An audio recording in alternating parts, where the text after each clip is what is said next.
Okay, well, let's continue our discussion of electric utilities, and we'll hear from our Wyoming Public Service Commission. So obviously, it's just before lunch, and so we'll try to get this done by lunch, and I think we messed that up. So we're going to have to speed up this afternoon if it's at all possible. So, Madam Chairwoman, welcome. Commissioner. 2 out of 3 is not bad. Yeah. Mr. He'll pop up if we need him. It's good to see all you. Hello, Chairman Case, Chairman Olson, and committee. We will try and get your time back because we don't have a lot to offer today. We just mainly wanted to appear to answer any questions you might have. As you know, you passed a number of pieces of legislation. So our next step is rulemaking. So that is basically our focus. I believe 2 of the bills are not yet effective, so we can't start rulemaking, but we'll draft something and have a technical conference, hopefully sometime in June, on the all source rules and the RFP rules and the IRP rules. And in conjunction with doing those rulemakings, we'll try to do cleanup rulemakings to the extent we have any.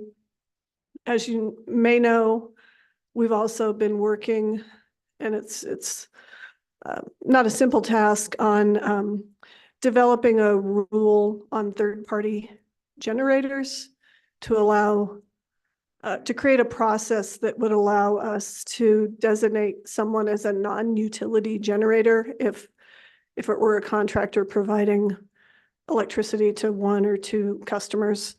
So we'll work that in, hopefully with the others.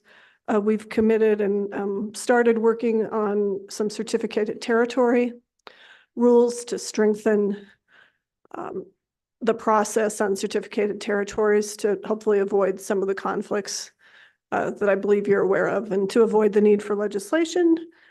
And other than some other cleanup things, we might have to do a few changes on related to the House Bill 200 rules since the dates have been extended, but nothing complicated.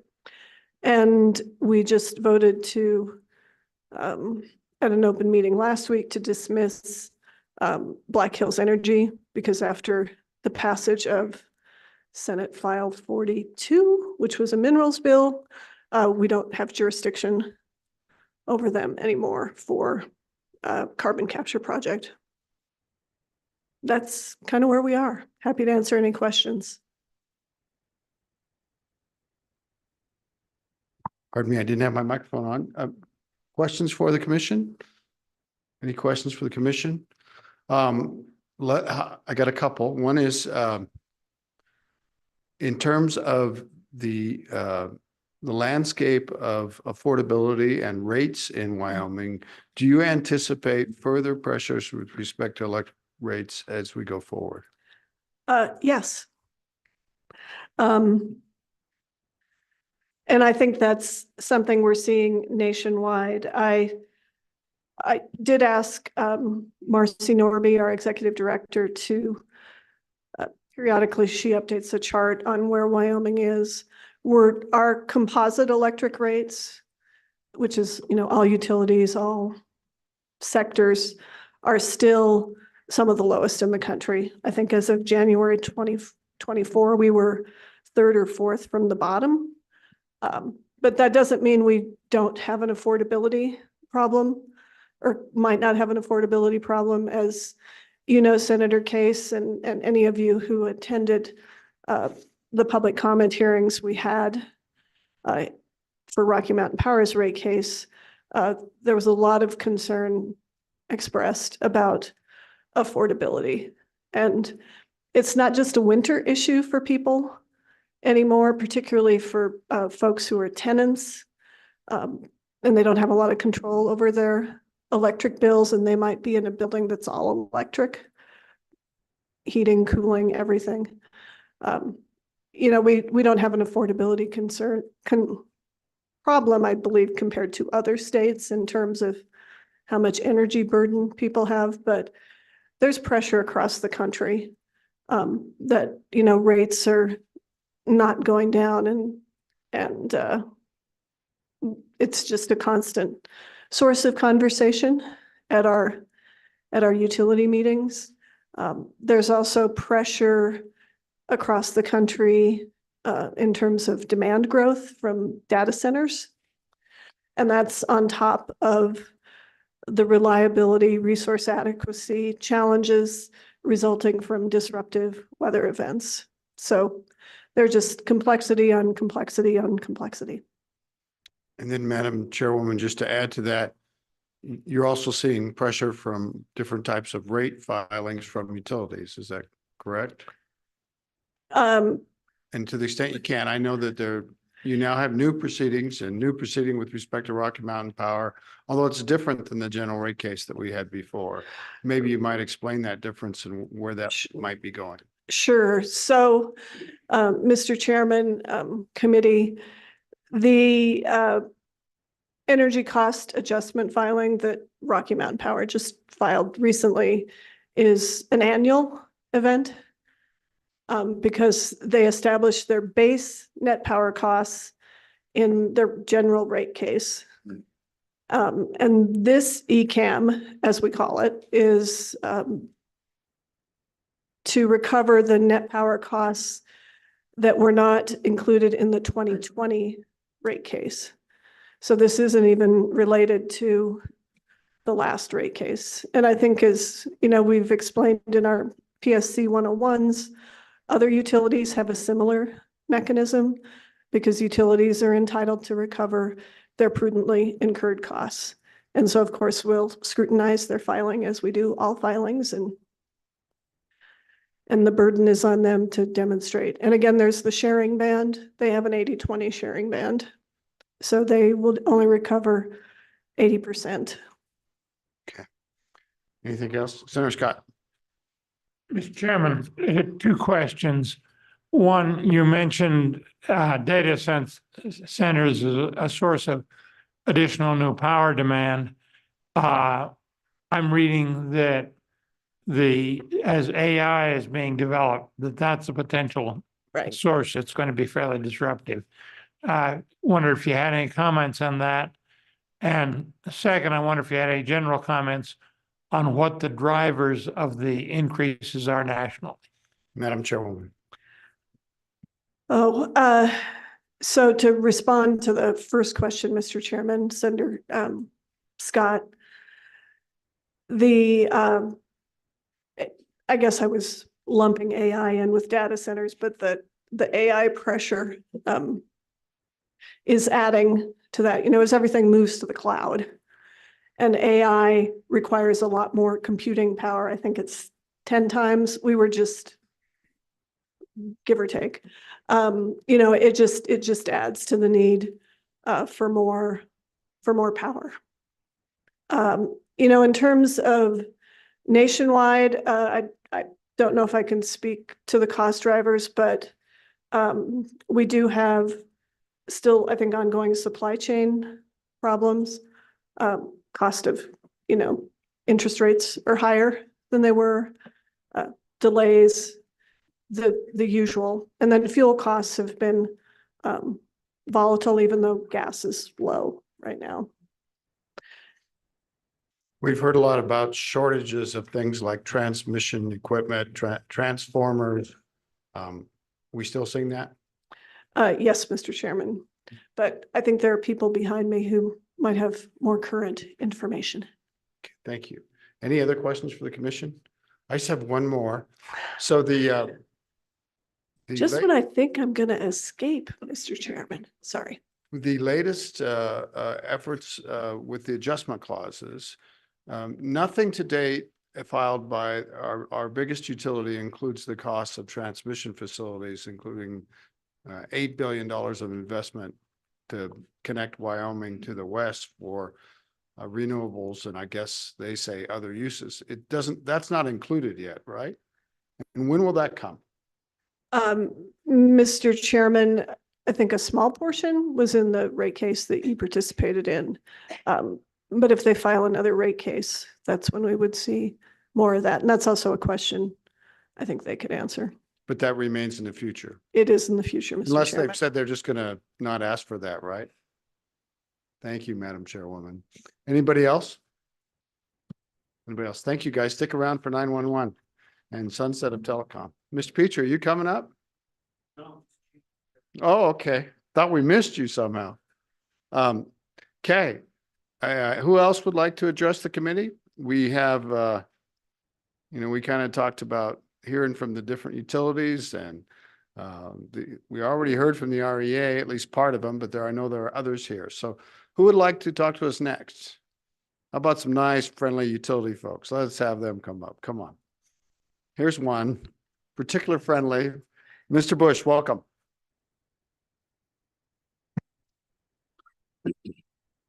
Thank you, Mr. Chairman.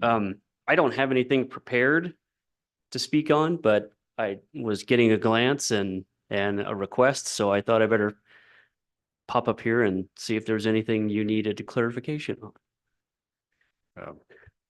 Senator Landon. Mr. Chairman, thank you. And so I'll jump out there. Mr. Bush, I was confused by the chairman's comment that you were taken out from underneath the purview of the Public Service Commission on a particular item. Can you talk about that for a minute? I guess I missed that. Yes, sir. Bush. Mr. Chairman, Senator Landon, I think what the chairman was referring to is in Senate File 42, which you recently passed and the governor signed, we had a carve out of 10,000 customers for our Black Hills Power utility, which serves the Newcastle area. And basically we did that so the carbon capture wouldn't impact, it's about 2,500 customers. So they wouldn't have to solely pay for the carbon capture because they're served. Black Hills Power is our South Dakota utility that serves the Rapid City area with electricity and also into that kind of small Northeast Wyoming area. So they would have had to shoulder the cost of that on their own. So we carved them out, but Cheyenne Light Fuel and Power, which is our main electric utility, is still under the auspices of House Bill 200. Anybody else for Mr. Bush? Thank you very much, Mr. Bush. Mr. Cason, where's the rest of your, into the breach you go.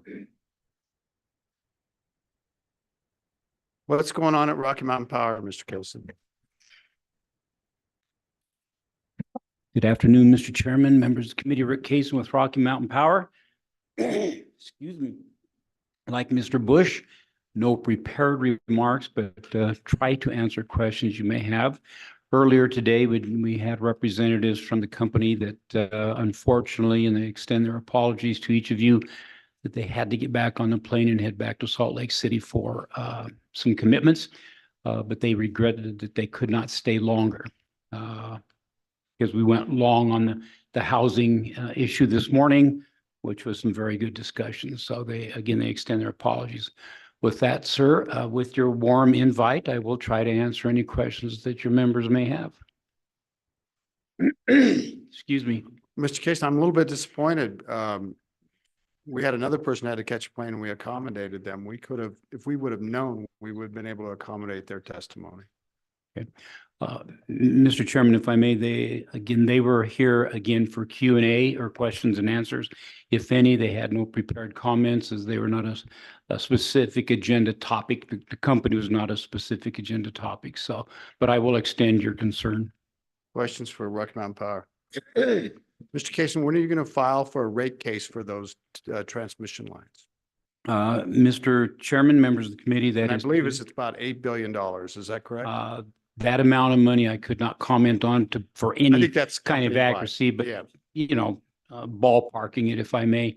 That determination for when the next general rate case would be filed is still in a to be determined status. Okay. And Mr. Cason, how much did you file for with your ECAM adjustments? Approximately $136 million, 16%. And if I may, sir, that also includes, you may remember, the federal government released or relaxed 3 years worth of corporate income taxes. All of those taxes have been returned to the ratepayers in Wyoming. So effective July 1 of 2024, that is no longer a reduction in the rates. So the corporate taxes comes back in, but that is also a separate filing that is going to be scrutinized by the Public Service Commission. But it was expected that that was just a three-year window, if I may. Okay. Senator Landon. So, Mr. Chairman, thank you. Mr. Kaysen, thank you for always being here. I'm getting asked by a lot of constituents these days, why is my power going up so much? Why is it so much more expensive for my electricity? So I was going to ask you if you could provide an answer for me that I could give to them. Mr. Case. Why are power bills going up so dramatically? Mr. Case. Mr. Chairman, Senator Landon, I think there's quite a few factors that go into trying to answer that question. There's just not one driver. And as the good Madam Chairman identified earlier, across the country, purchase power costs are going up. The price of coal, the price of natural gas, those products are there on the market purchasing those, they are going up. The demand and supply, the more demand you have for power, you need to try to meet that supply. Competition is out there for trying to acquire the necessary power to serve our customers.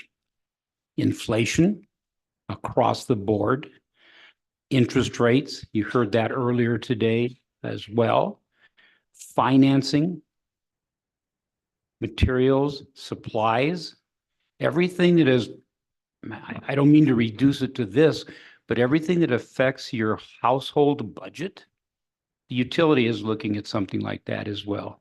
Our costs increase just like the costs that you absorb within your household budgets. We go to the pumps to fuel up our vehicles. Yes, we can purchase on bulk, but that is also, those costs have gone up dramatically and they're volatile as well.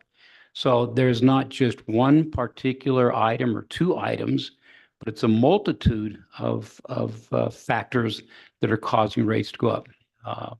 We might as well throw labor in there as well. You want to attract good, quality, educated, well-trained people. That's going to be a cost of running an operation like Rocky Mountain Power as well. Again, sir, I wish I could reduce it to one or two items, but there's a multitude of factors. Representative Harrelson. Thank you, Mr. Chairman. So they were here and then they left and now you get the grilling. That's how it works. And I'm sorry about that. But I had a question. You keep mentioning fuel costs, and I'll be honest with you, we're some of the lowest levels we've seen in a long time. So my question is Rocky Mountain Power engaging in long-term contracts, or are they spot pricing? Mr. Case. Mr. Chairman, Representative Harrelson, it's a combination. Again, you build your energy portfolio of resources like coal, like natural gas, renewable resources and everything else. You also look at the market conditions and everything else. Long-term contracts used to be very popular. 20 years, a long-term contract, because that pretty well locked you in. Well, the providers of that energy said, wait a minute, if we just cut this back to a couple of years, we can go ahead and perhaps control more of the market prices. So long-term contracts are they're kind of like the dinosaur, if I may, to be honest with you, sir. But again, it's a combination. Look for the longest term you can to try to ensure that you have a good stable supply, and then you fill it in with your market availability and the price fluctuations that go with that. Follow up. Go right ahead. Thank you, Mr. Chairman. Understand. Thank you for that explanation. Furthermore, though, is there any heartburn or concern with showing those in your energy portfolio, those more long-term contracts with Pacific Core and their view on thermal energy sources? Okay. Go ahead, Mr. Mr. Chairman, Representative, clarification on Try it again. concerned about showing. So thank you very much, Mr. Chairman. So Mr. Kaysen, obviously you have to show your energy portfolio, what you're actually going to be producing, how you're producing it.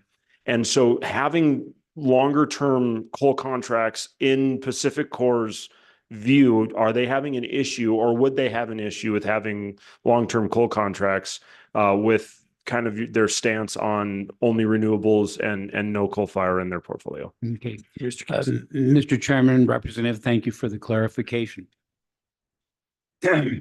Again, what the terms and conditions of that long-term contract is going to dictate the value of it as well. I would make the assumption that if long-term contracts, again, that were very suitable for terms and conditions and were beneficial to our ratepayers, our customers, then we would enter into some of those contracts. But again, those that you are working with trying to get a long-term contract, they are not necessarily obligated to sign a long-term contract. And I trust that answers your question, sir. Anybody else? Mr. Chairman. Representative Wiley. Thank you, Mr. Chairman. Mr. Kasem, how many locations does Pacific Corp mine their own fuel? Mr. Kaysen.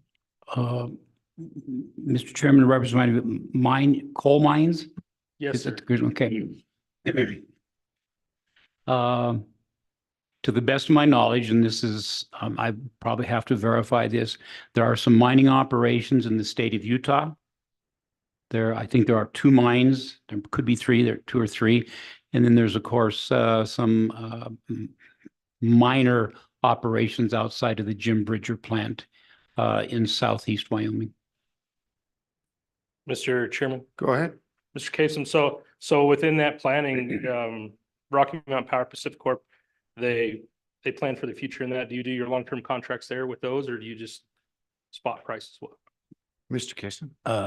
Again, Mr. Chairman, Representative Riley, again, the fluidity of the coal industry is a lot like natural gas industries, where there's some volatility. So again, the owners of those coal mines may not wish to choose to get into long-term contracts. So again, it's a negotiated activity, as you probably are aware. One more question. One more. Mr. Kasem, company-wide, have you guys been scaling back those operations? Mr. Chairman, Representative Riley, for coal mining, owning or purchasing coal? Owning and mining. Okay, thank you, Mr. Chairman. Again, Representative, yes, for example, the coal mines outside of the Jim Bridger plant, those have been scaled back. Thank you, Mr. Chairman. Thank you. Senator Scott, put your light on. Mr. Chairman, 2 questions. One, when you were explaining why electricity was going up, it sounded like you were explaining general inflation, the same sort of things that we're all seeing, like increased fuel prices and that kind of thing. Are you seeing some special pressures that are going to raise electricity rates faster than the general rate of inflation? Or is the inflation going to essentially electricity going to mirror the general inflation rate? Mr. Chairman, that's the I guess that's my primary question, Mr. Chairman. Mr. Kaysen, if you Mr. can. Chairman, Senator Scott, I would not venture a guess to say that they are the inflation and the cost of power, whether in Wyoming or across the country, is going to mirror one another, because there's other factors come in, as you are fully aware of, producing electricity. When you think about the overall price a customer pays, it's just not for the power that is generated, but it's also the infrastructure that is invested in, and as raised earlier by Chairman Case, transmission investments as well, and the recovery on that as well. So that's a separation from just the purchase of power. It's the infrastructure you also have to invest in to get the power to the customer.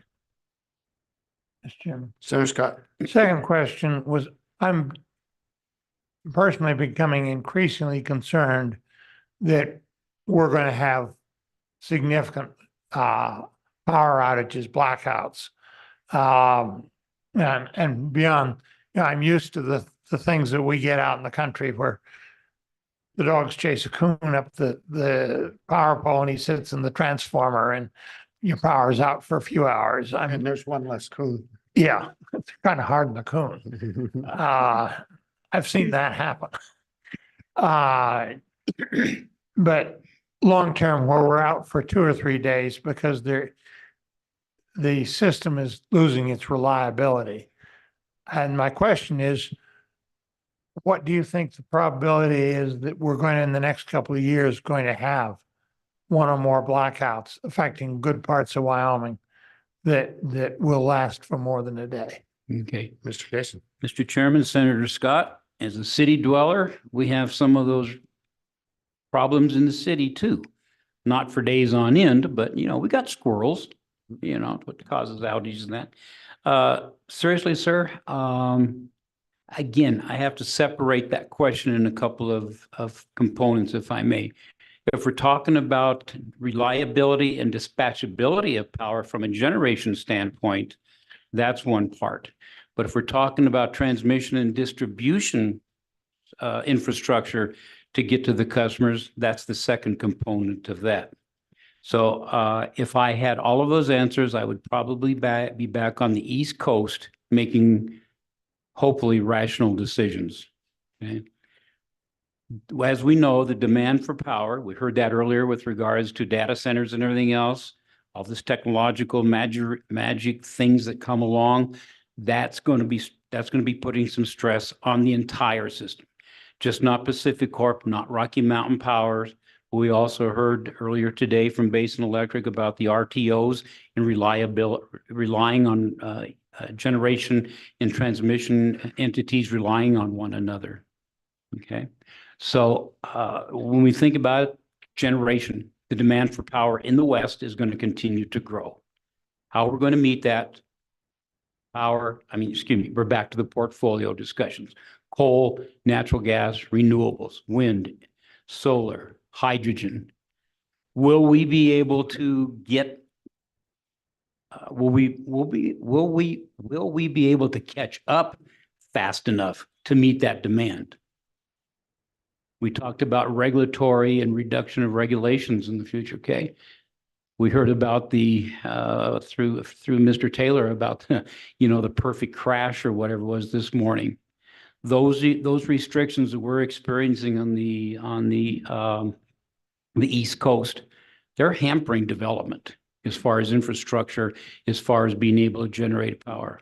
Will nuclear power get here fast enough to maybe fill in some of these blanks? We shall see. And then when we get to the transmission and the distribution system, getting that power from the source of generation right to your home or right to your business, again, it took approximately 15 years to be able to turn ground for some of the transmission infrastructure that Senator Case was identifying earlier, to get recovery on that. 15 years to build a transmission facility to serve the people in this country. Is that logical? Is that reasonable? My estimation, absolutely and unequivocally no. If we really want to serve, we need to move forward in reducing some of these restrictions, especially at the federal level, in my opinion. So, Mr. Kaysen, when we were talking about the ECAM filing, I was focusing on the percentage, which is 16%, and you told the number for the actual rates. What is the total amount of money in that ECAM filing? If I remember correctly, sir, it's about 136 million. 136 million. Okay. If I remember. And I was just trying to figure, do you know off the top of your head, and we can ask the commission, what rate of return were you given in the last rate case? Was it 9.5? 9.5. That's okay. That's not. Thank you. I called a friend. Yeah. Call a friend. So, as I understand it, Rocky Mountain Power is the cost of the transmission that you referred to that they've been working on for so long, and it's about to be finished up. In total is $8 billion. That's kind of an astounding investment. I don't know if that's a true number or not, but I've heard 8 billion. So if that is what we call a non-situs asset in Rocky Mountain Power's 6-state territory, then Wyoming would be allocated a proportional share of that $8 billion investment for recovery. So if we were to use the number that's in the MSP, it's something close to 16%. So, yeah, so if you were to work these numbers through and you were to take 16% of $8 billion and then bring that to yield a rate of return like they just received in the last rate case, you're talking about another about $122 million rate impact on Wyoming customers a year on top of the ECAM filing. So that's north of $250 million rate impact. And that's could be 32% if they both go through. I thought we just did this last fall. So what's going on? Are those numbers likely, do you think? And subject to check, I know. Okay. Mr. Chairman, the multi-state protocol or MSP percentage for Wyoming is 15%. 15, So okay. your numbers are Little high. fairly accurate. Okay, from a percentage standpoint. I really cannot address what that amount might be in a future rate case filing, base rate case filing, because those are the numbers that need to be determined. Any type of a base rate case filing is not going to be just all predicated on the transmission facility. Mhm. There will be other costs that will be borne in there as well. To no surprise, Rocky Mountain Power did not receive what it had requested in the 2023 general rate case. So there's some folks asking, well, will Rocky Mountain Power come back and ask for what they did not get from the Public Service Commission from that rate case? That too is to be determined. Hang on. Anybody else for Rocky Mountain Power? Yes, of course. Mr. Chairman, thank you. So one thing I think we've heard over and over again is spot market energy prices. And that seems to have a negative influence on what gets charged back to our customers in rates or asking for rate increases. It seems to me with the multi-state protocol, and maybe you can answer this, is that decision a market-based decision or is that a political decision that we're being subject to? Because if it was a market decision, I would imagine you would get into 3 or 5 year contracts with the mines, not the 20 years that existed before, but to make good market decisions, knowing that's a large piece of the portfolio, you would think that would occur rather than political decisions that make it at the whim of what market prices are at the time.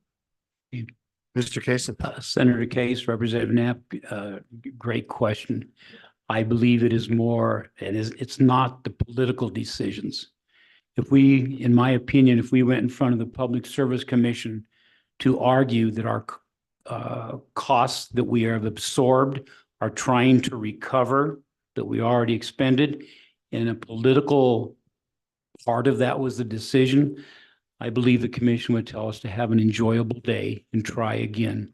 So the facts would have the facts. You've heard this comment before. The receipts that we have presented to the Public Service Commission in our filing, showing the costs that we're asking to recover. That's what a decision would be based on, not any political type of aspiration or decision. Anybody else? Yeah. Good try, Representative Knapp. Anybody else? Mr. Cason, did you have any comments on any of the other electric things on our agenda? The RTO issue or? Again, no prepared comments, Mr. Chairman, but as we have shared with this committee before, Rocky Mountain Power Pacific Corp participates in the California operation, which is kind of similar to an RTO. That has proven to save our customers in Wyoming as well as the rest of Pacific Corp territory millions and millions of dollars. So we are focused on that and not on the RTO creation type thing. I loved it earlier when the comment was made, you create an RTO and you lose what? Control. And in this environment of electric industry control, we're losing more and more and more each and every day. Whether it's regulations, whether it's whatever it might be, there are a lot of things that are no longer in the control of the utility. Not saying that we should have the dominant control and everything else. We got a great body in the Public Service Commission to make sure we toe the line. But again, RTOs. Look forward to the discussion in a couple of weeks, 2-3 weeks, whatever it might be, on the electricity generation tax. I think, as we know, any tax that might be passed by the legislative body is going to be borne by whom? The taxpayer. If it's a generation tax, it's going to be borne by the ratepayer. We're concerned about overall power costs going up. I'm concerned as a ratepayer. If I see a generation tax, I'm going to have to be paying more on the bottom line for that tax for the same level of service that I'm getting from my utility. Where those generation tax dollars may go to be determined, but that causes me cause as a ratepayer. And I'm not a customer of Rocky Mountain Power, by the way. Thank you, Mr. Kaysen. You do know that all the proposals for electricity tax have offset of the Wyoming sales tax, so that for Wyoming customers, they don't pay.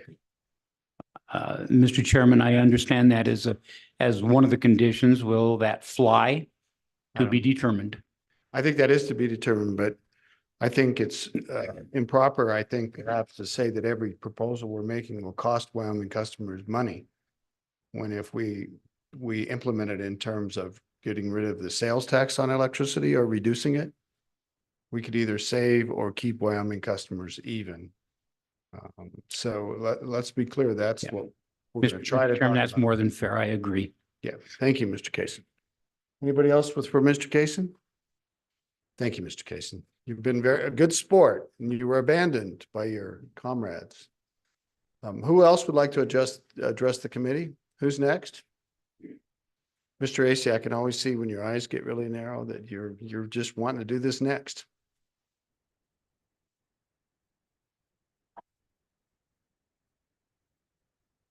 Welcome. Is your mic on? Green light. There Mr. you go. Chairman, members of the committee. I'm Bruce Acey. I'm here on behalf of Montana Dakota Utilities Company. We serve in the northern section of the state in the Sheridan area. We have operations in 5 states with electricity: Montana, North and South Dakota, and Minnesota. And with respect to that, it would be our position at this time, and we've just went through a fairly active legislative session. And so we're here really parroting some of what the PSC said and saying that a number of things that we need to do relate to addressing some of what has occurred in the past, because we believe that with respect to the regulatory aspects of it, we need to address that. And we need to be able to address some of the commission's activity in the past. So while the status quo might not seem to be particularly acceptable to members of the committee, in fact, we would argue for the status quo and argue that we need time to address what we have already put into place. I'd argue also on behalf of the PSC, these are very complicated issues, and you can see that you, from talking with your constituency, you know how frustrated they are and powerless in the face of rising costs, and they want you to do something. And I can understand that frustration and your need to do something, anything, to see if we can address power costs. But in the same sense, you read the papers and you can see some of the leaders in the community and in the business world saying, we don't have enough electricity. We don't have enough electricity for the future.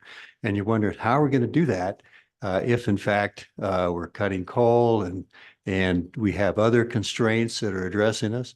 And of course, when you put on new power, that's the most expensive power. So there's constraints that, the industry is looking at. And at the same time, your constituency is coming to you and saying to you, we elected you, you need to do something. But going back to what I'm indicating, and that is, as you look at the PSC and their staff and the expertise that they have, I think you need to give them some credit with respect to looking at the future and looking at the cases that come before them, because they have the opportunity to hear the experts, to consider what the experts are saying, and on a case-by-case basis, make a decision with respect to what is going to happen in a particular rate case. And I don't think we should diminish the importance of that service that they do for you and for the utilities, because they not only address your constituency and looking at their best interests, but they also look at the utilities and trying to, balance this issue in the general public interest. So it's just not one side versus the other, but it's a balancing that I think is very important. And while, as you sit here today, I perceive that it seems a little unsatisfactory, but I think over the course of decades, I think that process has served us well. And I think you have to provide some respect to the commission and its expertise in dealing with these issues, because they are complex, and we do need to look to the future to make sure we have the electricity, the power that we need to address blackouts and other concerns that are happening. And because of that, we're positive. We're looking forward to the future and supplying the needs of the state and the region. Thank you. Thank you, Mr. Acey. Questions for Mr. Acey? Electricity is very positive and negative. Thank you, Mr. Acey. I'm looking around the room. Let's go to online. Is it Patty or Abby? Yeah, let's get her. Hi, good Ms. afternoon. Can you Briggerman, hear me? welcome. Yes, we can. Wonderful. Thank you, Go Mr. ahead. Chairman. I apologize. There's a little bit of a lag in the connection. So if I accidentally speak over you, my apologies in advance. My name is Abby Briggerman. I have a hard time just keeping the committee down. I'm sorry, there, we just did it. I have a hard time just keeping the committee from running over me, so go ahead. Thank you, Mr. Chairman. My name is Abby Briggerman, and I am an attorney with Holland and Hart. I am here today on behalf of the Wyoming Industrial Energy Consumers, or WIAC. I wanted to thank you first for allowing me the time to speak today. As I think most of you have heard me say before, WIAC is an unincorporated association of large industrial companies, all of whom take power from Rocky Mountain Power. WIAC has approximately 20 members, and collectively, they represent over half of Rocky Mountain Power's Wyoming load. WIAC members include oil and gas, trona, chemical, fertilizer, cement, and air processing companies. WIAC members employ thousands of people in Wyoming and make up a sizable percentage of Wyoming's economy in terms of jobs created and taxes paid. WIAC was organized in 1996 and has fought for nearly 30 years to keep Rocky Mountain Power's electric rates reasonable and affordable. I'm here today to talk about what will be happening to Rocky Mountain Power's Wyoming ratepayers in the coming months. And from the discussion that has already occurred today, I'm glad to hear that the committee is already aware of it. Many of you are aware that Rocky Mountain Power just finished a general rate case at the Public Service Commission, which resulted in new rate increase effective January 1st, 2024. However, despite that case being over, there are significant rate increases that will occur in the coming months. And they are unrelated to that rate case. As we've already discussed it a bit today, there are two rate increases that will both go into effect on July 1st, which Mr. Kaysen discussed. The first rate increase that will go into effect on July 1st for Rocky Mountain Power's ratepayers is an increase to recover Rocky Mountain Power's power costs. You may be familiar with it. It is the ECAM, or Energy Cost Adjustment Mechanism proceeding, that occurs every year. The average ratepayer in Wyoming will see their rates increase by 12.3% on July 1st because of this proceeding. For industrial customers, Some of them will see their rates increase 15.3%. And that's just the first rate increase. The second rate increase that will go into effect again on the same day, July 1st, is an additional 4.2% rate increase. This rate increase will occur because there will be no more credits from the Tax Cuts and Jobs Act to return to ratepayers. So it's the elimination or finalization of a credit that will cause that second rate increase. So both of these rate increases will go into effect on the same day. Taken together, the average Rocky Mountain Power ratepayer will see a rate increase of 16.5% because of these changes. Some industrial customers will see their rates go up 19.5% on July 1st. But the rate increases won't stop there. Rocky Mountain Power has communicated that it will soon be filing another general rate case at the Public Service Commission. We do not know what the general rate case will look like or how much Rocky Mountain Power will be requesting. But under the normal timeline, that would cause another rate increase over and above the two that will go into effect in July, sometime early next year. WIAC is involved in all of these matters, but I believe it is important for this committee to know what is coming down the pike over the next 10 to 12 months in terms of rate increases.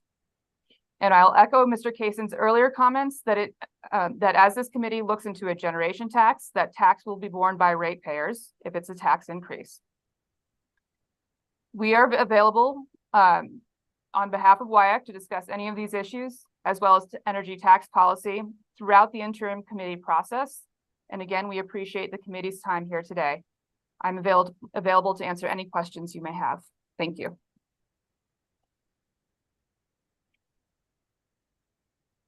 Thank you very much, Ms. Bigerman. Senator Landon? Anybody else? You stunned them here.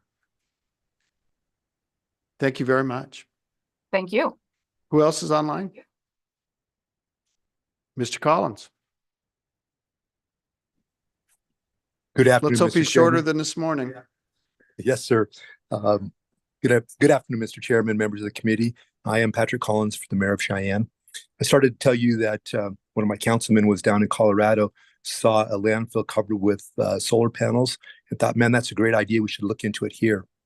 What we've learned is that we may be able to take the closed landfill that we have, and by using a bunch of grants, be able to 100% cover the cost of building a 20 megawatt solar facility, or close to that. We've been talking to our local utility and some others across the state, and we've learned that one of the big concerns that they have is with the city of Cheyenne or other municipalities and counties becoming a third-party generator with their operations. And I just want to assure you guys that that's not our intention. We really do want to be a partner with our local certificated utility to build this solar farm and enter into I think you guys call them a power purchase agreement, so that they can sell the electricity we would generate to their customers. We've been looking at state laws, and there's some conflicting language. 15.4.312 says that we can do this, that we can build and manufacture sale of gas, power, and other commodities. But then when we look at 15.1.701, 702, it kind of leans us the other way. And then 15.1.711 says we can't use revenue bonds. And I think the reason for the revenue bonds was back in the 70s, municipalities were using them to buy out their local utilities and take over, and the utilities wanted to stay in business. And again, I wanted to assure you, we don't want to be the end delivery of electricity to customers or become a local utility. We just want to leverage some vacant land that we'll never be able to develop to partner with our local utility and try to create a value that might be able to benefit our community. We think it would help us in a couple ways. We have some nonprofits like our local homeless shelters and our women's shelter, things like that, that we would love to take some of the profits and buy down their utility costs. And this would be another way for, as we've always talked with you guys, finding another funding source to help us be able to run our local governments. So we'd like to work with the committee and our state utilities and local governments to create a bill that would allow local governments to partner with our local certificated utility to generate electricity, and then to create the sideboards to make sure that we don't end up doing the things that you guys stopped in the 70s, which is the municipalization of local utilities or competing with our certificated utility. Thank you, Mr. Chairman. Okay, thank you, Mr. Collins. Questions for the mayor? Any questions for the mayor? Thank you very much, Mayor Collins. Is there anybody else online? Okay. I'm sorry. Ms. Zagan?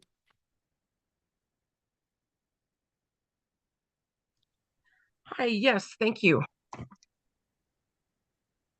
Ms. Zagan? Hi, yes, sorry, thank you. So my comments, questions are for both the Public Service Commission and the committee. When is the Public Service Commission or the state of Wyoming going to come clean with Wyoming ratepayers? You say that there is no affordability problem, yet the just signed Senate File 42 Low Carbon Reliable Energy Standards Amendments will cost us at a minimum of $10 billion for the now mandated carbon capture units. Because the bill allows the coal-fueled utilities to recover 100% of the carbon capture costs. So for approximately 500,000 people, that equates to approximately $20,000 per person just for the cost of the carbon capture unit. Does not include running costs, maintenance costs, placement costs, or any other associated costs for these units. So add that to the billions and the rate increases already mentioned today. Nor does it take into account the fact that the parasitic load on these coal-fueled power plants will reduce the amount of electricity generated for transmission to customers by 10 to 40%, which means they will need to burn more coal than before to be able to transmit the same amount of electricity. So more costs. This would also push the limits of these facilities, burning them out more quickly and or necessitating more facilities in order to meet the customer's electricity needs, yet more costs. And parasitic load will affect reliability, dispatchability to customers. But another slap in the face is that these utilities can not only recover the entire carbon capture cost from us, again, about $20,000 per person, but they can also get federal subsidies for the carbon capture and or sequestration activities. They can sell the CO2 and can even get carbon credits in the giant money-making carbon credit scheme. So is the real purpose of these statutes to financially entice these utilities to go along with this insanity? Because according to my math and economics courses, this sounds like quadruple dipping. The insanity being that CO2 is a trace gas, 0.04% of the atmosphere, and all living things are dependent upon enough of it being there for plants to survive.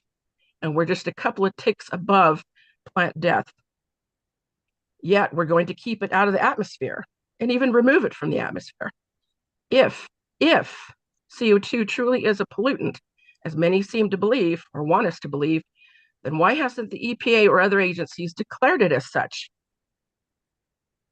Because they can't, because it's not a pollutant.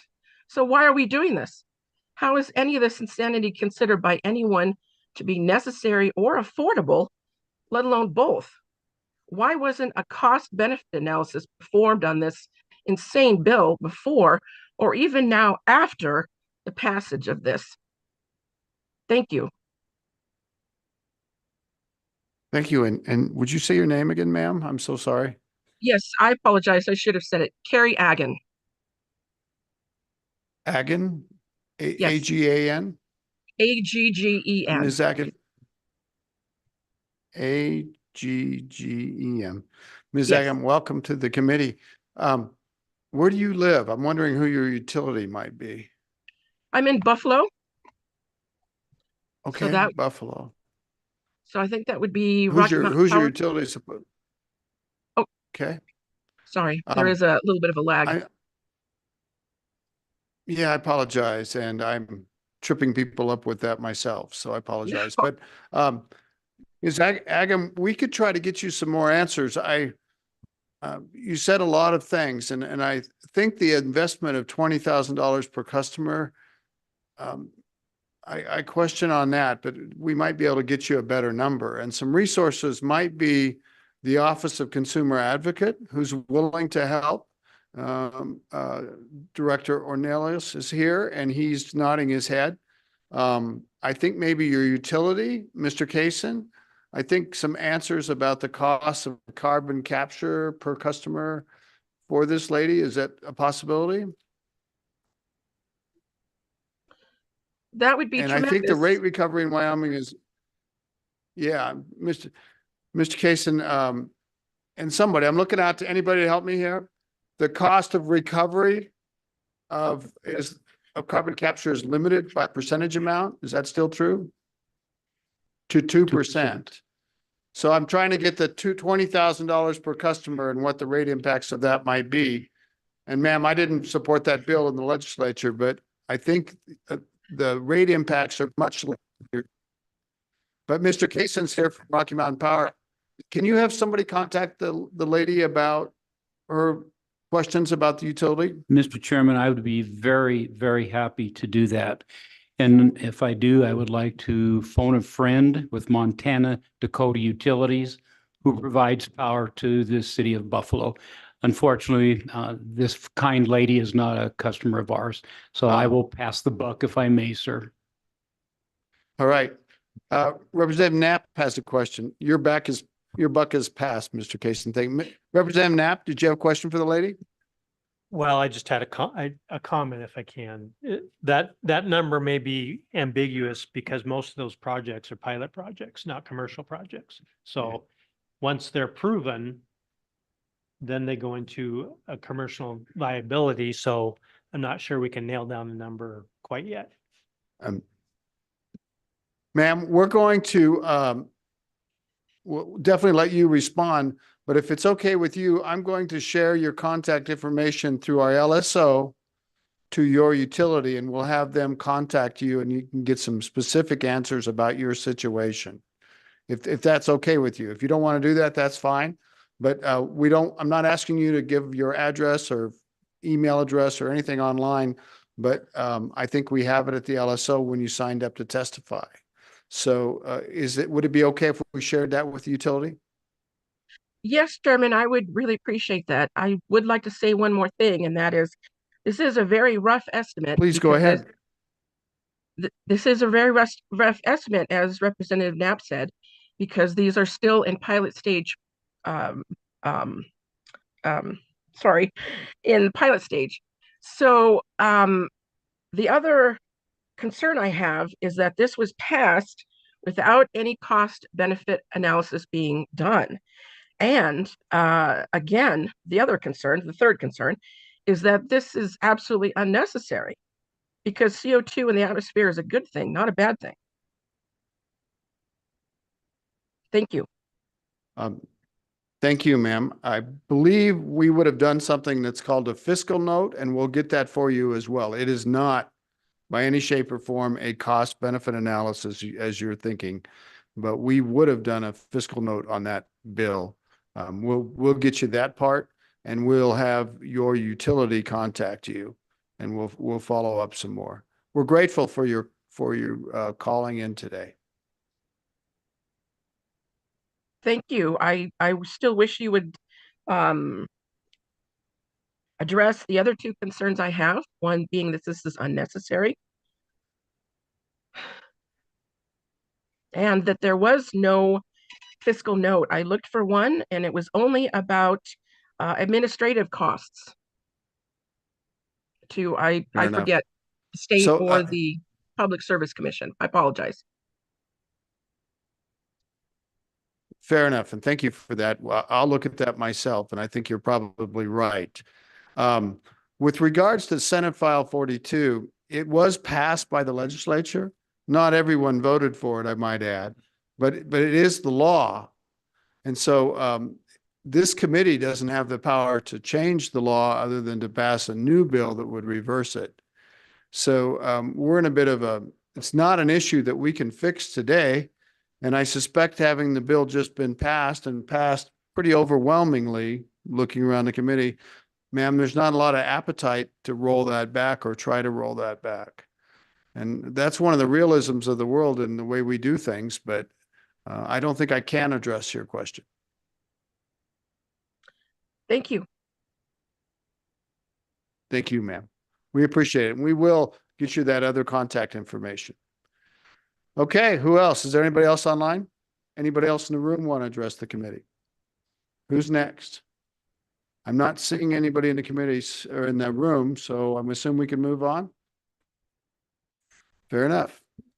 I guess we're all the way to our next topic. I'm sorry. Representative Barlow, or Senator Barlow. Thank you, Mr. Chairman. So, Mr. Chairman, you made a comment a couple of times about the infrastructure and the power line, the power grid that's being built.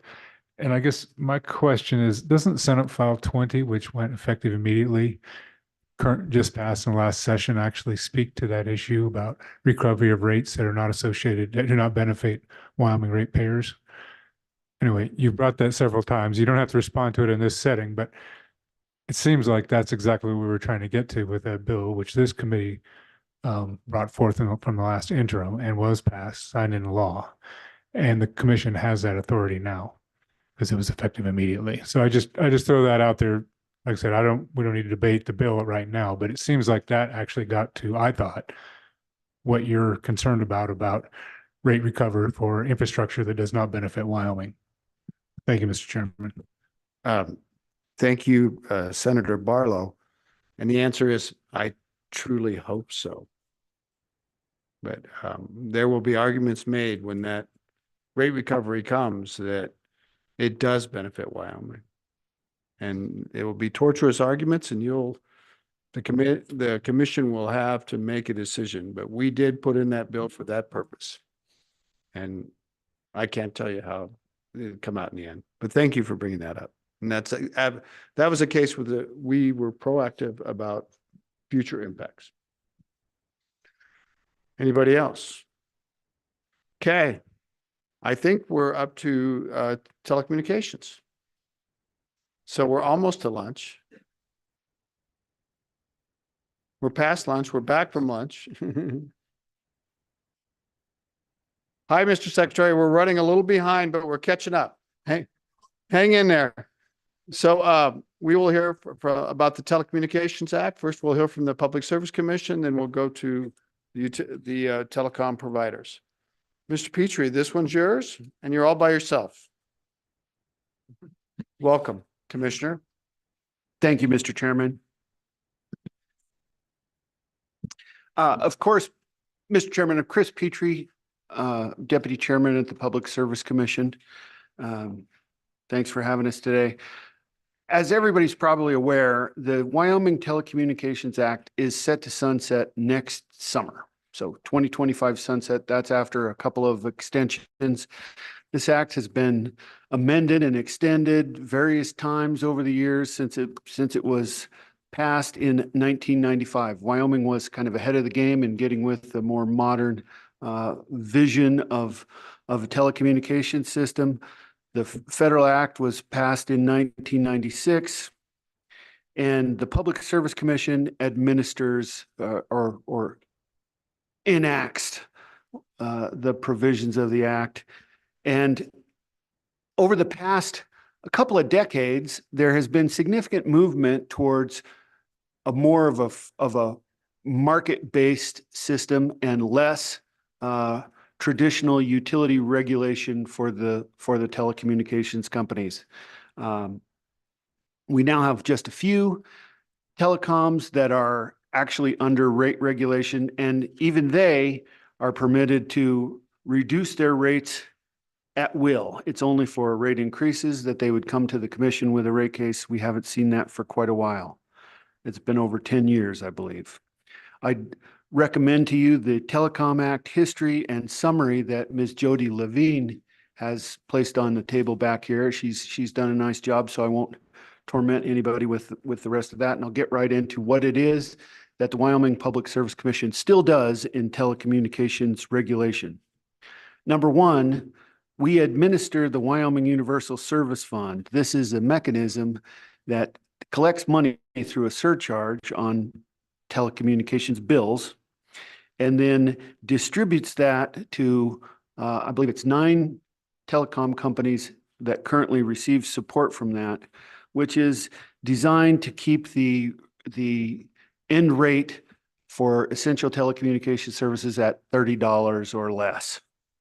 In the last program year, there were about 22,000 customers, 9 companies, and about $2 million that was dispersed around 20 to customers in 20 counties in Wyoming. And the assessment rate most currently is 2.3%, and I believe is proposed to be reduced to 1.9% for the upcoming year. So that's a program that the commission has been administering for some time.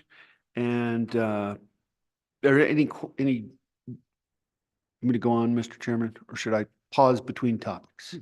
Well, they're not very afraid to interrupt if they want to. All but right. Are there any questions at this point? Keep going, Mr. All right, Petrie. Mr. Thank you very Chairman. much.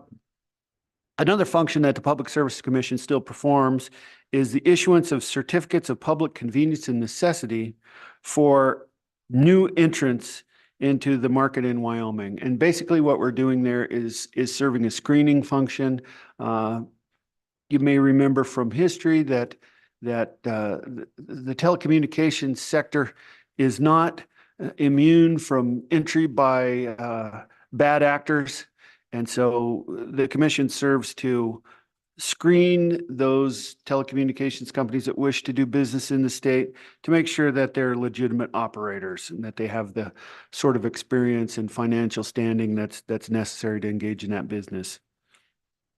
We also have an outage reporting system or routine that the commission operates for all types of utilities, and that includes telecommunications. And what we do is we have a 24-hour a day, 7-day a week telephone that one of us will answer, one of the members of our staff will answer at any time, and then to disseminate that information, share with the Office of Homeland Security or the governor's office or any other agencies or entities that might benefit from knowing about a utility outage. Fourth, the Wyoming Public Service Commission accepts complaints. We receive complaints from customers. That includes telecommunications customers. There's a little bit of context that you need here. When it comes to competitive telecommunications carriers, our actual authority is pretty limited. And so what we try to do is to mediate a solution to the problem. So for instance, you have Lumen, formerly CenturyLink, formerly Quest. That company was determined to be operating under effective competition. And so we don't have any big hammer to use if they have customer complaints. So what we do is work with the people at the company to try to make sure that they understand the problem, that they're aware of it, and to facilitate as speedy a resolution as possible. We also make eligible telecommunications carriers, and the meaning of that is an eligible telecommunications carrier is a company that's eligible to receive federal universal service support, which is a significant program. The Connect America Fund is sort of that's the new title for the program. We initially designate a company, is the term. If a company wants to participate in that federal system, we're the ones who designate them, make sure that they meet all the requirements that the federal rules impose. And once we designate them as an ETC, then they're eligible to receive money in the upcoming year. Every year, we review and do annual certifications on all of the eligible telecommunications carriers that have been previously designated to check that they have used the money properly and that they have intentions of using the upcoming money also according to the purposes that are allowed by the federal statute and rules. As I said, we haven't had rate increase applications for some time. I believe the last one might have been Chugwater. It was about 10 or 11 years ago. and they came in for a rate increase. Other than that, there have been some rate reductions, mainly because of federal requirements on various components of bills, and those are done by the companies without the need for APA contested case proceedings or anything, in contrast with a rate increase. We also approve interconnection agreements, and there are standards for those. Those are the agreements by which the telecommunications companies do business together on a wholesale basis. And this is a federal delegation, and in our Title 37, Chapter 15, there is a provision that allows the commission to take up those federal delegations and perform those tasks. So that would be the eligible telecommunications carrier and interconnection agreements.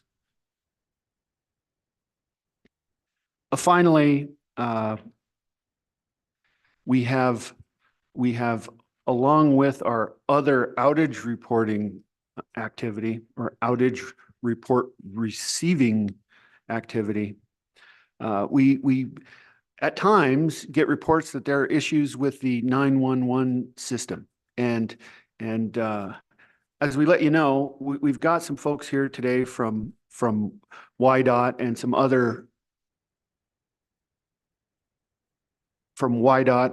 other organizations in the state that are involved with the operation of the 911 system. And we developed some concerns that the reporting of 911 outages is not really quite as certain and reliable as it ideally might be. And then another topic that came up while we were talking to our colleagues at YDOT is that there may be some issues with the funding mechanism for 911. As you'll know, the 911 emergency service surcharge is determined and imposed by the local governing authorities, which are typically the counties or the municipalities, and in a few cases with joint powers boards, I believe. And there's some serious question about whether the existing cap on the surcharge that they could impose is sufficient to carry those systems and those local governing authorities into the era of the NextGen 911 system, which will be a much more capable system, but also with some additional expense and complexity, I believe.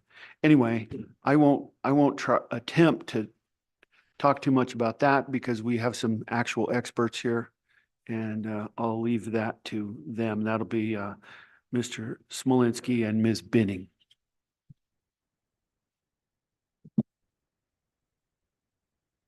Pardon me, are there any questions for Commissioner Petrie? Any questions? Well, stand by. Oh, you had more. Go ahead. Just a little bit more, Mr. Yeah, I'm Chairman. sorry. We have spoken periodically to telecommunications industry representatives in the state, and we understand that they have perhaps begun to meet and discuss what might be best done with the Telecommunications Act, whether that is to let the entire thing sunset or whether to revise it or simply to preserve some select parts of it. And I really don't have any insight into what the folks in the telecommunications industry have in mind for that, but they've assured us that they'll involve us in the discussion, and we look forward to doing that and having a good, robust discussion about what might be best for the state in the future of the Telecommunications Act. Now, are there any questions? Representative Yen. Mr. Chairman, thank you. Mr. Petrie, I know that this isn't covered in the Telecommunications Act because it's explicitly exempted, but do you know if the commission has received complaints about broadband where people thought that the commission covered it and complained to them, or has that never come up and it's only been about phone service? Mr. Petrie? Mr. Chairman, Representative Yin, we definitely do get calls about broadband provider service. And my understanding is that the folks that take complaints at the commission would inform those people that the customers that call with an issue about broadband, that they can, the path is to attempt to resolve it with the carrier. And in the case where it's any kind of a fraud or abuse sort of situation, then I think we would refer them to the Attorney General's office, consumer protection folks. Anybody else? Senator Scott? Mr. Chairman, I'm looking in Telecommunications Act, in the redo of it to see if we can find some way to give you some teeth in the service area. And Mr. Chairman, frankly, some of the motivation is personal. I have a situation where I've got cell phone service, but it suffers from dropped calls and other problems. And the landline service has been intermittent for the past month. And the response I get out of the phone company essentially makes me convinced they don't want to fix it.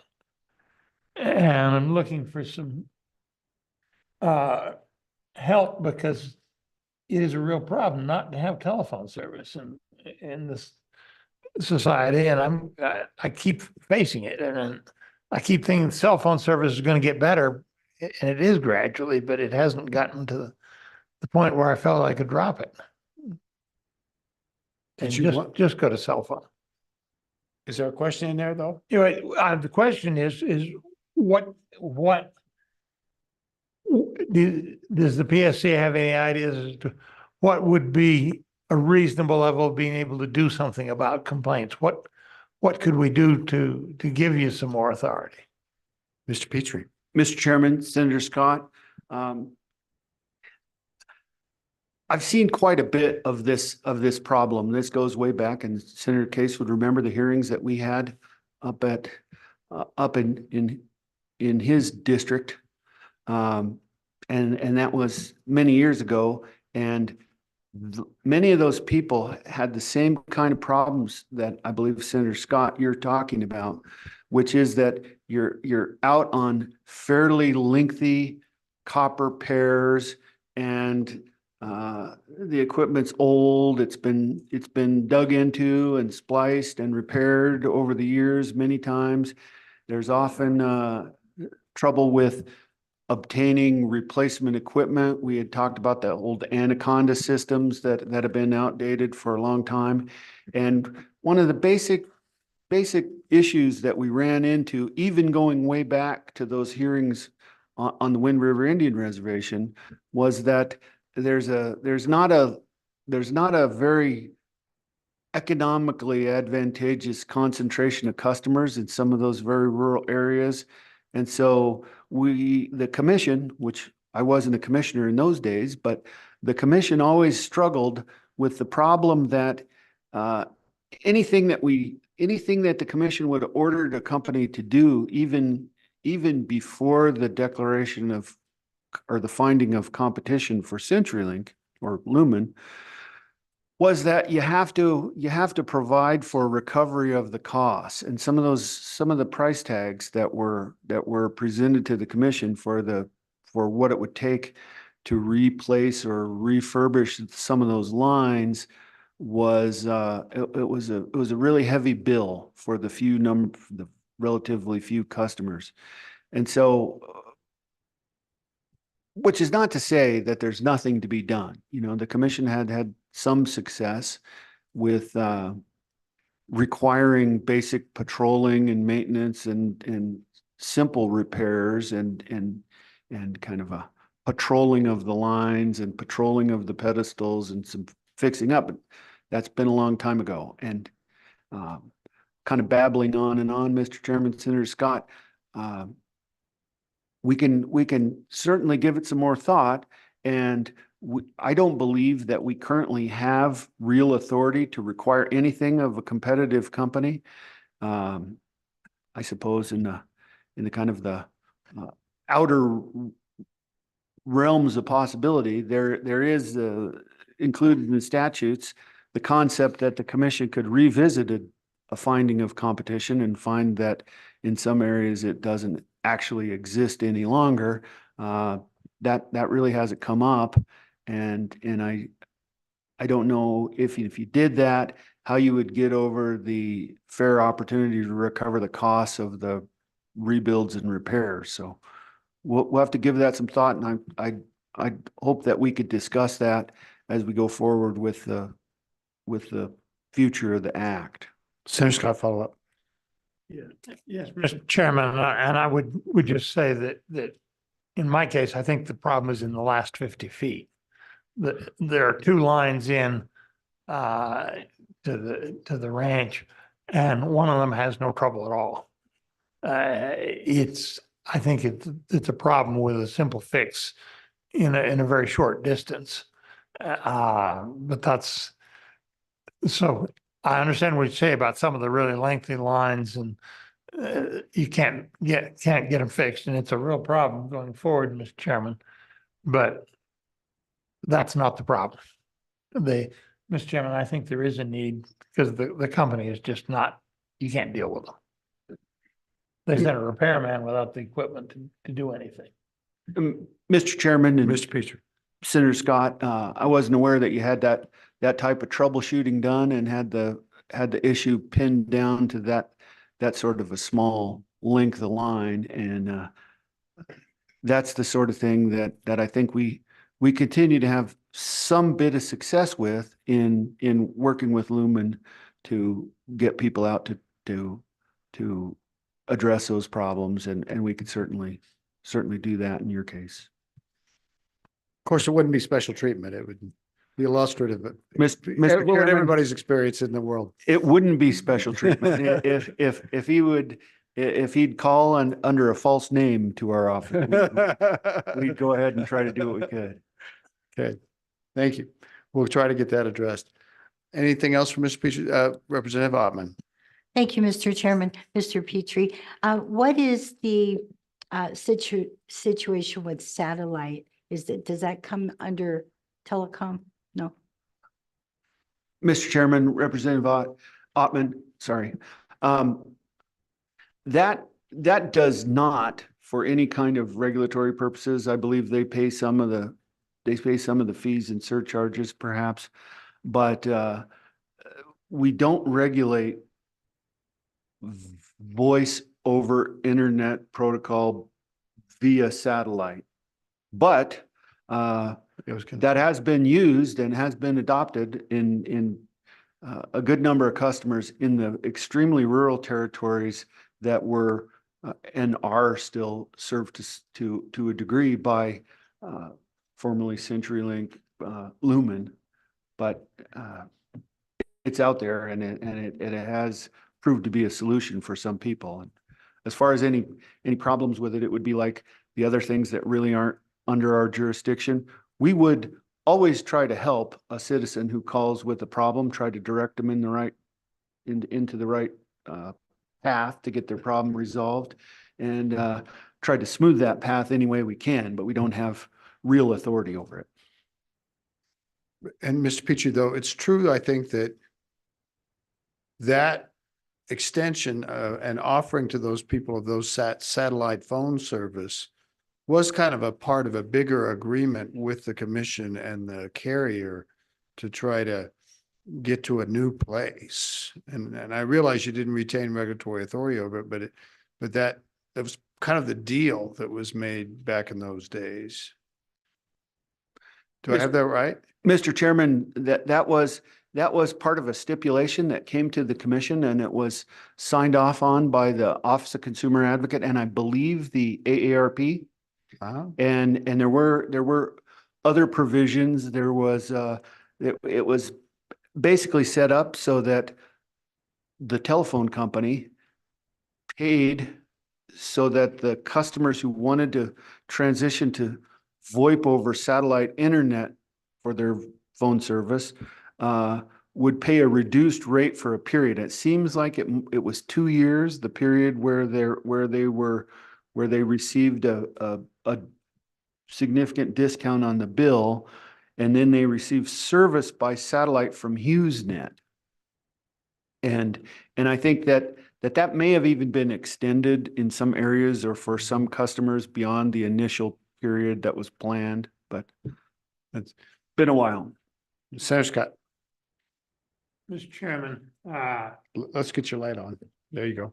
Mr. Chairman, I've got a question. I had a constituent and actually a relative who tried one of those and found that the problem was there was enough latency in the system, or it appeared to be, that the automatic answering systems that a number of the businesses you're trying to call wouldn't recognize it as an incoming call. Couldn't get a response fast enough and just couldn't get through to certain people. Is that an isolated incident? Is there something fundamental in the use of the satellites and the distances involved so that that's going to be a regular occurrence? Because it certainly was for this customer. It just could not get through to certain businesses with automated answering systems. Mr. Petrie, if you care to comment. Mr. Chairman, Senator Scott, that's not a particular problem with satellite that I've been made aware of, which is not to say that somebody hasn't called the commission with that issue. I'm not familiar with that particular problem. The most common issue or concern, not so much as it occurs, but a thing that people worry about frequently with satellite is that it has no independent power supply. And so you have to maintain your own backup battery at your house. If you want your phone to work during a power outage for a day or two, you'd have to have, a battery bank that would carry that. I'm not familiar with that issue, but I could sure check into it, Senator Scott. It would be interesting to follow up on that program and see if people are still using those satellites and what their success is. Because it is a solution that helps in the case where the carrier systems that we use are not available, and they're not going to be available for that level of customers. Representative Knapp. Thank you, Mr. Chairman. Commissioner Petrie, I just had a curiosity question. We had the latest 9/11 system failure, and I think it was 4 states: South Dakota, Nebraska, Nevada, and Texas.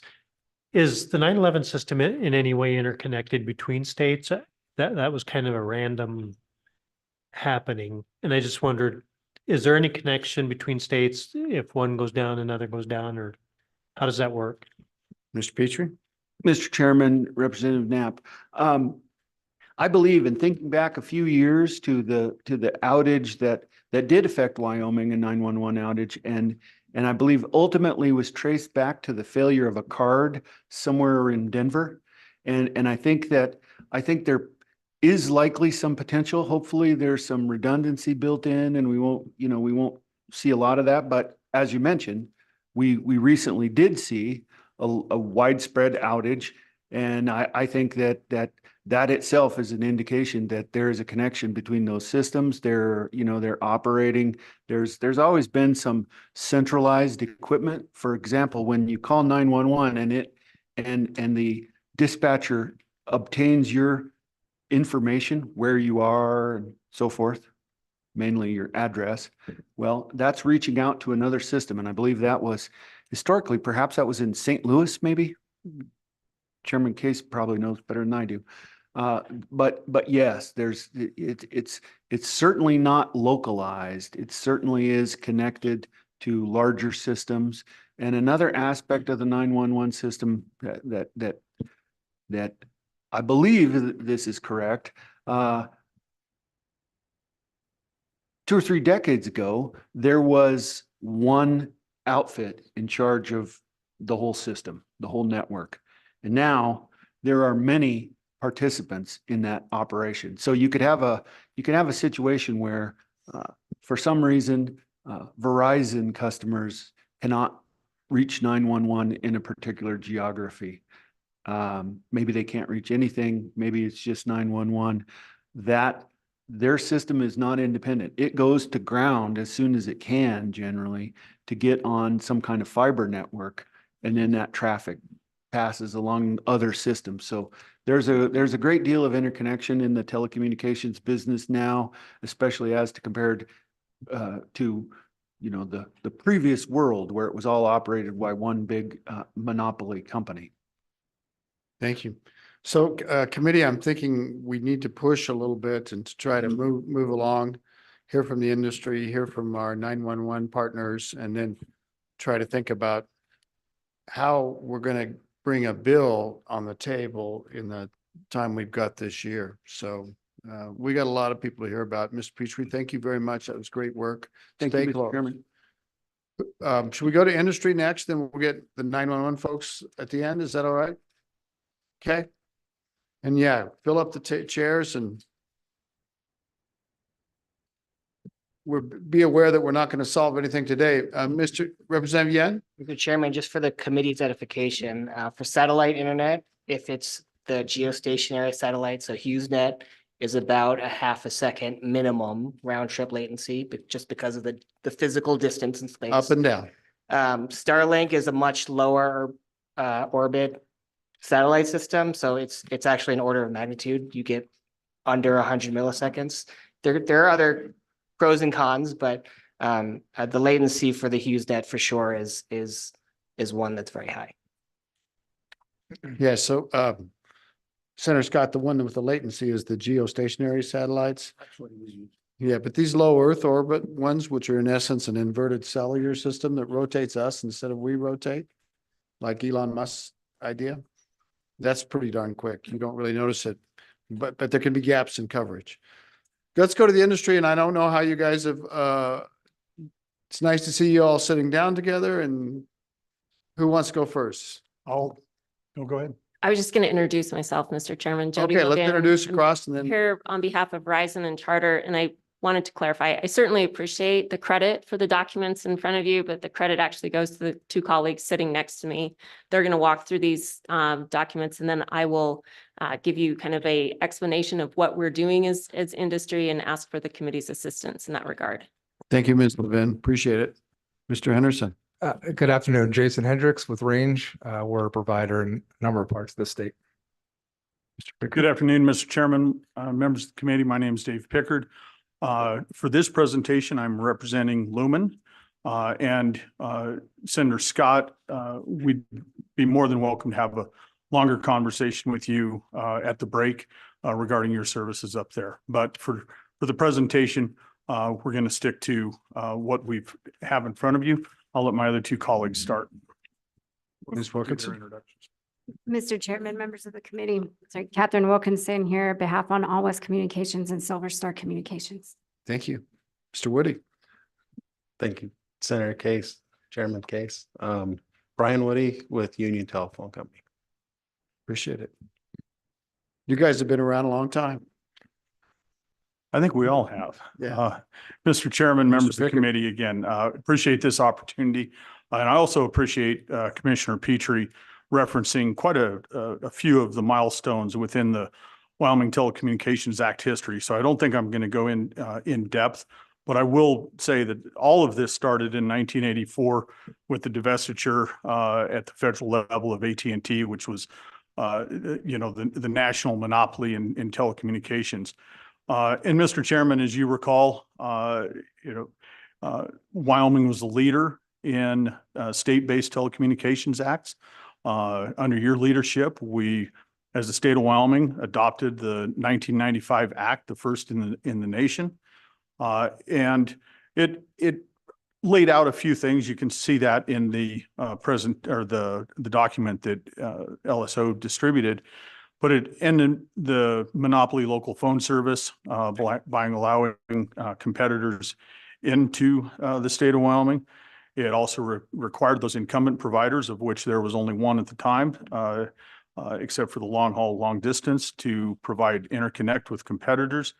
And then it authorized a state-based universal service fund. And I know that we'll have a lot of discussion over the coming months about the state-based high cost fund. In 1996, the Fed looked at what Senator Case took up and others in the state, and they did their own act in 1996. The 95 Act survived for 12 years, pretty much unscathed. It was, new ground that we went through in the industry. But in 2007, there was enough changes in technologies that primarily the members of the Corporations Committee took up revising that act. And that act imposed the 2015 sunset date. Also in 2007, another telecommunications related bill was Senate File 80. And you can see that it limited the ability of local governments to enter into competing with the industry. Had a couple other aspects of it, and it capped some exclusive contracts to 6 years and required local governments to recover the full cost of service so that we're all on a level playing field if local governments did enter into the industry. In 2008, this was a kind of a challenging little bill. It was on a rate rebalancing bill on long distance. It was there were a couple companies that might have been taking advantage of a loophole in the 2007 Act. So one of the long haul carriers brought that piece of legislation along with the co-chairs of the committee, and it passed, and it's worked very well. In 2013, what we call the IP enabled House Bill 18, it was an explicit language in statute that internet protocol enabled services would not be regulated by the commission. And then moving into 2015, we had that sunset date fast approaching. We modernized just some of the language, and some would on the panel would say we significantly modernized that language from the 2007 Act. We also established that $30 local rate benchmark at the time, and we've created a new sunset of July 1st, 2019. And then you'll see that in 2019, a lot of complications, a lot of changes, a lot of federal activity in telecom.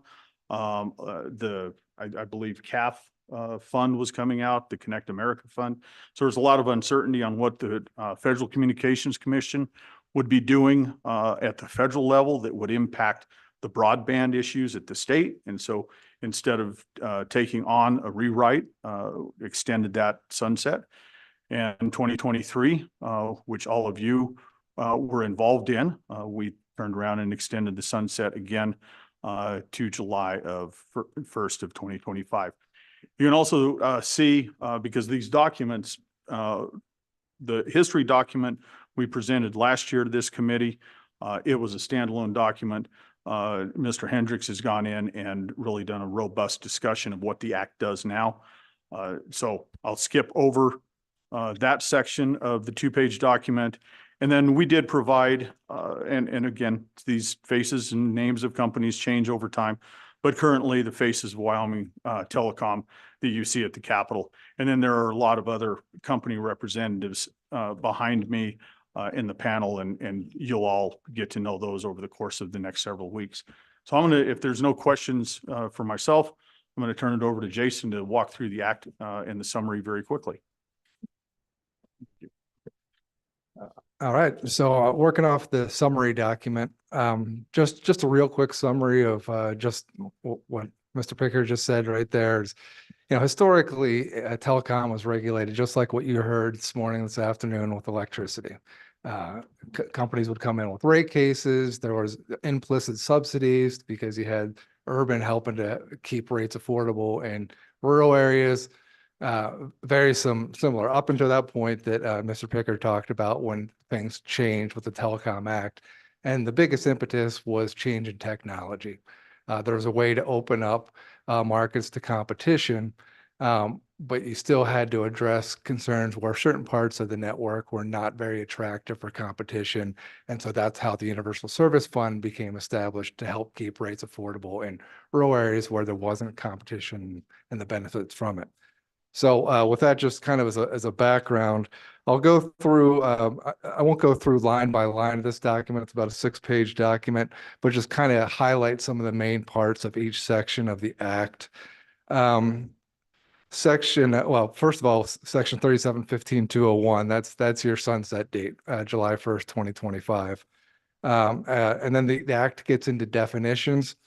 One of the key things to point out with this is that it defines telecommunications service very broadly. And if you look at that definition, you could think probably of a lot of things that might fall under that definition. And so then what happens after that in the next couple sections of the statute, it goes through and says, well, telecommunications is not this, it's not this, it's not this, it's not this, it's not that. And it does that as well in 3715-105. That was the section that Mr. Pickard referenced in 2015 when IP was specifically, did I get that year right? Yeah, 2013, sorry. When IP was specifically listed as well as not being telecommunication service. So what you end up with after you get through all of that and some of the other sections of the statute is the only thing regulated from a traditional kind of perspective is what's considered essential non-competitive services. So it's just your standard local service is your primary thing that's regulated. Though that's the part that's recognized within the statute. And in reality, as we heard about a little bit, that there's not competition everywhere. So you keep those rates affordable, subject to what's in the act. So that's what you're left with is essentially just local service. There's other provisions in the act that are regulated in a different way, which I'll get into. But your traditional kind of regulation is that just the local service. In Article 2, 3715-201, Mr. Petrie referenced this. That's the certificate of public convenience and necessity. So before you offer local service in the state, you have to do a filing with the Public Service Commission. They review it for certain things and approve it. And then you have your certificate. That certificate allows you various kind of things within the telecommunications industry, interconnection, access to numbers, and so forth. 3715-202, it's a section of the act that allows the commission to determine that certain areas are competitive and that it's going to no longer regulate those the way that it historically has. At least one company has already taken advantage of that, which we've heard about. And it talks about what the commission consider when determining whether or not a service is competitive. Price regulation of what I talked about, the essential, non-competitive essential telecommunication service, your local service. If you see there, the rates have been capped since 2006. So, think about that for a second. They haven't gone up with one or two exceptions a number of years ago since 2006.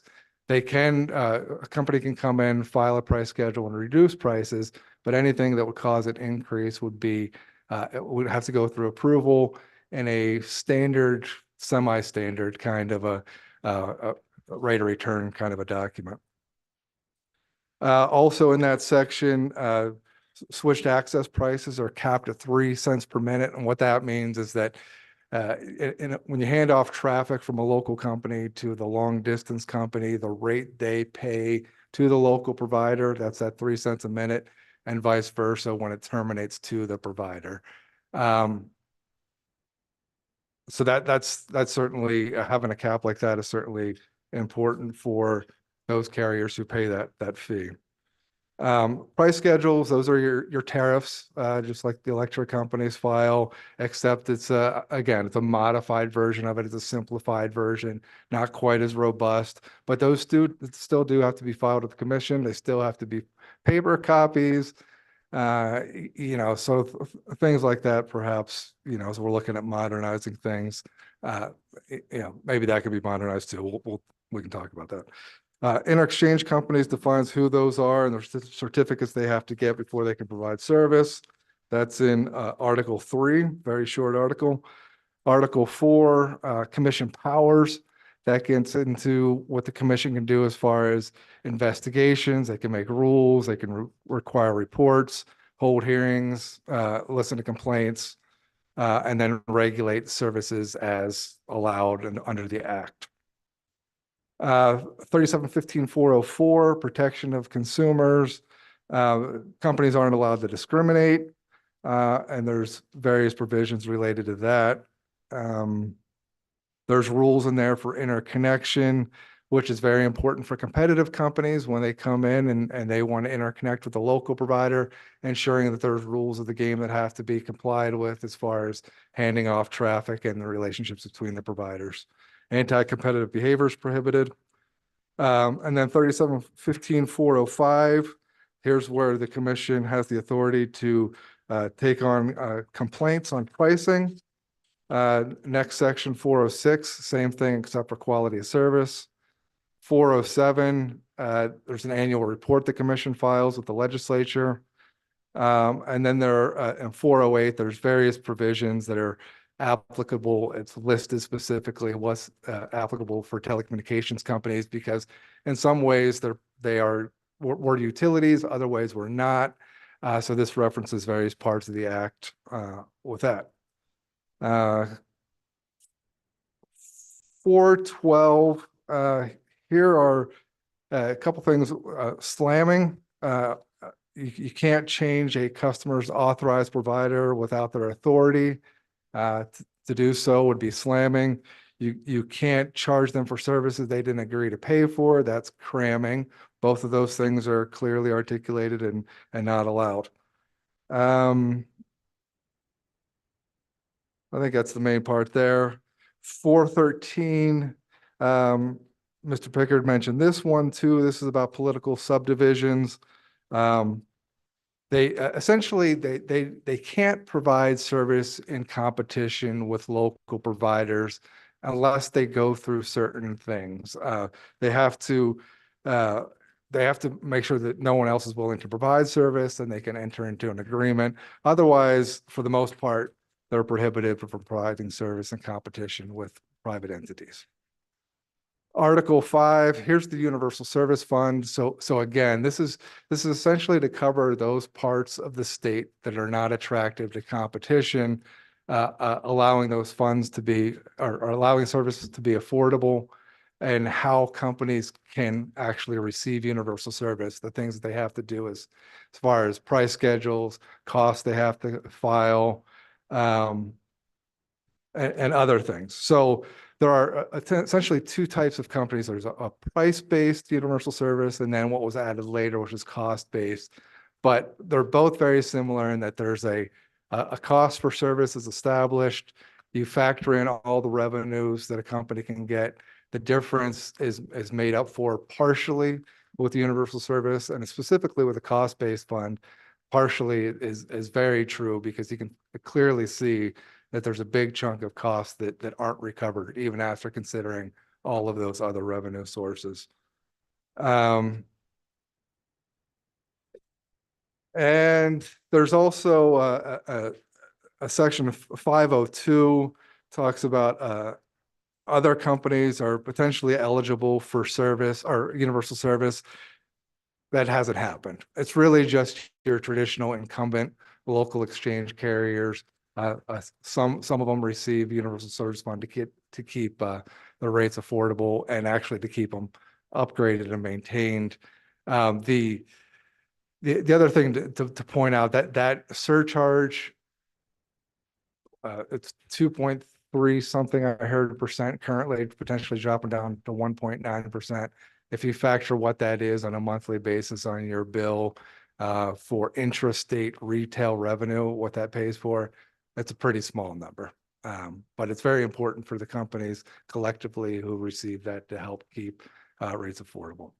So I think those are the main provisions. And so, I mean, overall, the act contains pro-competitive policies, consumer protection provisions, caps on retail rates. It gives the ability to have arbitration between competitive companies and incumbent companies, prohibitions on discriminatory and anti-competitive behavior, And then just encodes the universal service within the policy of the state.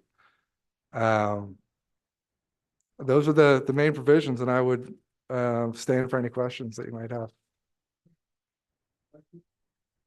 Sorry, didn't have my microphone on. Senator Scott, we'll start with you and then we'll get the rest of the committee. Mr. Chairman, on the provision, certificates of convenience and necessity, does that just apply to landline carriers or does that include cell phone carriers? Mr. Chairman, Senator Scott, my understanding that's just incumbent local carriers, that doesn't have to be obtained by cellular carriers. Mr. Petrie's nodding his head, so look, we're going to go with that. Go ahead, Sen. Mr. Chairman, the provisions with regard to interconnection, does that cover all carriers? Because I understand sometimes the cell phone people use the landlines, get on the landlines and use that to get to the central office. Is that regulated by that, or is that again strictly? Mr. Hendricks? Mr. Chairman, Senator Scott, yeah, that definitely applies to cellular companies interconnecting with local exchange companies, the rates they pay, the network that's involved to transmit traffic. Under the Federal Telecommunications Act, there are provisions that are turned over to the state, and then there's functionalities associated with that, requirements to negotiate, how long you have to negotiate. If you can't resolve the complaint or resolve the negotiations, it goes to the commission and they can arbitrate it and come up with their own ruling. But yeah, that applies. Okay, anybody else? Anybody else? How's this going to get done by the end of the year? Mr. Chairman, I'll take that one. I'll try to bring us home here. So when we requested this interim topic, we did make a promise to the committee that industry would work together, work cooperatively to try to bring ideas forward. We have started those discussions. Those discussions were predominantly focused on preparing for this meeting, although I did reach out to the commission to get a better understanding of what they were intending to discuss today so that we didn't kind of overlap efforts.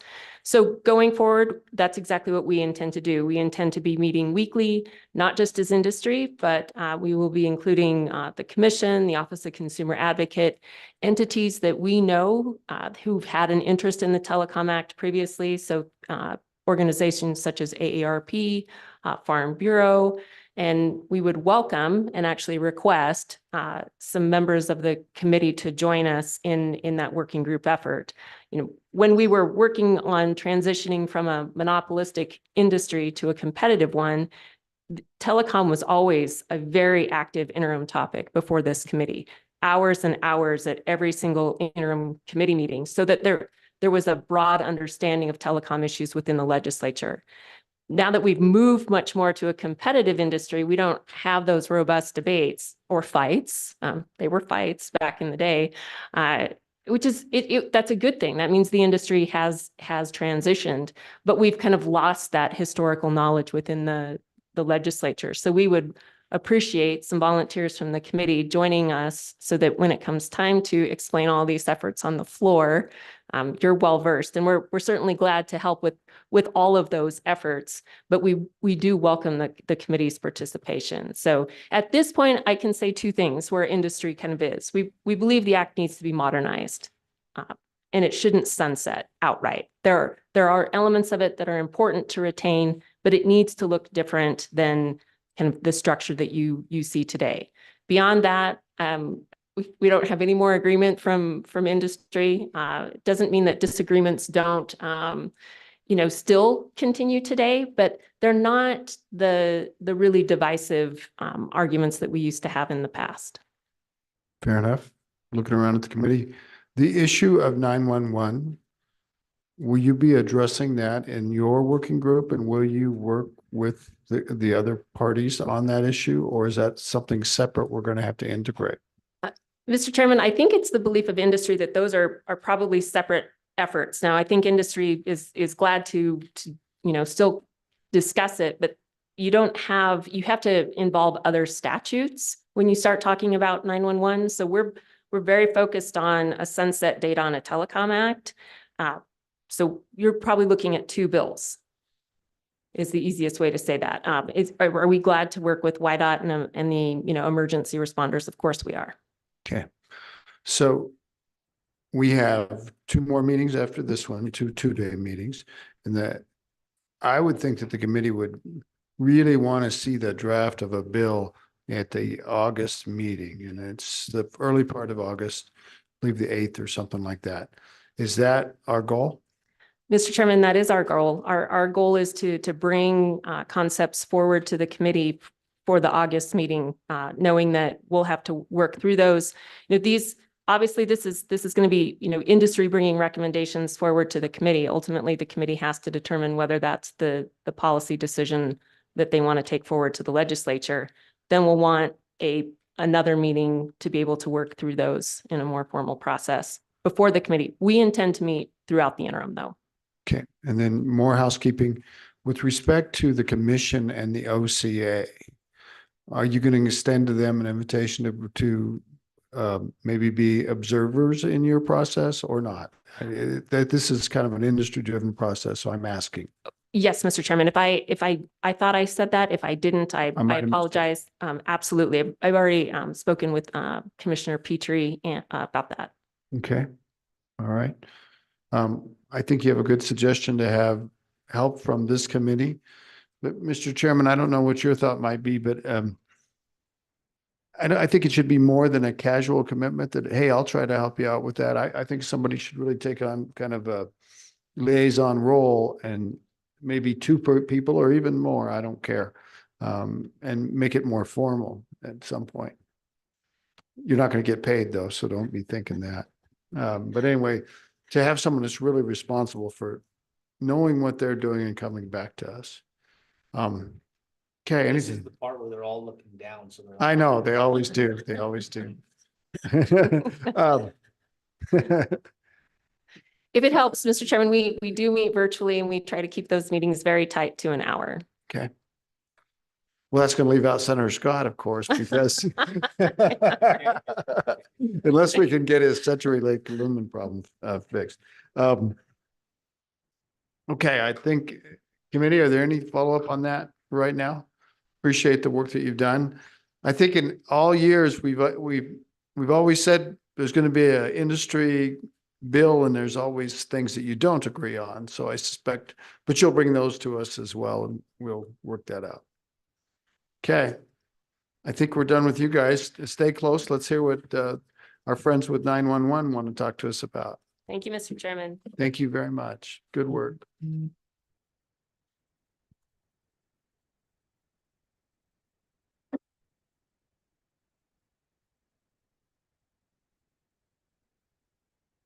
Welcome. Who's going to go first? Yes, sir. Mr. Chairman, good afternoon. My name is Nate Smolinski, and I am the Chief Technology Officer over at YDOT. Part of my other role is I am actually the State 911 Coordinator and also the Statewide Interoperable Communications Coordinator. Some of you guys may know me. I did oversee YLink for a while. So for those of you that did vote for that last year, thank you. It's nice to not have to come here and talk about YLink right now, so we're not going to. With that, we're going to kind of focus a little bit, not on YDOT, but I did want to just not to rehash too much of what's already been mentioned, but kind of talking a little bit about what my role is as a 911 coordinator. And with me today, I have Amy Benning, who is our 911 planning coordinator. She does work in our office as well. You're going to learn probably a lot more from Amy because she's the one, the boots on the ground that are meeting with our PSAPs, the public safety answering points, dispatch centers, et cetera. But really what our role is to try to make sure that we have the state of Wyoming prepared in order to migrate to NextGen 911. And with that, we're looking for opportunities and funding at the federal level, also the state level, which kind of brings up the fee that we were discussing a little bit. But part of the reason why we came about here and we started working with the PSC was what we started finding out specifically over the summer of 2023. There were several 911 outages that affected the state of Wyoming in all corners and everywhere in the middle. And what was happening was the PSAPs were going down, they really weren't getting some of the support and didn't really know how to go ahead and get some of those notifications from the providers, because there's different types of outages that Mr. Petrie had described here. So they didn't really know where to go. So they would actually at times contact the WOS, Wyoming Office of Homeland Security. They then would contact the PSC. And as Mr. Petrie explained, they would then contact the vendor. But since they didn't really have that authority, there wasn't a whole lot they could do except, hey, we got a really good relationship with you. Can you help me out here? Well, we started getting pulled into this because the frustration at the PSAP level, they were now contacting our office and seeing if we could help out with some of the relationships that we've established with some of the providers in our 911 talks. Do you mind if I interrupt you? Mr. Chairman. And it's Smolinski? Smolinski. Smolinski. Smolinski. Smolinski, just like it sounds. Perfect. Thank you, Mr. Smolinski. I'm not sure that everybody on the committee knows what a PSAP is. Would you mind taking a second to cover that? Thank you, Mr. Chairman. So PSAP is an acronym. Unfortunately, you're going to find in some of the worlds that we live in, we speak in a lot of acronyms. So it's PSAP, which is Public Safety Answering Point. Think of that as your 911 dispatch center. That's pretty much what it comes down to. Thank you. Go ahead. Absolutely. So, Mr. Chairman, kind of double backing a little bit here. That's really the crux of where we started working with the PSC about we need to find some way, we're in support of what does this authority look like? I don't think we have a recommendation at this point. We're going to be happy to keep working to figure out what this would look like. I think part of that might tie back into the Sunset Act. But with that, I think I will hand it over to Ms. Benning to see if she has anything to add. And say your name for us again. Mr. Chairman, it's Amy Binning, and I'm Benning. the State 911 Planning Coordinator. Is that like Fort Benning? Nope, that would be with an E, I with an I. I'm with an I, Okay, BINNING. thank you. You're welcome.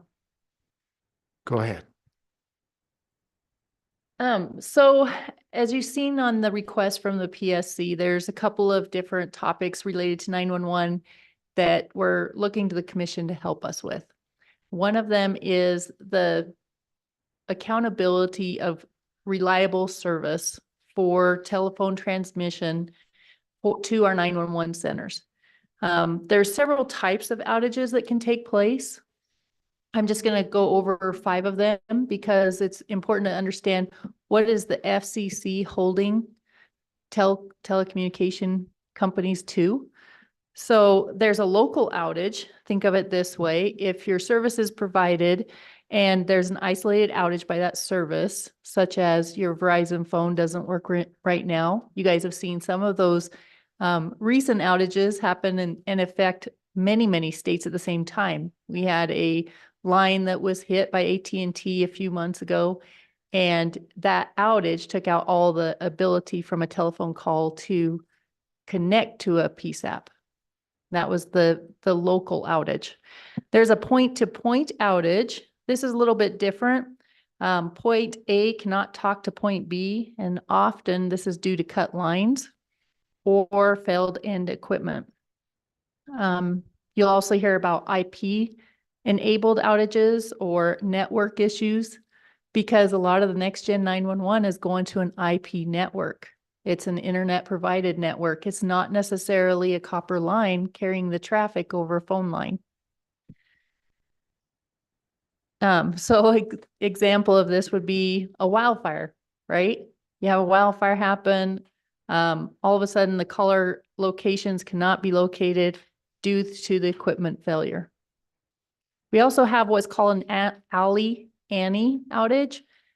Alley Annie is, if you look at the history of 911, back in 1965, when a call came across on a network, we didn't know the address of the person that was calling. And so one of the evolutions of the E911 service was to have your location. And Alley and Annie is a way that we get your location. It's usually a service provided by Entrado. And forgive me, that was one of the acronyms I didn't write down.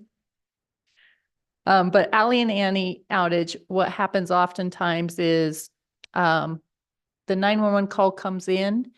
It's typically routed, whether it comes from a cell phone or from a landline, it's typically routed to what we call the selective router. And that's a location in Cheyenne. And if that selective router connection is interrupted, then we don't get critical location information from the individual that's calling. And you can see how that could be a problem, right? If you don't know the location of somebody that's calling, then you can't get services to that individual, and sometimes services are delayed. Now, the last type of an outage is not something that the FCC regulates, but it's called a trunking issue. So if you and I were having this conversation and you were calling me either on your cell phone or a landline, and I am talking to you and your conversation back to me in the dispatch center is intermittent, I'm missing critical information. So if I'm asking you what your address is and you tell me 1082 Herrick Lane, but I only hear 1082 Herrick Lane, that's a problem.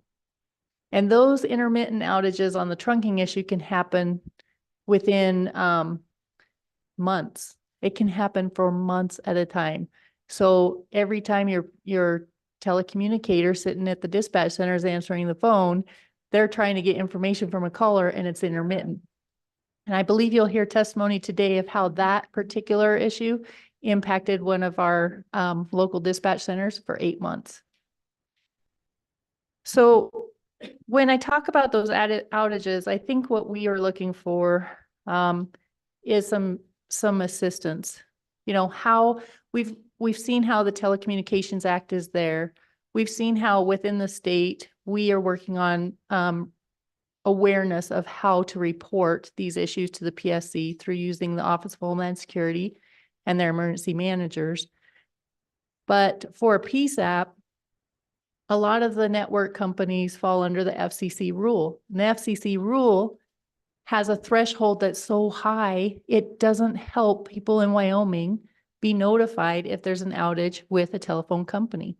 Now, Nate and I have reached out directly to work with Lumen, and they have been supportive in coming to the table, but we still have that gap. And that gap is that our dispatch centers, if there's an outage, they aren't even being notified. And we do have, I believe, a gal that's going to testify to that today as well and speak to the commission about their particular outage and how it impacted not only life safety, but you know, the healthcare of someone, individual in their community. The 911 funds, we did list on there that there is a huge deficit. And I think that that's important to just bring to your attention because there is a cap of 75 cents that each county or community can collect at this point in time. And there is a total of $10,657 and some odd cents that is expended towards 911 equipment. That is not counting personnel. That is just the equipment, the radio service, the telephone services, the fees for connecting their calls to that selective router, the Ali Annie services, et cetera, is about $10 million in costs. And our locals are collecting $7 million with that 911 fee. So there's a $3.6 million deficit, and that's being consumed by your local entities. I will stand for any questions. Questions for either of these folks? Representative Ottman, please. Thank you, Mr. Chairman. This is very interesting, and I thank you for being here. What I'm wondering, and if this goes along with that, Ali Annie, I'm just trying to put it all together. So with this, what I was wondering, there's a problem if there's an outage that dispatchers don't know. So how many providers are there that would be affected or could be affected? And then would it be rurally or what am I trying to say? In an area, and then they would have so many centers that they would need to contact and tell? Is that the way it would work? Or how many centers are there and how many providers? And are the districts divided up so that they would know who they needed to notify? Very good questions, Thank you. Chairman and Representative Amon. So very good questions. There's a couple of answers to all of that. So the first one is there's 34 PSAPs in our state. And some of them are at the local community level within a city, such as Powell and Cody. And some of them are more at the county level, such as Sweetwater Combined Communications Dispatch. But those 34 PSAPs, what your second part of your question is, how are they notified? So they're notified based on the provider that has the outage. Cell phone companies are very quick to let our PSAPs know that there's an outage to their service, because that would be your local outage, right? And they are very quick to let them be notified. AT&T, Verizon, within just a short amount of time, they're contacting our PSAPs and letting them know that they have an outage in their area. What that outage notification does is it allows the PSAP to address it a couple of different ways.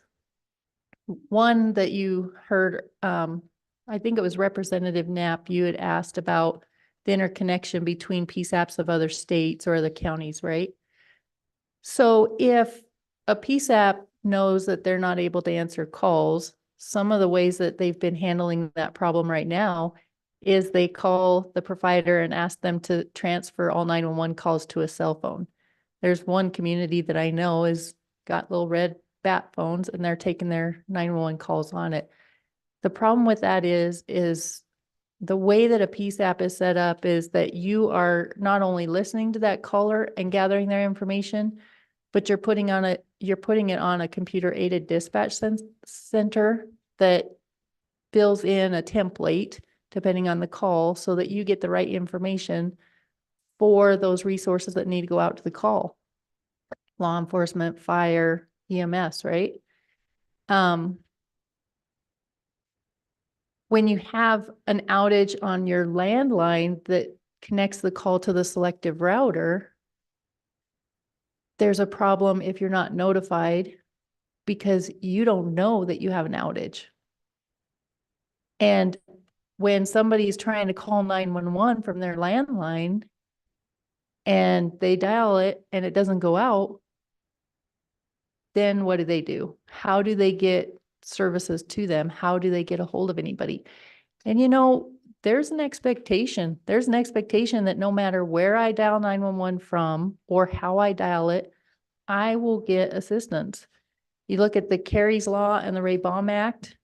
I won't go into those in great detail, but those two laws were put into federal statute because being able to dial 911 is an essential service, and getting a connection to a call and help to that individual is essential. So when a PSAP center doesn't know for a couple hours that they even have an outage, that's a life and death situation.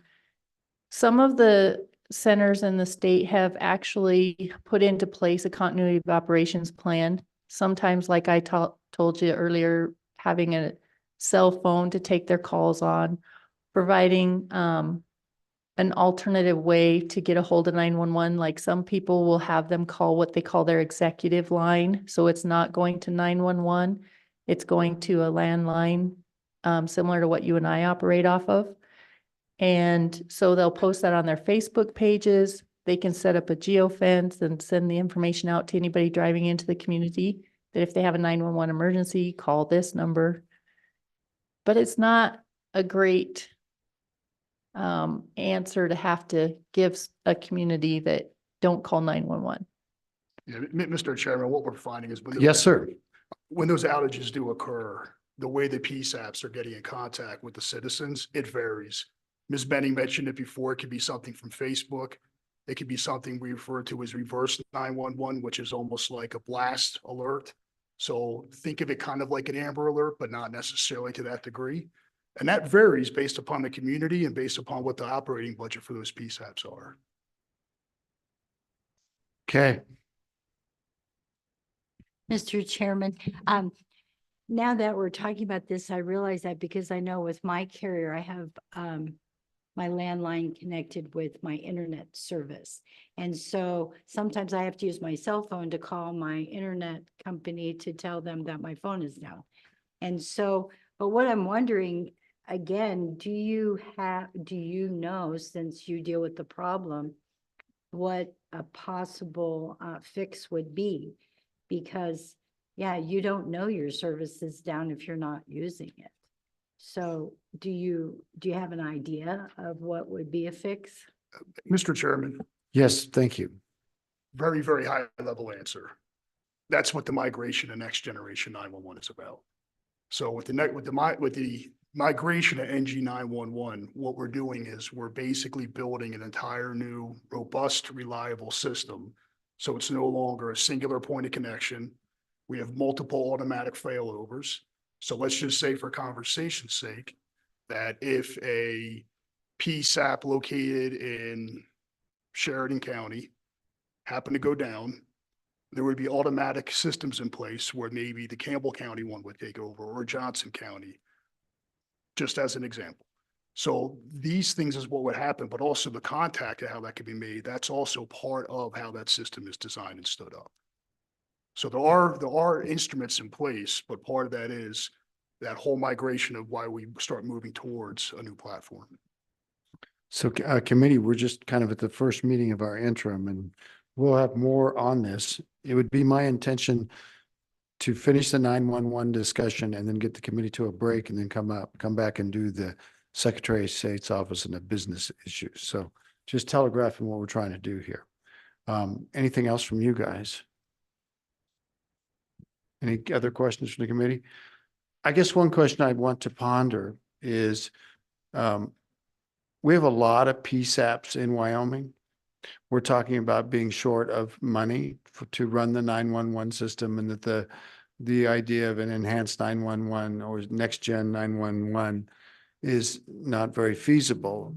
But one of the reasons that our costs are so high is that we have 34 PSAPs, public safety answering points. And I guess I'd broach the question is, can we make this transition by reducing the number of public safety answering points, perhaps down to 1 per county or no more than 2 per county? And as we go forward, it seems like that would free up a lot of resources. And I do realize, having worked in this area before, that local law enforcement and local public safety officials like to have some control in this area, and they very much like to have their own PSAPs.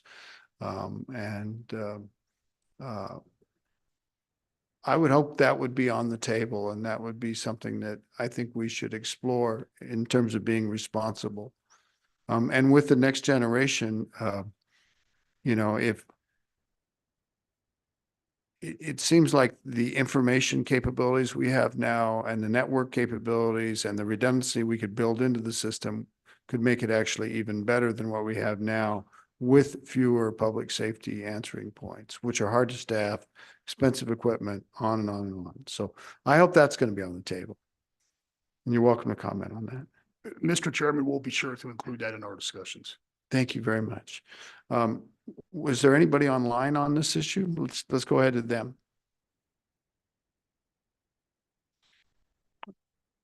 He's a familiar face, or she is. It's Mrs. Thankfully. Yeah. We're talking Homeland. We're not talking Wildlife Natural Resources Trust. Lynn, come on in, Earth to Lynn. We're having to reboot our TV. Unmute, start video. I think it was slammed. There we go. I'm not sure. Can you hear me now? Hello, friend. Yes, we Hello. can. You're welcome. Great. Good afternoon. I'm Lynn Budd, B-U-D-D, by the way, and I'm the Director of the Wyoming Office of Homeland Security. I'm here today to provide you with some cursory data regarding the number of outages of the 911 system across the state in the last year and the possible cascading consequences of these outages.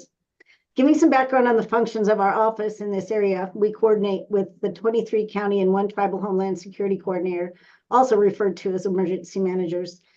Through our staff, we provide a 24/7, 365 duty officer to respond to sharing of situational awareness, as well as requests for state assistance in emergency situations. Part of our work in the support of preparedness and response to threats to community lifelines, which are the most fundamental services in a community, includes communications. The communications lifeline includes infrastructure, alerts and warnings and messages, 911 and dispatch responder communications, and finance. We have a tremendous partnership with the Public Service Administration and Whiteout Communications. Our duty officers and staff work together to identify outages and assist the local jurisdictions to get those services reinstated. At the same time, we're also working with the local jurisdiction to address any additional cascading consequences. We track communications with local Homeland Security coordinators, including their reports of outages to communications. In a cursory review of these reports to our office, there have been 13 of these incidences in the last 12 months. These include outages to the 911 system, as well as the ability to page out emergency responders. These outages pose a threat to not only communications, but a threat to lives.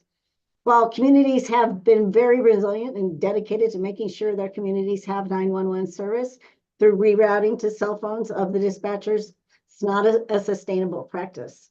The coordinators are also there to assist with community notifications regarding alternate numbers to call. This can be done through the Integrated Public Alert and Warning System, or IPAWS. While this data is for our state, as already mentioned, in the past few weeks, there were concurrent 911 outages in multiple states, including Nebraska, South Dakota, Texas, and Nevada. These outages are currently being investigated at the federal level. In our current threat environment, this is very concerning. I think anything we can do to create stability and resiliency in our communication systems in the state would be beneficial to protect life safety of the public and of first responders. I appreciate the opportunity to comment and happy to answer any questions. Thank you very much, Director Budd. It's good to see you again. Any questions for Director Budd? You got a bye here. Thank you very much. We look forward to working with you. All right, thanks. Anybody else? Mr. Thompson? Is Ellen or Alan? Alan. Mr. Thompson? Hello, Mr. Chairman. My name Welcome, is sir. Alan Thompson. Sorry about the delay there. My name is Alan Thompson. I'm the Executive Director of WASCOP, the Wyoming Association of Sheriffs and Chiefs of Police. And I'll be very brief. I just want to echo Mr. Smolinski's comments and Ms. Benning's comments. The outage notifications is a very important priority for WASCOP and our PSAPs across the state. Not always do our chiefs and sheriffs supervise those dispatch centers, but they're heavily involved in them. The joint powers boards, and it's very important to provide service to those in need in our community. So we were working together with these entities to be a voice in that going forward, and we'll be there to give our input on any proposed legislation that we might talk about with that outage notification that is of utmost importance to us. And then also I wanted to mention quickly that the ongoing costs of our 911 centers, or PSAPs, have been increasing exponentially based on the technical equipment, and then the software, and then the short duration that software is viable. So we're looking at hundreds of thousands of dollars in rebuilding or updating those PSAPs across the state. And anything that we can do on the low end, and like we talked about earlier, the local taxpayers footing a lot of the bill on that, and the service line charges are kind of lacking in that realm. So that's another concern for us going forward. I would be happy to answer any questions, and we'll commit on behalf of WASCOP that we'll be part of this conversation going through the entire interim and legislative session next year. We look forward to working with you. Are there any questions? I think we're good. Is there anybody else? And I kind of have a general question for everybody, a couple. Two general questions. One is in the area of the Telecommunications Act. It strikes me that we haven't looked at what the best practices are now in other states for state level telecommunications laws. And I think it'd behoove us to do that, maybe through NARUC or someone, to see. I know there are a lot of old laws out there, but there might be some new ones that we could benefit from if we were to pay attention, look outside the box. And then to the 911, I just make a request that we get a flavor for You know, in Wyoming, we have less than 600,000 people, and we have 34 public safety answering points. And I'm sure that if we were to look at the practices in other states and the size of communities and the size of the dispatch area that public safety answering points encompass, we might learn something from that. And I don't mean to suggest that the one is a substitute for the other. I understand we have unique geography, terrain, situations in Wyoming, but also it might behoove us to learn from that. So I would make those two requests to folks out here, maybe to do some research on telecom laws in other states, and maybe the level of PSAPs that occur in other states. You know, are we really an outlier with 34 for this amount of population or not? Seems like we are, but I would hope we could get some answers to that. And I appreciate all of you on the call and in the room that might be able to help us with that. Look forward to it. Is there anybody else who wants to testify? Yes, ma'am. 3 more? Oh, I'm kind of premature. We're going to move on to the next online testifier. Say the last name again. Goulart. Bailey Goulart, can you talk to us, please?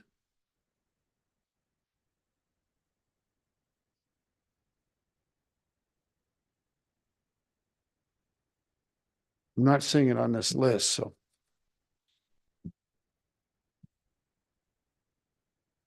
I'm not seeing anybody. Do we want to try to get the next one? Oh, okay. I've got it. Yeah, Bailey, I've got it. Yes, sir.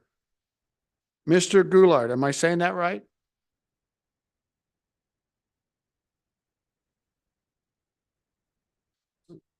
How about you, Mr. McLean? Is that you, sir? Yes, Mr. Chairman, this is Monty McLean. I am the communications supervisor for the Park County Sheriff's Office here in Cody. I've been running this center since 2005. The technology is changing at an exponential rate, and we are struggling financially. And it's not just my agency, it's not just a neighboring agency, it's a statewide issue as a whole. And that is going to require some further discussion. With that being said, my point in testifying is to say that 911 telecom providers do need to have a level of accountability. Currently, they operate off an FCC federal rule that says for every 900,000 subscriber minutes that result in an outage, they have 30 minutes to notify the FCC and the affected PSAPs. 900,000 minutes in a population of roughly 600,000 people. It takes quite a bit for that to be achieved here in the state of Wyoming. For example, the I-80 corridor from Cheyenne to Evanston would have to be down for over 60 minutes before the threshold could be met. In Fremont County, it would have to be down for almost 2 hours. Teton County would have to be down for 90 minutes. These thresholds need to be increased. Correction, we need to increase the awareness of these threshold limitations, which is why I think we need to look at the Telecom Act and find a way for us as a state to be able to hold a provider's feet to the fire, so to speak. We need them to be notifying us. We're having issues with a supply infrastructure that is very, very limited at this time. For example, Representative Yin's district in Teton County, the 911 center there ordered spare 911 lines for a backup center. It took over 11 months for them to get delivered and installed. 11 months. That's unacceptable. It's not a supply chain issue per se, as the fact that we are dealing with equipment that was considered state-of-the-art in 1972. So we need to have a mechanism to hold providers accountable and make them say, you have to step up. With Next Generation 911, it will become a computer network-based system. It will use modern technology, modern equipment, and provide us with a much better supply chain that we have right now. Currently, we talk about expenses. the phone company that provides us with 911 services can charge by the mile. Therefore, my 911 center up here in Cody pays $81,000 a year just for the phone lines. That doesn't count a single piece of equipment that the phone lines connect to. $81,000 a year. And if I'm paying that amount of money for a service that I am having routine and regular interruptions of and with, then I need to be able to explain to the taxpayers in my county, the voting members of my districts, why we are struggling. And I can't just turn around and say, well, it's provider X or it's provider Y. They just say everything is fixed, or they told me they didn't have to notify me. One of the worst things that I have to deal with as a supervisor is being notified by the public when there is a problem with the services we provide. With that, I stand ready to answer any questions you may have. Okay, any questions for Mr. McLean? Questions? Thank you, Mr. McLean. Well, Senator Barlow has one. Thank you, Mr. Chairman. So I just want to clarify, Mr. Chairman, if I could. Is it your understanding, it was my understanding that you pay basically a charge for the territory that you receive calls from, $81,000. Is that the case with all of the PSAPs, if I'm getting the right acronym down, in the state of Wyoming? Thank you, Mr. Chairman. Did you hear that, Mr. McLean? I did. And to clarify, sir, yes, I have to pay mileage on the phone circuits that come to me. I am connected to one selective router located in Cheyenne. That's how come it's $81,000 a year for me. For the Cheyenne Police Department's 911 center, they might only have to pay $100 a month, depending on the distance between the selective router and their agency. But that's just for me to have the lines to my area, to my center, and to have them working. So I'm not sure here, but it is typical that telecommunications carriers lease something called trunks. You know, it's a dedicated circuit, and they're usually by circuit mile, the capability of that circuit. That's very typical. Some of these would be on that. And if I understand we're not using the state system. WyoLink doesn't assist in providing circuitry for these systems around the state. We could build our own circuit system, or we could use WyoLink, enhance it for redundancy. But when you buy circuits from local carriers, they tend to be on a mileage based and capacity. Is that accurate? Kind of got that from you guys? Yes, sir. That is They're accurate. just like They looking straight are- ahead. They're not nodding. They're not shaking their head. Mr. McLean, back to you. Yes, sir. That is correct. We pay for what we call CAMA trunks. That is the current technology in use in the state of Wyoming. For us to have those CAMA trunks, there's a single source provider. They come directly from the selective router located in Cheyenne. So the further away from Cheyenne a PSAP is, the larger their phone bill is. Thank you, sir. Anybody else? Remember, you're keeping us from a break. I'm just reminding Representative Haroldson. Thank you, Mr. Chairman. I guess, and forgive me if I'm 100% out here, but we've got hundreds of millions of dollars of fiber that we've put into the ground around this state. Is there any way we could potentially tie into fiber a brand new technology, or I'm going to back up because it isn't a brand new technology, but at least brand new installed into our state? Is that an option where we could tie into a different structure where maybe we could eliminate $81,000 bills and have a more reliable system? Mr. Chairman, I can take that. Why don't we do that? Why don't we do that, Mr. Smolinski? Representative Haroldson, yes, and that would be the migration to NG 911. We migrate off the copper lines, we move into a computer-based network. Hence, this is where the fiber network comes in. And in the same breath, we're not just doing point A to point B. We're going to have point A, point B, back to point A again. Fair enough. And it seems like those facilities could be owned by different entities, and they could be owned by government. I mean, the state of Wyoming has some fiber too. Yeah. But Not one system goes everywhere and does whatever you're going to want. You're going to need a lot of different Well, things. that was my question, the Yeah. integrated network that we paid to put in on the state.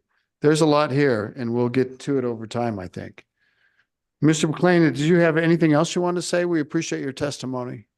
No, sir, I do not. I thank you for the opportunity. Thank you, sir.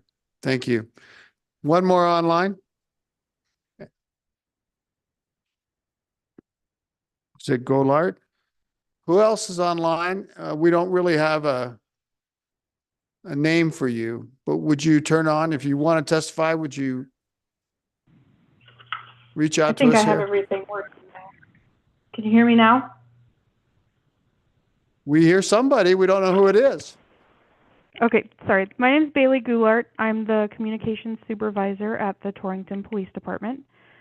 Thank you for allowing me a few minutes of your time to speak on some issues we've had regarding 911 outages that have greatly affected our center. Since January of Okay, 2023. maybe get a little closer to the microphone. Is this better? Yes. Okay.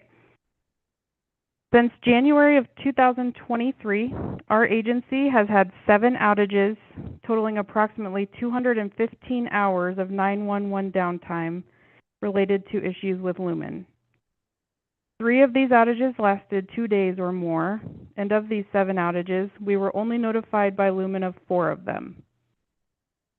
Our most recent outage, which was brought to our attention by a citizen after he and his family had attempted to call 911 4 times for his 93-year-old grandmother who had fallen.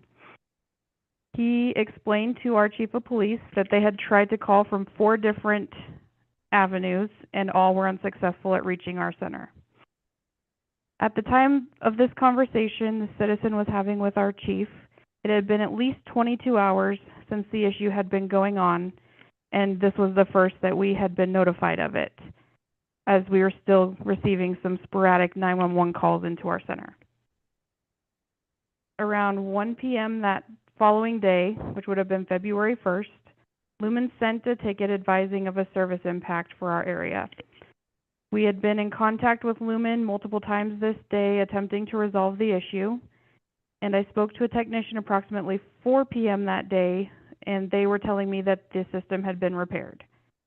I explained to Lumen this day that we were still having issues, at the very least receiving calls from landlines, and we had been conducting our own testing with members of our community to see if we could isolate what the issue was. Around 5:30 p.m. that day, we received a message that a Lumen central office in Nebraska had been identified as the likely source for the problem, and they were still working on repairs.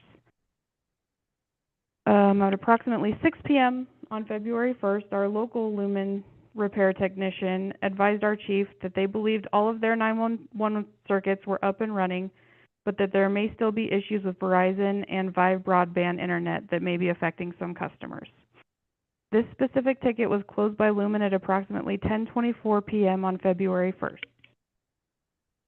The following day, we were notified by another citizen in our community that they had attempted to dial 911 from a Verizon voice over internet protocol phone and were still unable to reach our center. This issue took 3 days to resolve, which finally allowed us to have a successful test call with 2 different citizens in our community at 2:33 p.m. on February 5th. That is 3 whole days that there could have been people attempting to reach us by dialing 911 and unable to do so.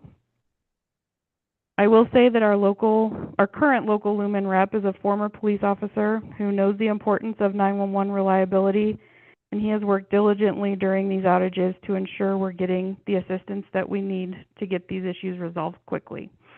However, these issues are not only frustrating but dangerous and pose an astronomical risk to public safety. This most recent outage specifically could have cost a woman her life, and we had no indication there was even a problem. Thank you. Thank you very much, Ms. Goulart. Are there any questions for Ms. Goulart? That's very poignant testimony. We We hear you loud and clear, and thank you very much. Thank you. Is there anybody else? Any final words in the room? Mr. Petrie, you want to take the stand? They're friendly. You can stay right there. Mr. Petrie, welcome back. Mr. Chairman, thank you. I'll keep it real quick.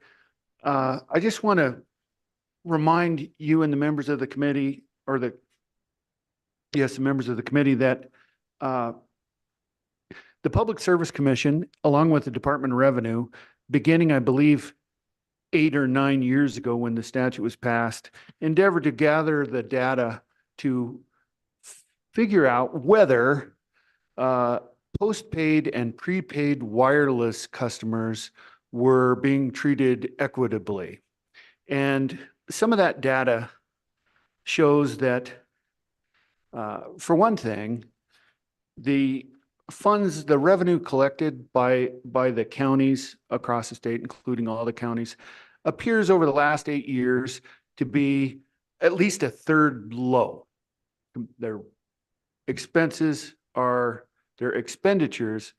greater than their total collections by approximately a third.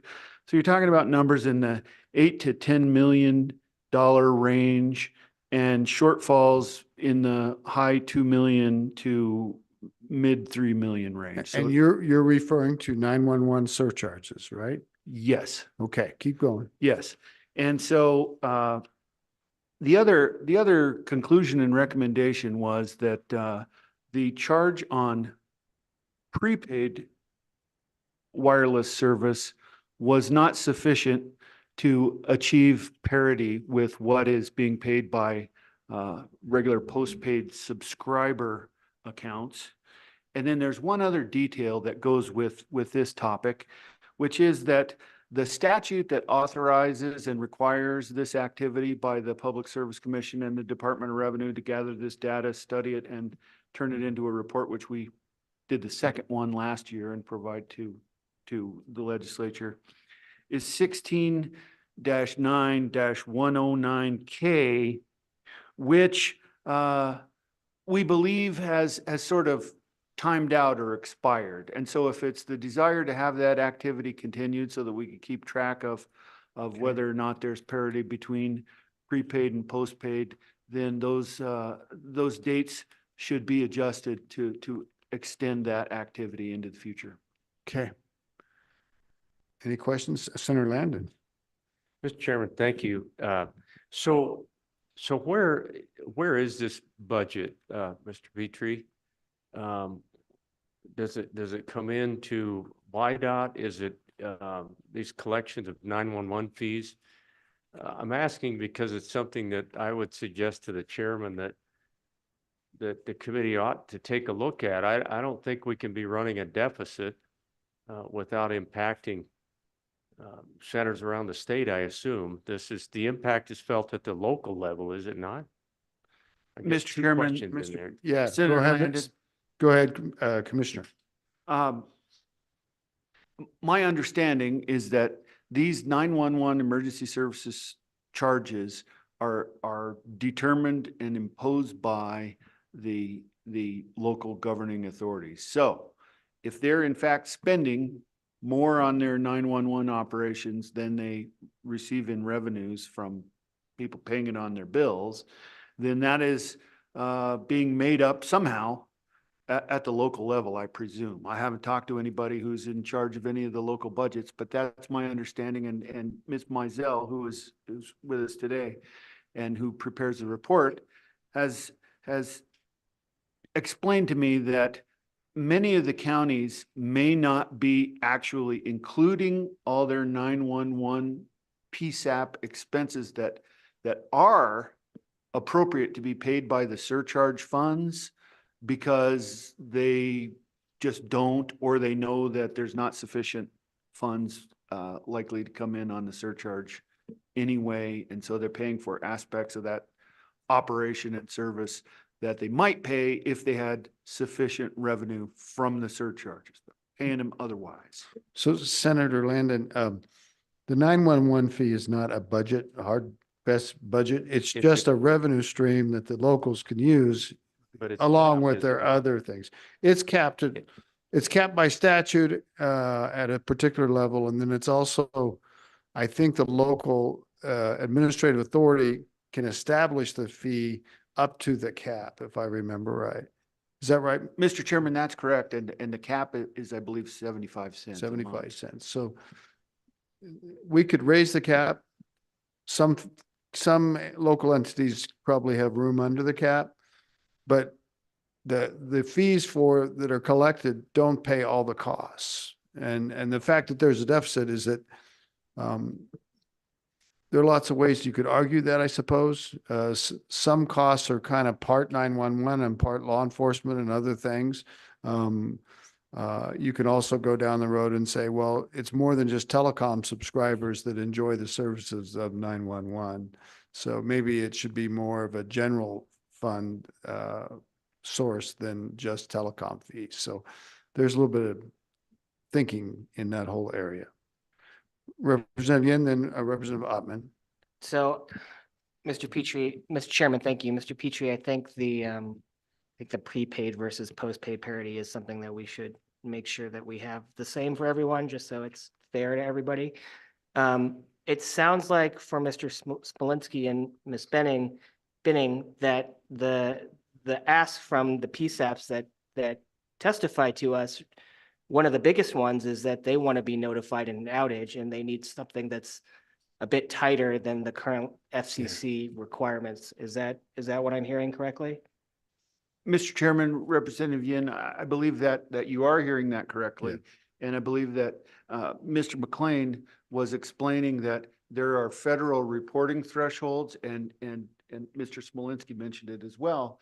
The federal reporting thresholds, I think generally those of us that have been talking about this feel that those reporting thresholds are far too high for our geography and population density and such. Like Not relevant. You know, if it takes 911 has to be out for hours before it's even required to be reported, that's probably the wrong threshold for our purposes. And just to put things in perspective in regards to our mission, this outage reporting and the relevancy with respect to the new Telecom Act, I definitely see that connection. We weren't necessarily charged as a committee with fixing the funding system to get us to NextGen 911. I'm not saying there's good brains here and we could do some thinking on it and it's kind of related, but that's not necessarily our charge. And then Representative Ottman.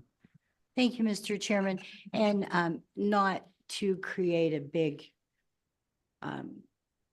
dissertation, but just a simple historical question is in the day of just landlines, okay, because I've had conversations within different entities in the county. And one of the things is there's 3 or 4 different entities doing individual things. So in the day of just landlines, were there problems with people being notified with 911? Or is that something new? I mean, did they have a system that, because I'm not really sure how long the 911 system has been in effect in the first place, but is it that local entities need to work together to find a system that relates more? Mr. Chairman, Representative Ottman, I believe, although I wasn't involved with this sort of thing in those days so much, but back when the telecommunications system basically consisted of one telephone company, they kind of owned the network.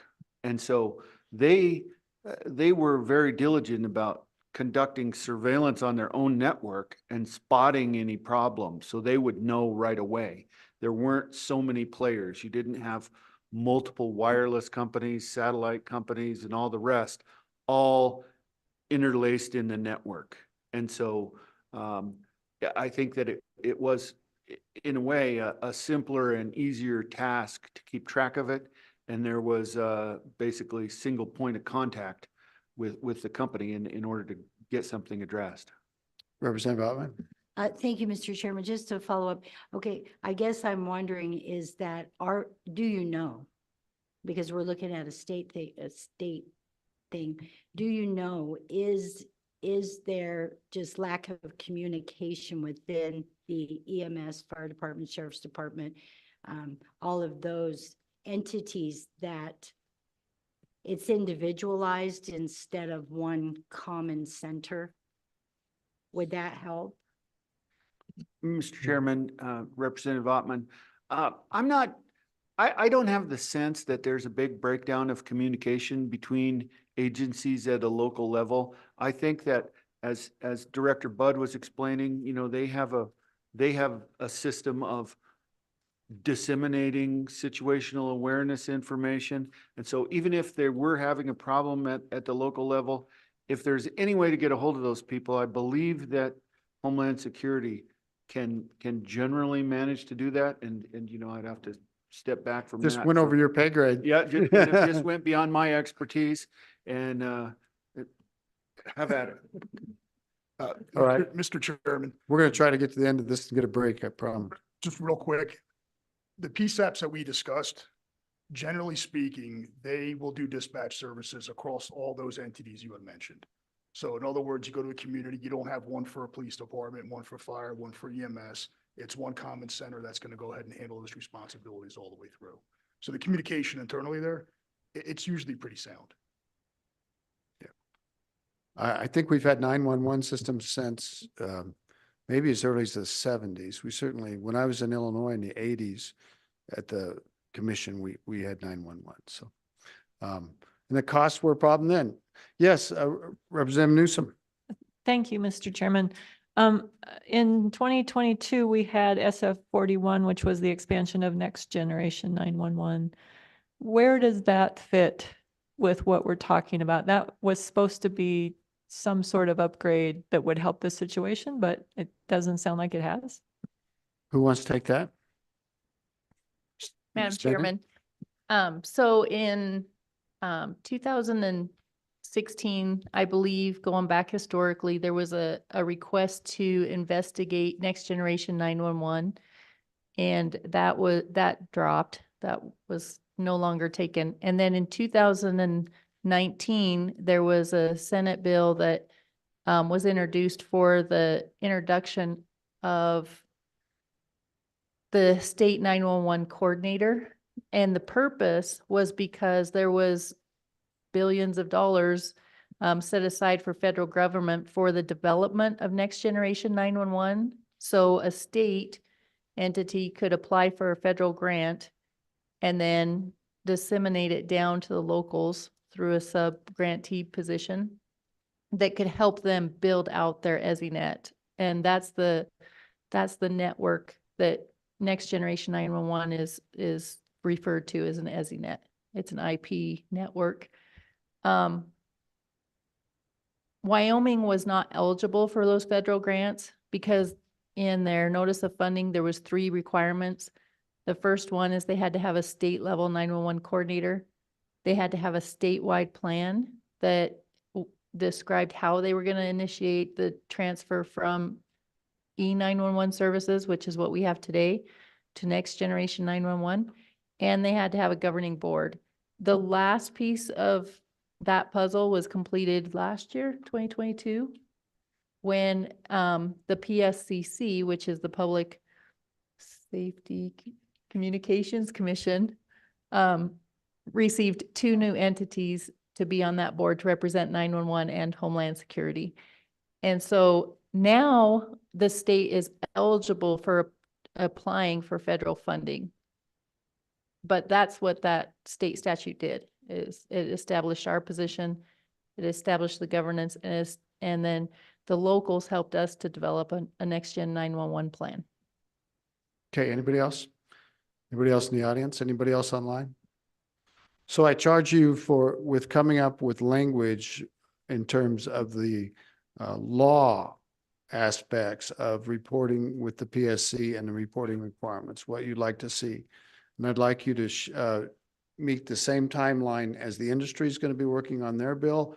And I would hope that you would share it with the industry in advance. Let's start there. And then there's other requests about other state laws and really how many PSAPs other states have would be interesting too. Anything else? What I'd like to do is take a 10-minute break. And then we'll come back and we'll begin with the Secretary of State's office and we'll get out of here this evening at a reasonable time. So we're also going to hear from the Fremont County Assessor. Thank you very much.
topic. And Secretary of State's office is welcome to take the table. We're glad you're here.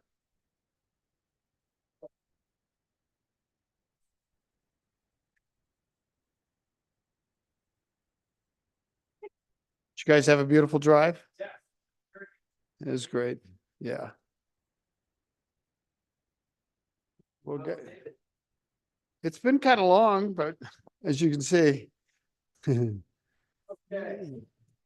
Let me get some more members back here, and we have to get online and see, we've got 1, 2, 3, 4, 6, 7, 8. Let me get 1 or 2 more. We cleared the room. I was amazed after electricity.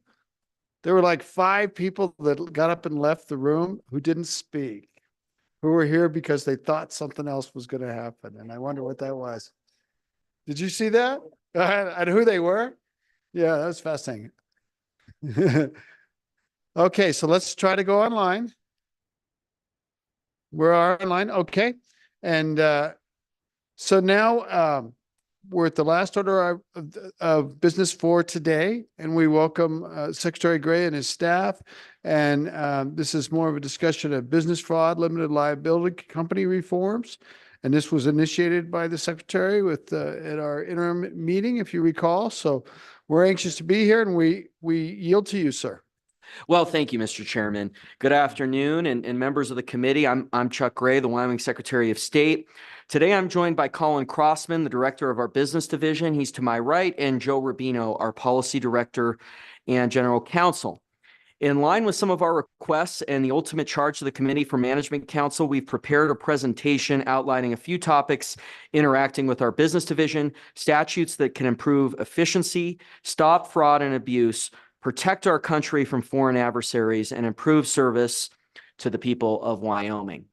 We got the presentation up? Yep. Good. All right, let's go to the first slide. Thank you, Mr. Rubino. Our first topic today concerns trade names and trademarks, and an exploration of ways that our office can better serve the public when instances of fraud, misstatements, or misuse of trade names or trademarks occur without resorting to judicial intervention. For the committee's understanding, Mr. Crossman is going to walk through an overview of trade names and trademarks, particularly the state trade names and trademarks, and then the difference between what we can do for corporations and LLCs when there is an issue versus what those having issues with trade names and trademarks are forced to do, and some of our suggestions on how to ameliorate some of the issues we've seen. With that, Mr. Chairman, can I yield over to Mr. Absolutely, sir. Thank you. Thank you very much, Mr. Chairman. With your indulgence, I'll maybe go a little faster than I had originally anticipated given the later hour. But at a high level, we'll start with trade names. A trade name is defined in statute. That's 40-2-101 through 111 as a word, name, or combination of the foregoing in any form or arrangement used by a person to identify his business, vocation, or occupation and distinguish it from the business, vocation, or occupation of others. In a broad, high-level sense, this is basically like a DBA. We don't call it a DBA here. It's not precisely the same thing, but that is a useful way of thinking about it. So that if you already have an LLC, maybe ABC LLC, but that's not really indicative of what you do, you can request a trade name in addition to having the actual name of the LLC and then operate under that. One clear example of this is, for instance, if you are a franchisee of something like McDonald's, you have your own LLC, but you operate under the name McDonald's. So something like that, but any business can use it. And in addition, you don't have to be a business to request a trade name. An individual operating as a sole proprietorship can request a trade name. But this only covers names, not images, not visual representations, nothing like that. To move on to trademarks, that's where we get into the visual representations. Trademarks are a little bit more powerful. I'm sure you're all familiar with federal trademarks. State trademarks are similar to federal trademarks, except only apply in the state. They're a little bit weaker than federal trademarks, even inside the state. But unlike trade names, they do cover visual representations. One clear example, of course, is Steamboat and the Bucking Horse and Rider. That is not only a federal trademark, but also a state trademark. And any entity is allowed to request a trademark. And the trademark can cover the words, just words too. It doesn't have to be images, but it does include images. One unique difference between a trademark and a trade name is the trademark grants protection over deceptive similarity, not just non-distinguishable. Trade names are merely non-distinguishable from other names, whereas a trademark has this deceptive similarity. So you can think that as that's a bigger umbrella, okay? The reason why we are asking or bringing up trademarks and trade names is we have some administrative limitations on what we can do. And we have seen some instances where people have improperly filed trademarks or trade names. And we can't do anything when we suspect or are provided evidence of fraud. To get into what we can do in other instances, in statute 17-16-1420, which is the business statute, or 29-705, which is the LLC statute, the secretary is able to commence a proceeding to dissolve an entity on several grounds, one of which, of course, is if they failure to deliver their annual report. If they're without a registered agent, if they fail to notify us of a change in their registered agent, or if their duration expires. Those are all things we can do ministerially. In addition, there's one element that says if it is in the public interest and a corporation has failed to provide records to the registered agent as required, has provided fraudulent information or failed to correct fraudulent information upon the request of the secretary on any filing under this act, or cannot be served. That's the key element. If someone files information with us that's false or fraudulent, and doesn't have to be fraudulent, it can just be false, and we can request a correction. If they don't do that, we have the power after 60 days to administratively terminate the entity. We can't do that in the case of trade names or trademarks. Even if we are presented with clear evidence of fraud or false filing, people have to take it to court. We have, and I'm sure this issue will come up later, but we have implemented a process to help deal with situations where people have filed false information or fraudulent documents with us. But when that extends to trademarks and trade names, we just have to say, sorry, you got to go to court. And in a separate situation with respect to trademarks, if we are presented with a valid licensed federal trademark that would override our local, the name of the entity. So let's say you have someone who files a McDonald's LLC, precisely that. Well, that probably violates the federal trademark. Okay. If McDonald's comes to us and says, hey, this violates our trademark, we have to say, sorry, go to court. We can't do anything, even though that's pretty clear. We would like to have the ability to do that the same way we can with LLCs when we are presented with that, so that people don't have to go to court, because that's very expensive, takes a long time. That whole situation, but does require inter-parties notice. If the example that I have, on deck is a company. I won't name the company, but they have a federal trademark, and they showed us that this entity that was filed here violated their federal trademark. It was 100% clear, 100% spot on, not even a question. And there was nothing we could do. Fortunately, they didn't pay their annual report fee, so we were able to cancel them for that reason.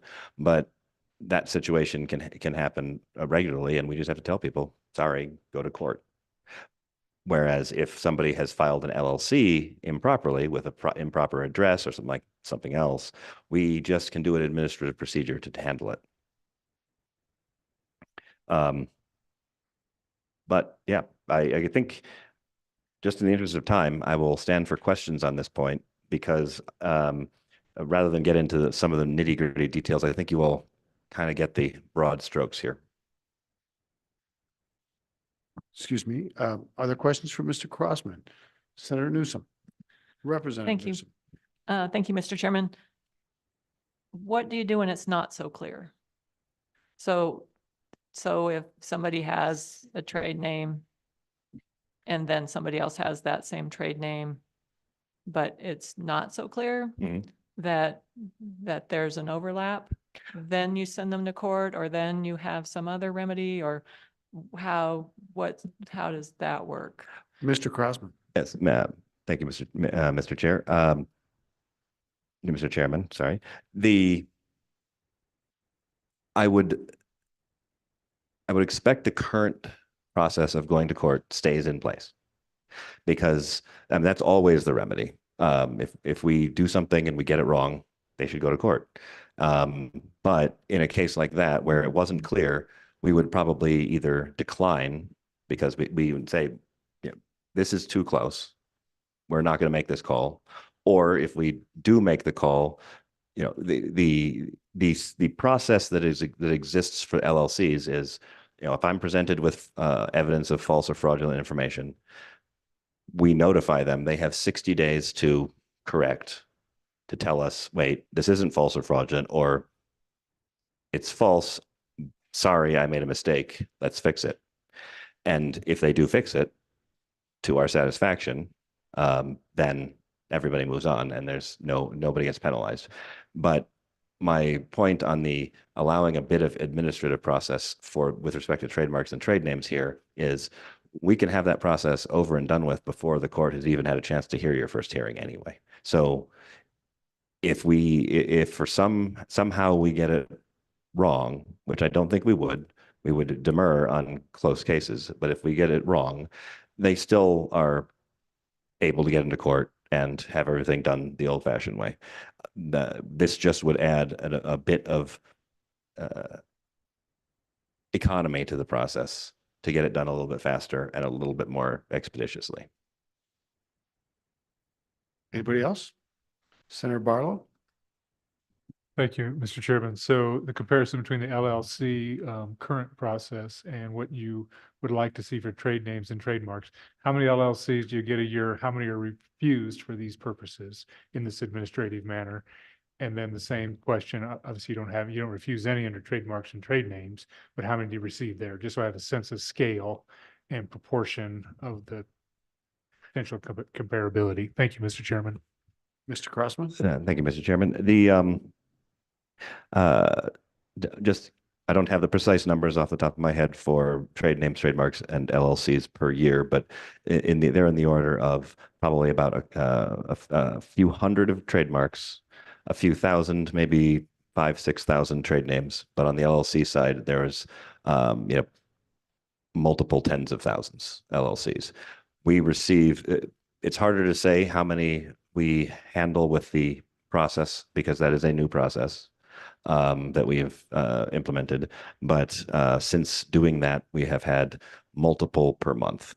So I guess, and not to foreshadow the questions that will be brought up later by the clerks, but when a person has presented us with false information on a document, we now execute this statutorily defined process, which hadn't been done before. That's a new procedure? Help me with that. All right, Mr. Chairman, it is an application of a procedure that hadn't previously been used, but was laid out in statute.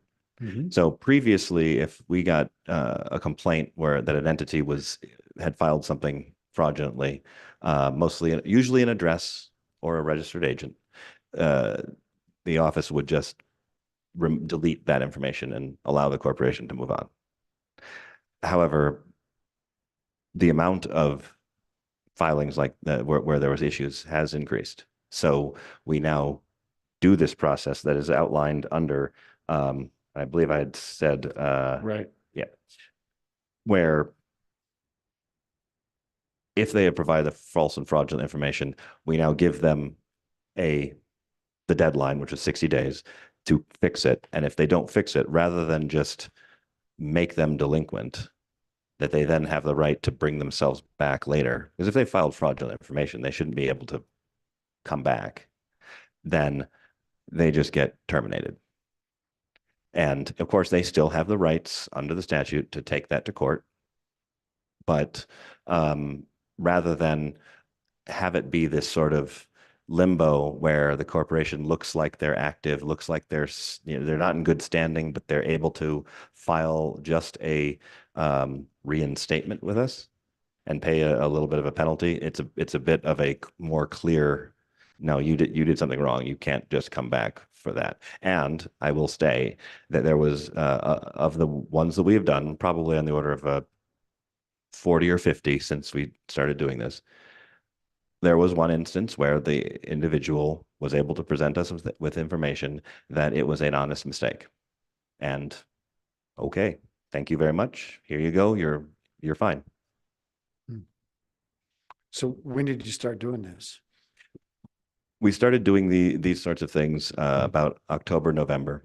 Okay. And then it picked up in earnest in about February, March, when we started seeing an uptick of corporations that were being filed like this. And also we had sort of streamlined it into this is the letter that we have. This is what we're going to look at. We demand an affidavit.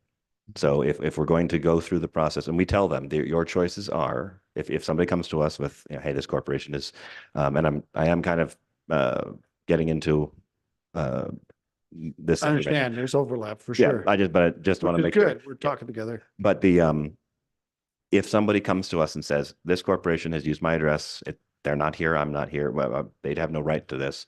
We say, we can just delete the address. But if you want, give us an affidavit and we will execute this process instead. So, but we do require a signed notarized affidavit, which is the evidence that there is fraud. So at least the individual who is saying that, because what we don't want is to have this process that is a pretty harsh process, and have somebody call us up and say, hey, this corporation is using my address. Okay, we'll cancel it for you. Thank you very much. Have a nice day. And then find out that it was an ex just trying to be difficult. So at least we have we have the legal standard of, you have sworn to this. So if you've done it wrong, then a court can pull it all back, and we can pull it all back, and B, the individual who has done it is potentially opening themselves up to legal liability for perjury. Representative Newsom. Thank you, Mr. Chairman. Circling back to the trade name, I think that whole last answer was about just Addresses and LLCs and that sort of thing. Circling back to trade name and trademarks, do you do any due diligence? So if I apply for the trademark McDonald's with an apostrophe S, do you say that's not okay because it's so similar to McDonald's? Do you do that, or as an applicant, am I supposed to do that due diligence, or what's the process? And if there is a problem, does it take the person who has maybe a national trademark to come into the state and say, that's not right, or to sue me, or how does that work? Because we're talking about two different things, it seems. The LLC fraud, which is the state and a single entity, and then the trademark trade name fraud is the state and two entities. Can you explain that to me? Mr. Crossman. Yeah, go for it. Thank you, Mr. Chairman. Okay, so the reason I brought up the LLC aspect is to demonstrate, to describe the process that we have through the statute that we believe that should be potentially mirrored for the trade names and trademarks. With respect to your example of McDonald's with an apostrophe S, we do not have the staff or the training to search the USPTO. That is a very complicated process. People, in order to properly render a full legal decision there, you have to be an attorney. But obviously with something like McDonald's, I mean, that's famous. So I think our staff would be Are you sure? But there are many hundreds of, or well, 7, 8 million federally registered trademarks that exist right now. So, and many of them are not that famous. So we can't easily determine if any specific example. We do search the Wyoming trademarks. So if somebody were to try to double register something that's already registered with the state of Wyoming, we block that. But if there's a trademark that is unique to a small industry, no, we can't easily search that in the federal database. Trade names are even more. With a trade name search is basically the same search as you do with an LLC. So if you were to file an LLC, ABC LLC, we do a discrepancy or a distinguishment search on that name, and you're expected to have done this as well by filing it. But we do that search, and if it's indistinguishable based on the rule set, then you are not allowed to get that name. But if it is distinguishable from something that has been filed, then you are allowed to get it.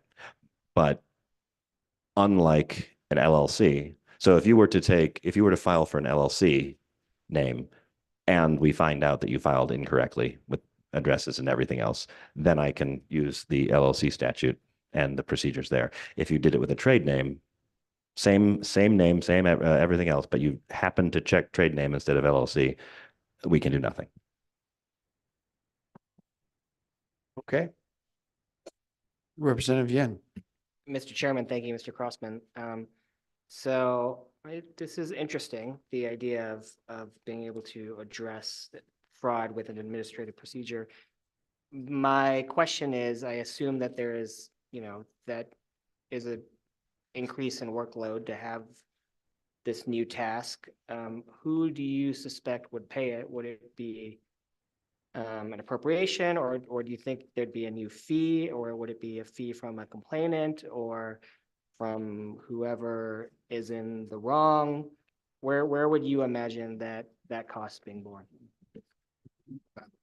Mr. Secretary. Yeah, Mr. Chairman, I think this would be rolled into the general duties of the office and the business division, and we'll talk about some of the workload and reiterate our need to look at staff. Delaware has over 100 people doing their business filings. We're number 2 in the nation, and we do it with 11. But I don't think that having a specific earmarked appropriation for this purpose or an earmarked position for this purpose specifically would be appropriate. I think it'd be rolled into the general duties of the business division. Thank you. And Mr. Crossman? And I would like to stress, Mr. Chairman, that this is a high-level process. This is not a process that would ever be given to our, to a regular registrar. There's a judgment call. Some in at least one or two cases that come to the top of my head, we involve the AG. So this is a vetted process. So at the moment, the only one who is capable of actually executing on this process is myself. After we have done it a little bit more, we might allow my assistant director to also do it, but this would be one of the highest level processes in the office because of the judgment calls that need to be made on this. So this would not be a low level process. And then back to the enforcement for improper addresses on corporate filings. Is that also at the same level? Would that be at your level or perhaps higher? Yes, Mr. Chairman. At the moment, all of the administrative dissolution for fraud letters are written by me, signed by me, and I am the one who does them. The other staff will bring them to me, and if it's a really close case, I will bring it to General Counsel to have eyes on as well, just because of the just to make sure it's done right. But this would not be a process that would ever be brought down to a lower level than an assistant director or director of the business division. Probably not going to do artificial intelligence and do it, right? I'm sorry, I couldn't resist. Did I see another question over this way? Okay. What else did you have? I think we're ready to go on to the next topic. Great. Oh, I'm sorry, Representative Ottman? Thank you, Mr. Chairman. I'm sorry, I thought we were going to continue. It would a change like this, or would making making trade names the same as LLCs for a basic search, would that be as just a statute change? Is that what it is? Would you Yeah. take like a bill or anything, just a change in Mr. Ch- statute? Mr. Secretary. Thank you, Mr. Chairman and Representative Ottman. And I'm gonna let Mr. Rubino also take this in a moment, but I think the idea would be to basically align the process that we have in statute for administrative dissolution on entities to mirror that with trademarks and trade names. So that, I think that would be sort of the idea, would be to align those two. Mr. Rubino, Thank you, Mr. Chairman. good to see you. Good to see you, members of the committee. Representative Ottman, yeah, absolutely. And I think one of the things that, we can go into right now, if I may, Mr. Chairman, is we highlighted, and this is a little bit further down the line too, and some of the other testimony that we'll hear today, some of the current processes that are set forth in statute. Those are administrative dissolutions for LLCs and corporations. Those require by statute the 60-day notice and that type of thing. That's for things like failure to pay annual reports, but also under the statute, filing false documents or filing anything that's false with our office. And so that was the process that Mr. Crossman was getting at. The applicable dissolution statutes that we're really examining in terms of trade names, trademarks, just to give a little bit of an example, they look entirely different. The scheme looks very different. Instead of a 60-day notice and an opportunity to cure at an administrative level, even in instances of fraud, false documents filed with our office, they all require judicial intervention, or in most instances, they require judicial intervention. So just to give a couple of examples, this is trade names dissolution, cancellation, found in Wyoming Statute 42-107, cancellation. The Secretary of State may cancel from the registration record. It lists out only a handful. One is any registration upon request for cancellation from the registrant. So the registrant of the trade name requests to cancel, a voluntary cancellation. That's a no-brainer. Romanet 2, any registration granted under this act and not renewed in accordance with its provisions. So you fail to renew.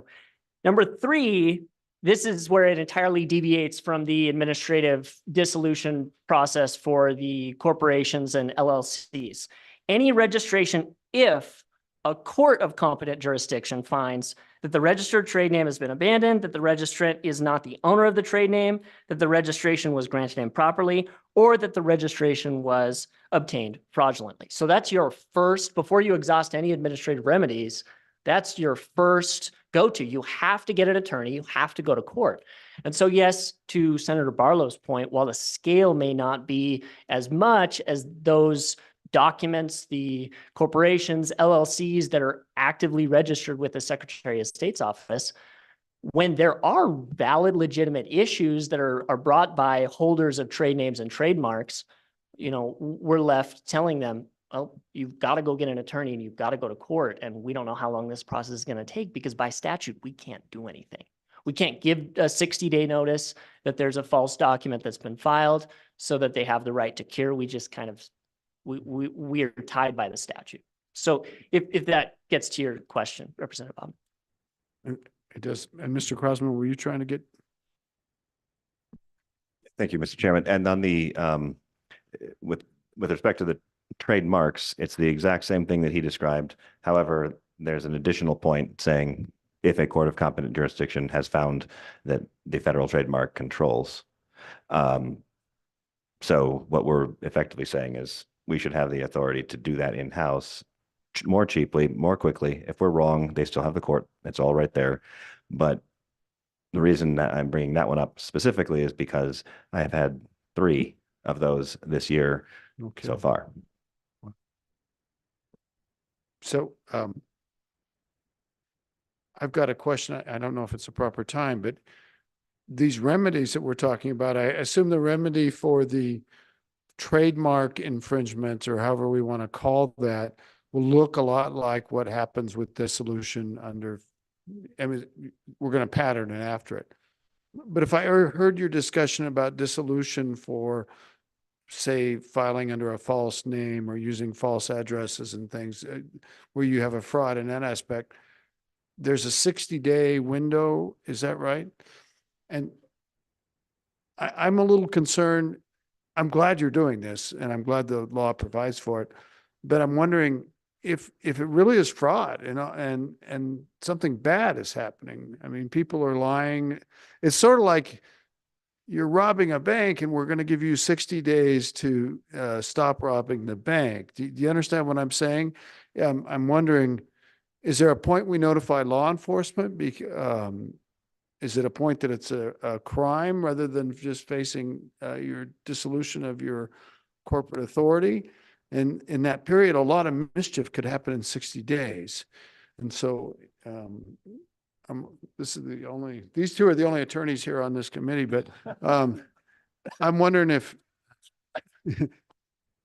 is there something there that we need to work on? And I appreciate what you're doing rather than just letting them get reinstated, so this is a good step, but I'm wondering about the bigger picture.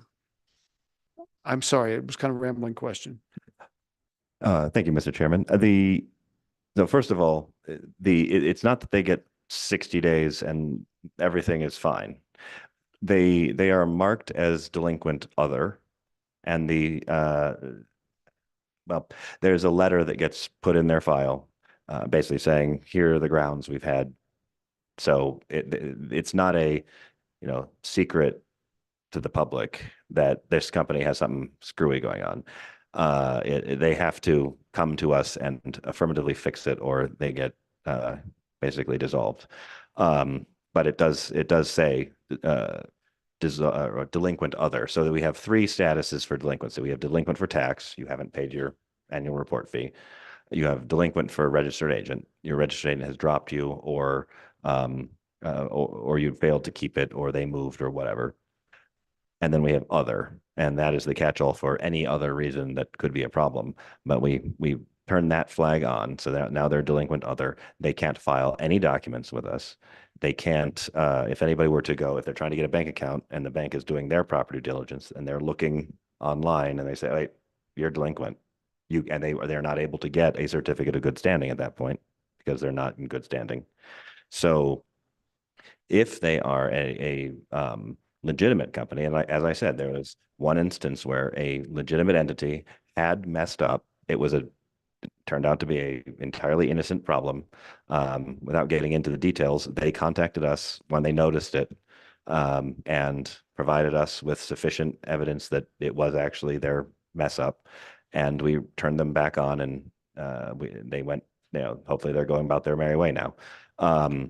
But one of the elements of making sure, we have to make sure that we're not just canceling somebody who doesn't deserve it either. So they have that 60-day affirmative chance to cure, but it's not we tell people there's a problem.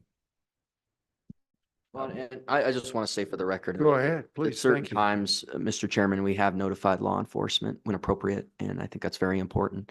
Ultimately, that prosecutorial decision, like election fraud, rests with a different entity. And at times I wish that weren't the case, but it is the case. So, but yes, we've notified law enforcement when appropriate. And Mr. Secretary, how does that work? Is that the prosecuting attorney in Laramie County, or if the address is in Fremont County, is it the Fremont County or is it DCI? Who gets known? How It's does that usually work? been the county attorney or the attorney general, Mr. Chairman. Okay. Some cases, both. Okay, thank you. Any other questions? Senator Scott.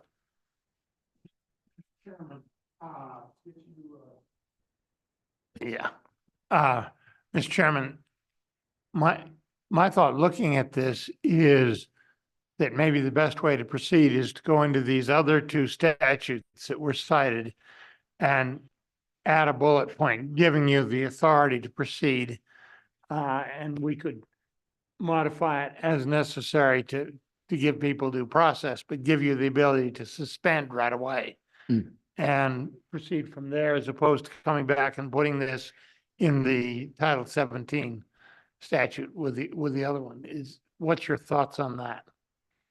Well, Mr. Chairman, I think what you're saying is aligning our request with the current procedure, and I think that's where we wanted to start as well. That was our request, was to align with the current procedure and just give that additional authority to this instance, trade names and trademarks, which currently doesn't have that. So, But I think, as I heard Senator Scott, is that there might be a level of degree. I mean, if you had to suspend them immediately, is that what you're getting at, Senator Scott? Or pretty Chairman. quickly? Go ahead. Are you mic on? Yeah, Mr. Chairman, my thought is that give them the ability to act immediately to suspend and then have it effective permanently within 60 days if they don't appeal. So that you can, because you want to act right away if somebody's in the process of trying to perpetrate a fraud. And that's an easier thing to build into these separate statutes, I think, Mr. Chairman, than to come back and modify the procedure in Title 17. And that might be fair enough. That's kind of what I was thinking about earlier. If during the 60 days, the consequence, if you go to the bank and they say, well, let's see your certificate of good standing and you can't produce one, that's a one level of consequence. But if you're really not enjoying the protection of Wyoming corporate laws due to a suspension that occurred and you've got 60 days to get reinstated, that's a little bit more severe and immediate, which might get after fraud that's occurring right now. That's kind of your point, right, Senator Scott? Yes, Mr. Chairman. Mr. Chairman, suppose the problem is they've got they're a legitimate business, but they've got a trade name that is afoul of somebody else's and fairly obvious. You don't necessarily want to have to dissolve the business, but you want them to cease using that trade name until that's settled. And that's certainly different than the false filing of the addresses. And I think we're going to hear more about that. But Mr. Crosman, to you. Yeah, Mr. Chairman, I would concur with the previous statement that with respect to a falsely filed trade name or trademark, often what I've seen in those instances, there may not be a business that's connected to it. So, using that to trace down into a Wyoming business may not be fruitful as it is. So suspending the name or suspending the mark while this is going on would be the analogous procedure to the LLC and business procedure described, and I think probably the easiest to implement as well. Sounds like it. Representative Newsom. Thank you, Mr. Chairman. So if there is an instance where there are trade name dispute, you make a decision. Whoever you decided against takes it to court, wins. Are you leaving yourself open for a lawsuit by having them do without their trade name for whatever period of time it is? Who's next? Mr. Crosman. Mr. Secretary. Well, Mr. Chairman, I mean, obviously, these sorts of things in the executive branch come up all the time when there's some sort of decision that people challenge, and it would be in line with those processes that are laid out in statute and those processes that happen all the time when the executive branch makes a call that ultimately is disputed in court. They would have a remedy, right? I mean, this is an administrative procedure that that is already authorized under the the filings. We would authorize it, for example, for the copyright, and then they have a remedy. It's not like they don't have a remedy, but whether there are consequences of the action in terms of business opportunity, et cetera. We are also enjoy the Governmental Claims Act, and we would be immune from, the government has some rights of, or some protections in being sued. I don't know if that's what you're getting at, Representative Newsom, but Well, what I'm getting at is, are we solving a problem that doesn't exist? How many times have there been fraudulent trade name claims? And how many times has it gone to court? And is it a problem? I guess is the question.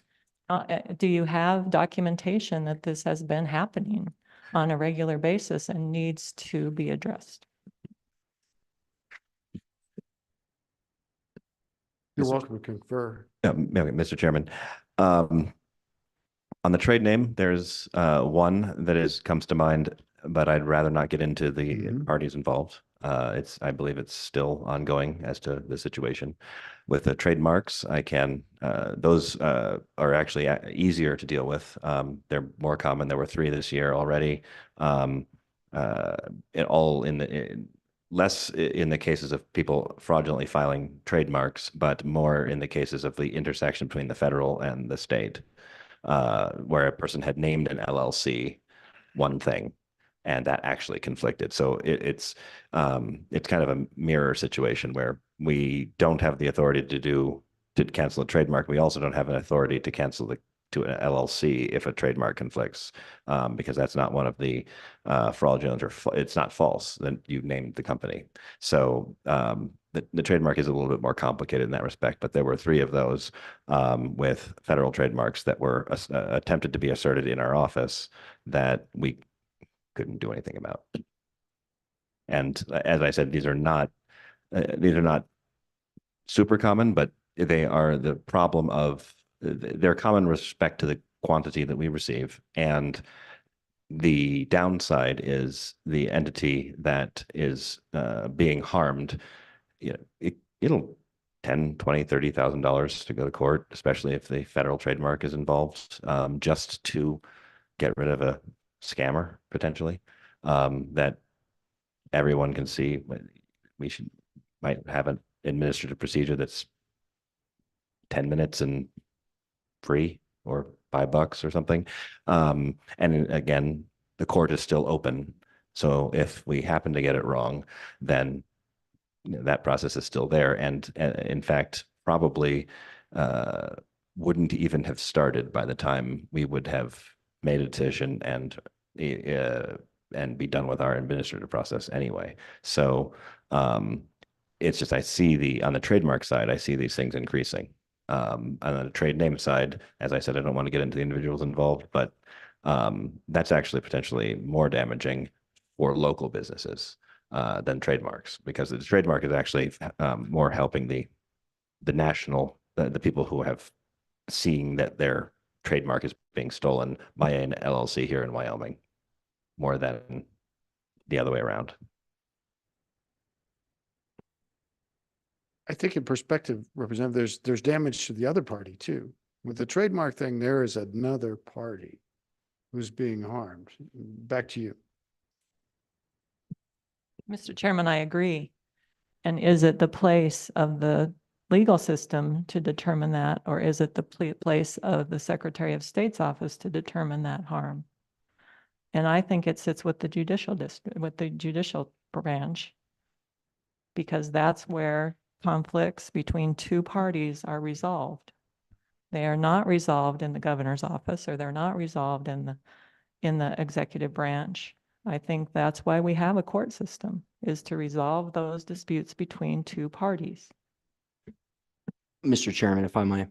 Go ahead. Well, Mr. Chairman, I would say if that's the approach the committee's going to take to this topic, we're going to see a lot more fraud in this state, and we have a lot of it now. And our administration has taken a very aggressive attitude towards fraud.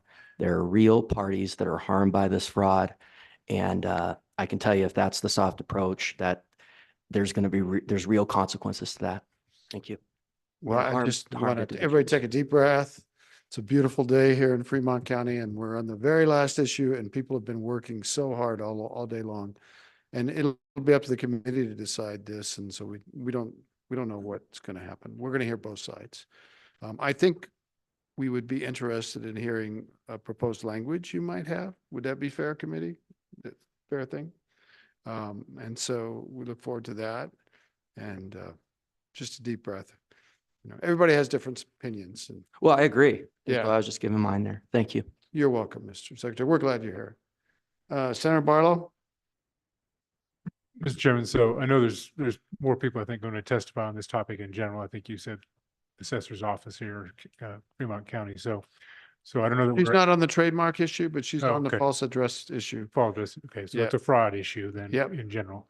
Okay, well, I guess we're not giving or instructions to LSO right now yet then, are we? No, I You think just- we were looking for okay. proposed language from the Secretary of State's office. That's the nod I got at this point. Okay, all right. Well, Mr. Chairman, we're happy to come back with that. We were thinking more of a conceptual motion here, and then we look at where the LSO was coming from and maybe weigh in then. I think that's more where we were thinking on this. We didn't have specific language on, but we think we've laid out I think in preparing this presentation that we've laid out enough for a conceptual motion, I would think, but Sure. if not, we're happy to come back in Well, August. let's hear the other public comment on Yes. everything and then we'll come back and we'll take up any committee directives. Okay, hang with us. Yeah, we're just on trade names. Do you mind if we go on to federal Yep. reporting, the next one? Thank you. Next, we can walk through federal reporting requirements as a result of the Corporate Transparency Act. And Mr. Rubino's kind of be the lead there. Mr. Rubino. Thank you, Mr. Chairman. Yeah, so at a very high level informationally, I'm going to go through some of the federal reporting act requirements under the Corporate Transparency Act, and then I'll yield over to Mr. Crossman, who's going to do an overview. He's done a little bit of the research that regarding some ongoing litigation over the Corporate Transparency Act in federal court in Alabama. So just a little bit of background of the legislative history. The Corporate Transparency Act was enacted into law as part of the National Defense Authorization Act of 2021. In the fall of 2022, the U.S. Department of Treasury issued its final rule requiring certain entities to file with the Financial Crimes and Enforcement Network, FinCEN for short, what you all have been hearing about. And I should mention that they issued an amended final rule in the fall of 2023. So the rule became effective January 1st, 2024. In a nutshell, there are federal reporting requirements for both domestic and foreign reporting companies. Reporting companies is a large list for our purposes. It's entities that have to file information with their respective Secretary of States or registrars. Think corporations, LLCs, certain types of trusts, partnerships, etc. There are designations of non-reporting companies, and there are also exemptions. Some certain financial institutions, banks, credit unions, those types of things. But reporting entities are registered before January 1st of 2024 must register with FinCEN by January 1st of 2025, and reporting entities registered after January 1st, 2024 must register, this was the change that came in late 2023, within 90 days. Originally, it was 30 days. Now it's 90 days after the initial filing with this state. So generally, what are they reporting, right? There's two categories of information that reporting entities that are found to need to file reports with FinCEN, with the federal government. One is beneficial owners of the entity. So if you have a corporation, the beneficial owner, how do they define beneficial ownership? Broadly, it's if you own 25% or more ownership interest, or if you have substantial control of the entity. Also, individuals who have filed an application with specified, with specified governmental authorities to create the entity or register it to do business. The specified governmental authorities, of course, being state secretaries of state offices or the like. In Wyoming, this is the incorporator or for a corporation or an organizer for a limited liability company. Now, I want to be clear, if I haven't already, these requirements, there's a little bit of confusion that we get calls, and I'll go into that a little bit from the public because, right, they're registering their entities, say their LLC or their corporation, nonprofit or profit, with us, with our office, the state, but there's an interaction now where if they register with the state, then they fall under these federal reporting requirements. So a lot of people, you know, they come to us and they say, hey, these are this FinCEN, that's you guys, these are new state reporting requirements, right? Well, it's not, but we serve a large amount of customers, right? We have lots of entities registered with our office. We're number 2 in the nation, only behind Delaware. And so we have a lot of customers that and members of the public that come to our office that are concerned that A, their new reporting requirements set forth by the legislature or by the executive branch, and B, they don't know exactly what to report or if they're a reporting entity, if they're a non-reporting entity, if they're an exempt entity, et cetera. And so we've been, Mr. Crossman will get into this a little bit, we've been dubbed the clearinghouse. State secretaries of state's offices have been dubbed the clearinghouse for trying to direct people to federal resources without giving any legal advice, right? We're prohibited from giving legal advice, but directing them to somewhere where they can either get legal advice or get some guidance from FinCEN about what's required of their entity, who they're going to have to report, the beneficial ownership, the organizer, the incorporator, et cetera. I will tell you, I sat in on a couple of continuing legal education courses in the fall when FinCEN was ramping up to get these requirements out. And, you know, the so-called experts, state, regional, and federal, trust attorneys, corporate attorneys, state regulators, federal regulators, et cetera, are very concerned about the information flow between the federal government and members of the public about what to do. There were even some instances, I was on a CLE, a continuing legal education in December, and 2 panelists who were supposed to be experts in their field were disagreeing over the reporting requirements of a trust. And of course, you know, some of those things, they're state dependent. But this is some of the examples of the confusion that we've seen.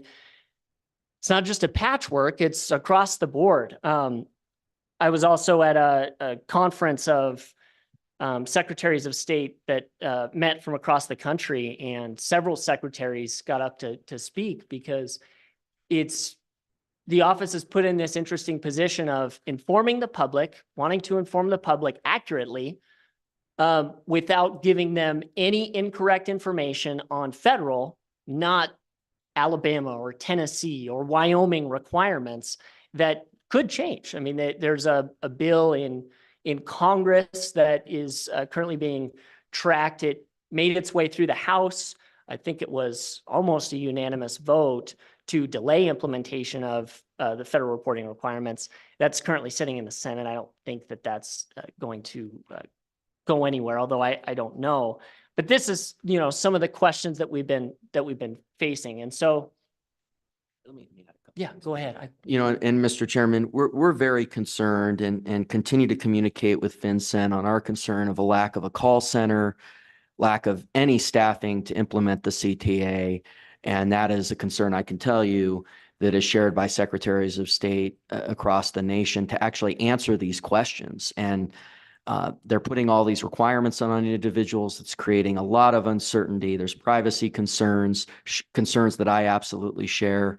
And we've communicated that to FinCEN on our concern on that. And also we've communicated to the congressional delegation our hope that these delay bills or ultimately repeal bills would go through, and we've been in communication with the delegation on that. At the same time, we've taken very seriously for our customers the need to give them the information to help them properly be in line with the CTA as required by federal law. So I think that's kind of a segue to this slide. Yeah. Some of the stuff you wanted to talk about there. Thank you. Thank you. And Mr. Chairman, yeah, I don't have much to add for that. I was going to go into that a little bit more, and what other secretaries of states have done across the nation in different states is setting up landing pages on their website, because while they're cognizant and across the board are hesitant to give any legal advice, let alone a patchwork of legal advice on a uniform federal reporting requirement,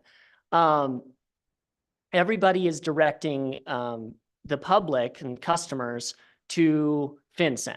And FinCEN, as the secretary mentioned, they have limited resources. I think they were working on a call center. I'm not sure the status of that. They have a growing sort of frequently asked questions page, and some basic, I was looking last week in preparation for this to go through some things. They have it's like a small business reporting guide, right? Because most businesses they're just small. They're not large corporations or anything like that. Certainly many that are filed with our office are small outfits. And so they've got a couple of one sheets, and that's been the way that states across the country have been finding, navigating toward the federal resources that are out there. So I can take questions, or I might give it over to Mr. Crossman, and he Why can don't we go hear through from some of the Mr. Crossman, litigation. and then we'll ask questions for the committee on this topic. Good presentation. Mr. Thank you. Crossman. Thank you, Mr. Chairman. So the active litigation over the CTA, it's the Northern District of Alabama, National Small Business United v. Yellen. On March 1st of this year, the judge reached a decision determining that the Corporate Transparency Act as written was unconstitutional, specifically not justified under Congress's enumerated powers. While the Small Business United also made amendment arguments, the judge said, I don't need to get to those. So those are off the table. It's just not constitutional under the straight text of the Constitution. Specifically, it was not justified under national security, taxation, or commerce. Obviously, the Commerce Clause is usually a very deep analysis, and as you'd expect, that was a very long analysis where he went into extreme detail as to why it didn't apply under many different precedent from the Supreme Court. And of course, it didn't apply for national security for similar reasons on the Commerce Clause. It was not necessary and proper for the execution of national security. It was not necessary and proper for the execution of tax. It has been appealed to the 11th Circuit. The 11th Circuit has granted it accelerated status. So just last week, the government's brief came out where they were obviously opposing the judge's decision. As you might expect, their arguments are, yes, it is fully constitutional, but we won't know the answer to that probably until November, December, and I would expect whoever loses will probably request cert. Right now, the judge did limit their decision so that it is only applicable to members of the Small Business United who were members before March 1st. So we have an odd situation where there are people out there who are not subject to it, and their neighbor is fully subject to it. And it's a bit of a mess, but that's the judge probably did the proper thing there, and rather than trying to get a nationwide injunction on everyone. So, and that is another reason why I believe that the circuit court did approve a accelerated briefing deadline. But it'll be a little while, and you can get the decision yourself, but it's a fairly detailed decision and a fairly detailed appellate brief. All right. Thank you. Mr. Secretary. Well, thank you, Mr. Chairman. And just concluding here, ultimately, the CTA has created nationwide concerns regarding privacy, confusion on its implementation, and federal reporting requirements and constitutionality, concerns that I share. While in my opinion, Congress went too far on this one, we do continue to notify our customers of the requirements. Okay, thank you. Let's see what the committee has. Questions, Senator Scott? Mr. Chairman, my question is, what, if anything, you want out of the legislature on this one? it seems to me that you would have the legal authority to communicate with your customers who, you know, we're the second state in the union for incorporations. You've got customers probably in all 50 states. You ought to be able to put together something that says, this is what we know, this is what we don't know.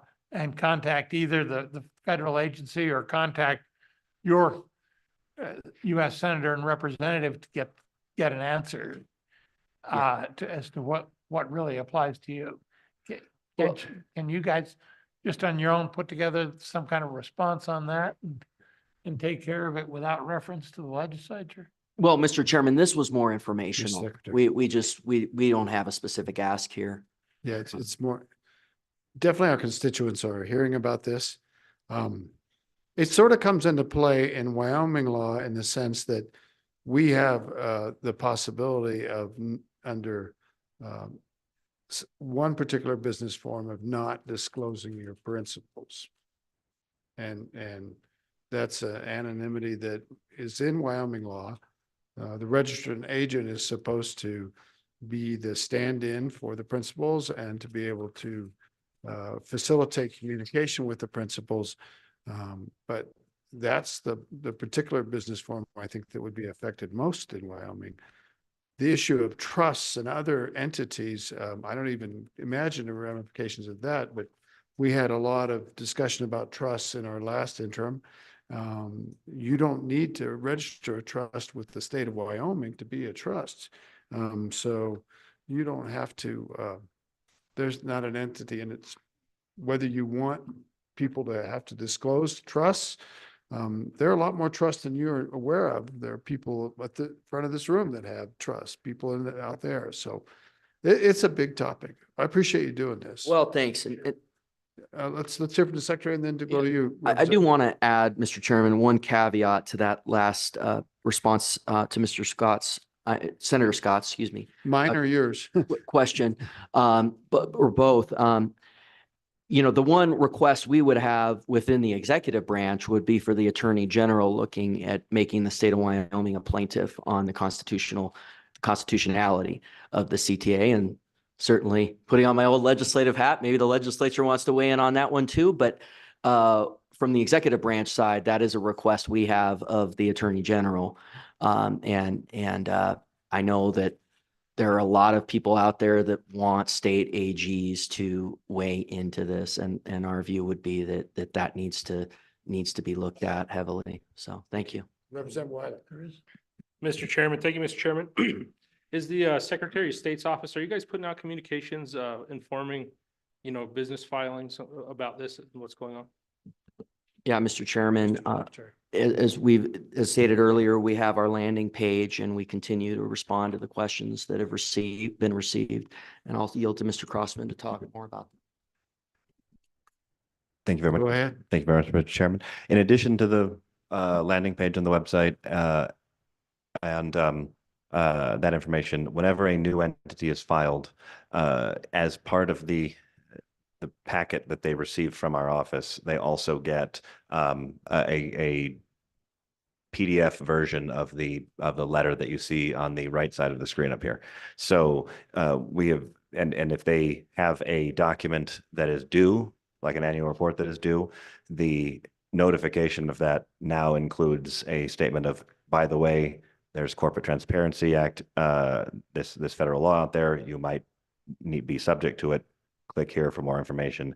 So we are attempting to notify everyone through that method. Perfect. Shall we, did you have another question, Senator Scott? Mr. Chairman, I got an idea. You think about the idea. Let's go to Representative Yen, then we'll come back to Scott. I'm very conscious of the time. We do need to get out of here this evening, and we're going to hear from my county assessor too. Representative Yen. Mr. Chairman, thank you, Mr. Secretary, Mr. Crossman.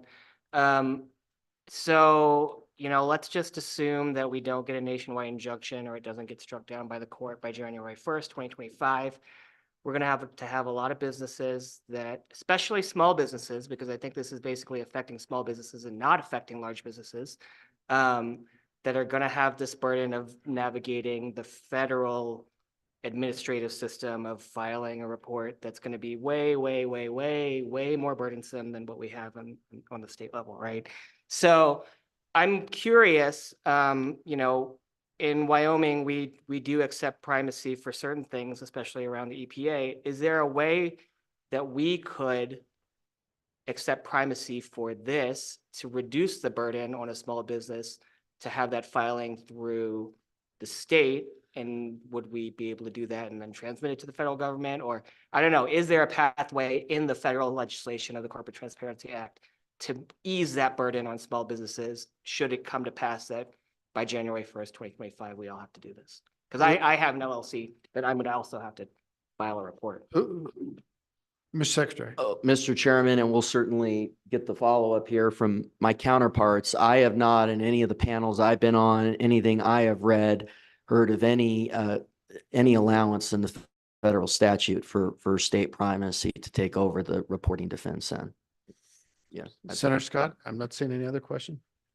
Mr. Chairman, what I'm going to suggest is that if the Secretary of State doesn't get anywhere with the initial request to get our Attorney General to intervene in this, that maybe the chairman of the Corporations Committee could cause a bill to be drafted for consideration by the committee to require the Attorney General to participate in that. And that would give us a vehicle and maybe get a little motivation so the job gets done. And just a suggestion if the chairman are willing. Well, thank you, Senator Scott. We'll think about that and we'll talk it over as a committee. Mr. Chairman, I'm nodding. I hear you. That's fine. I hear you. Thank you. Anybody else on the committee? Representative Newsom.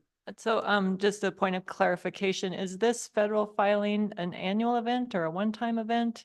Or what is the requirement? Mr. Crossman. Thank you, Mr. Chairman. It is an ongoing filing requirement. It is not annual specifically.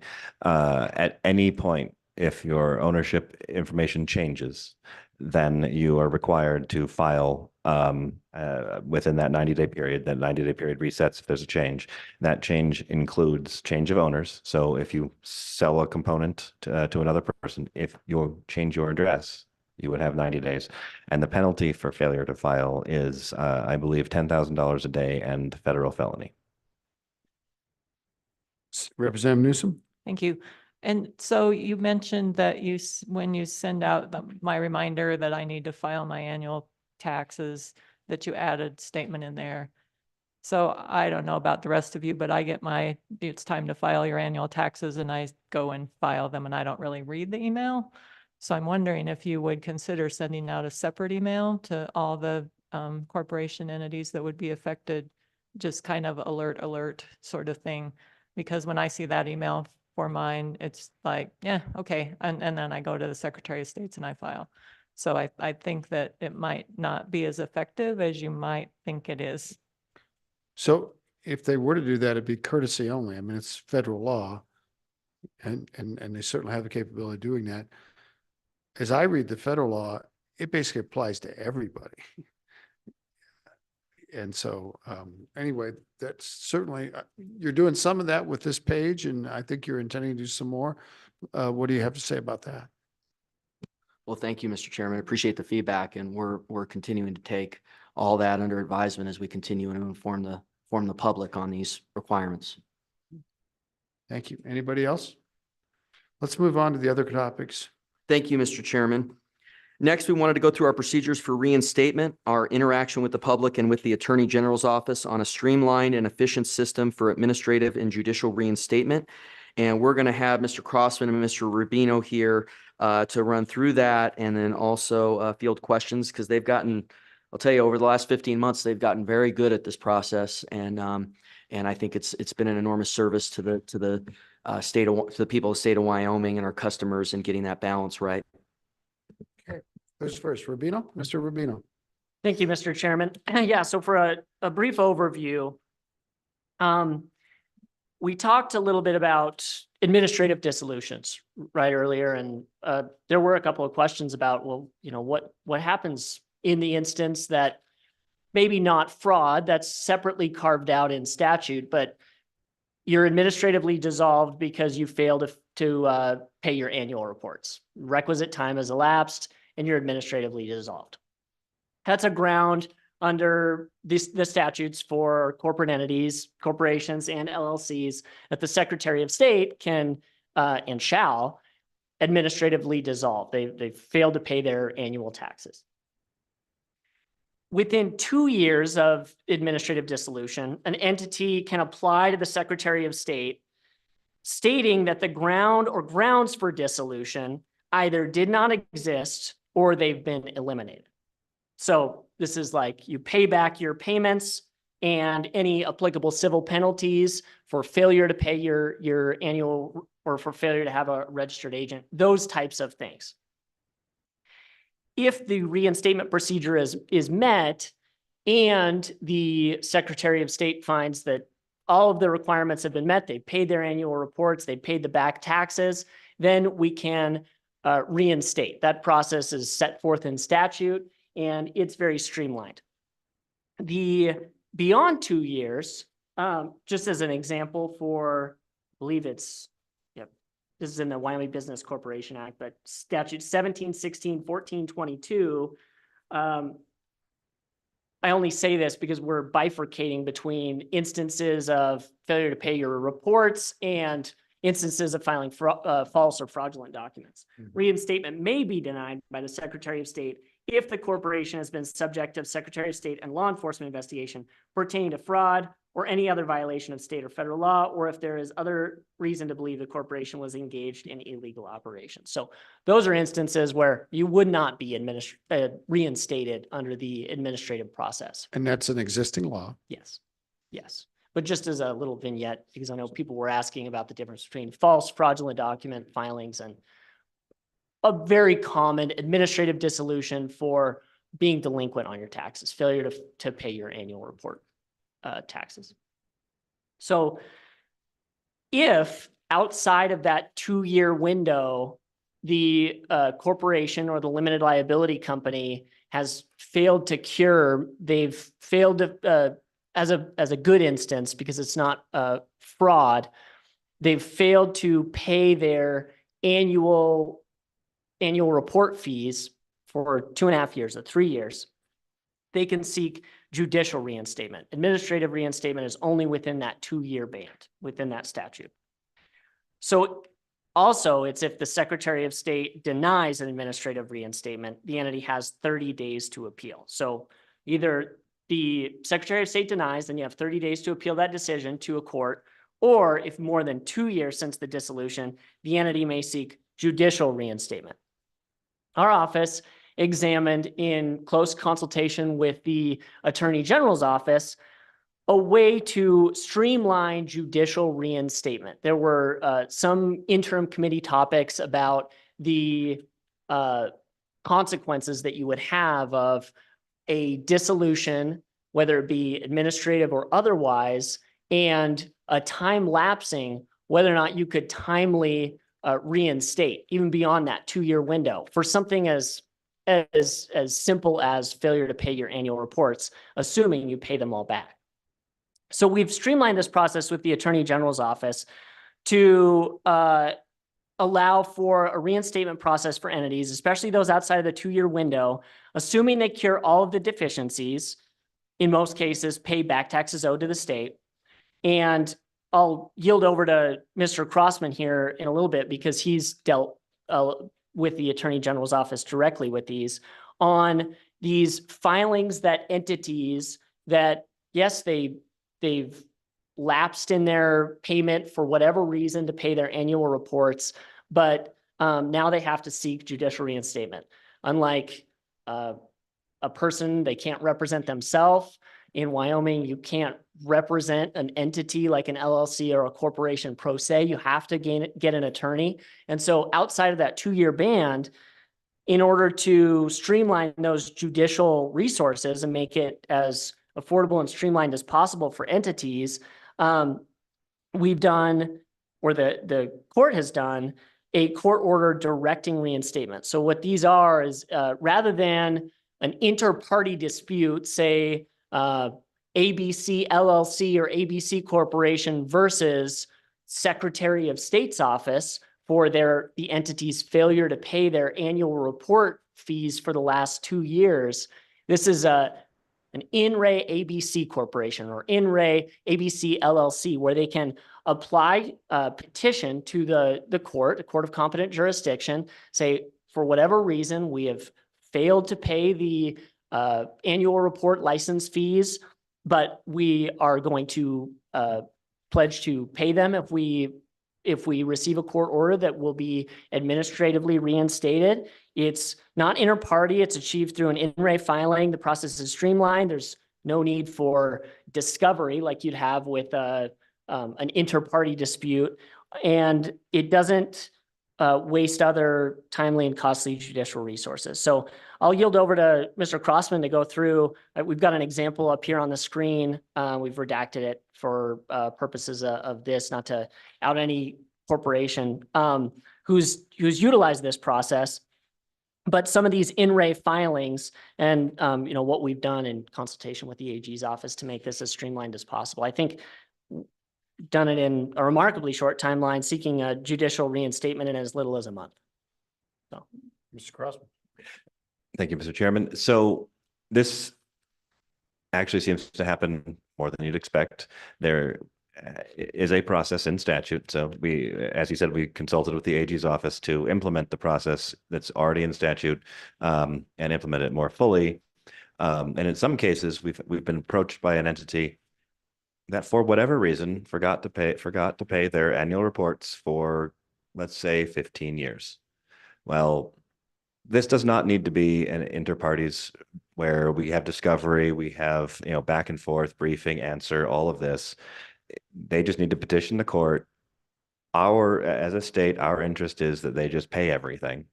And as long as they're doing that, the process is relatively straightforward, very simple. Now they do the petition. The judge says, okay, I order you to pay everything. And once that's done, I order the Secretary of State to reinstate them. It's a nice, clean process that does already exist in statute. And the reason why we bring it up is because more information again as to this is a thing that we're doing to try to make life easier for our citizens who just want to get back into compliance. Well, and also, I mean, a couple representatives. Mr. Secretary. Yeah, thank you, Mr. Chairman. A couple representatives, I think you remember at the interim meeting did mention this reinstatement process, that they wanted to look at that. And there's been quite a few developments in our office and us trying to create, to use the existing statutory process and address those concerns. And this would be in district court? Is this where this occurs? Yes. Is there room for this to happen at the Chancery Court? Or is that just?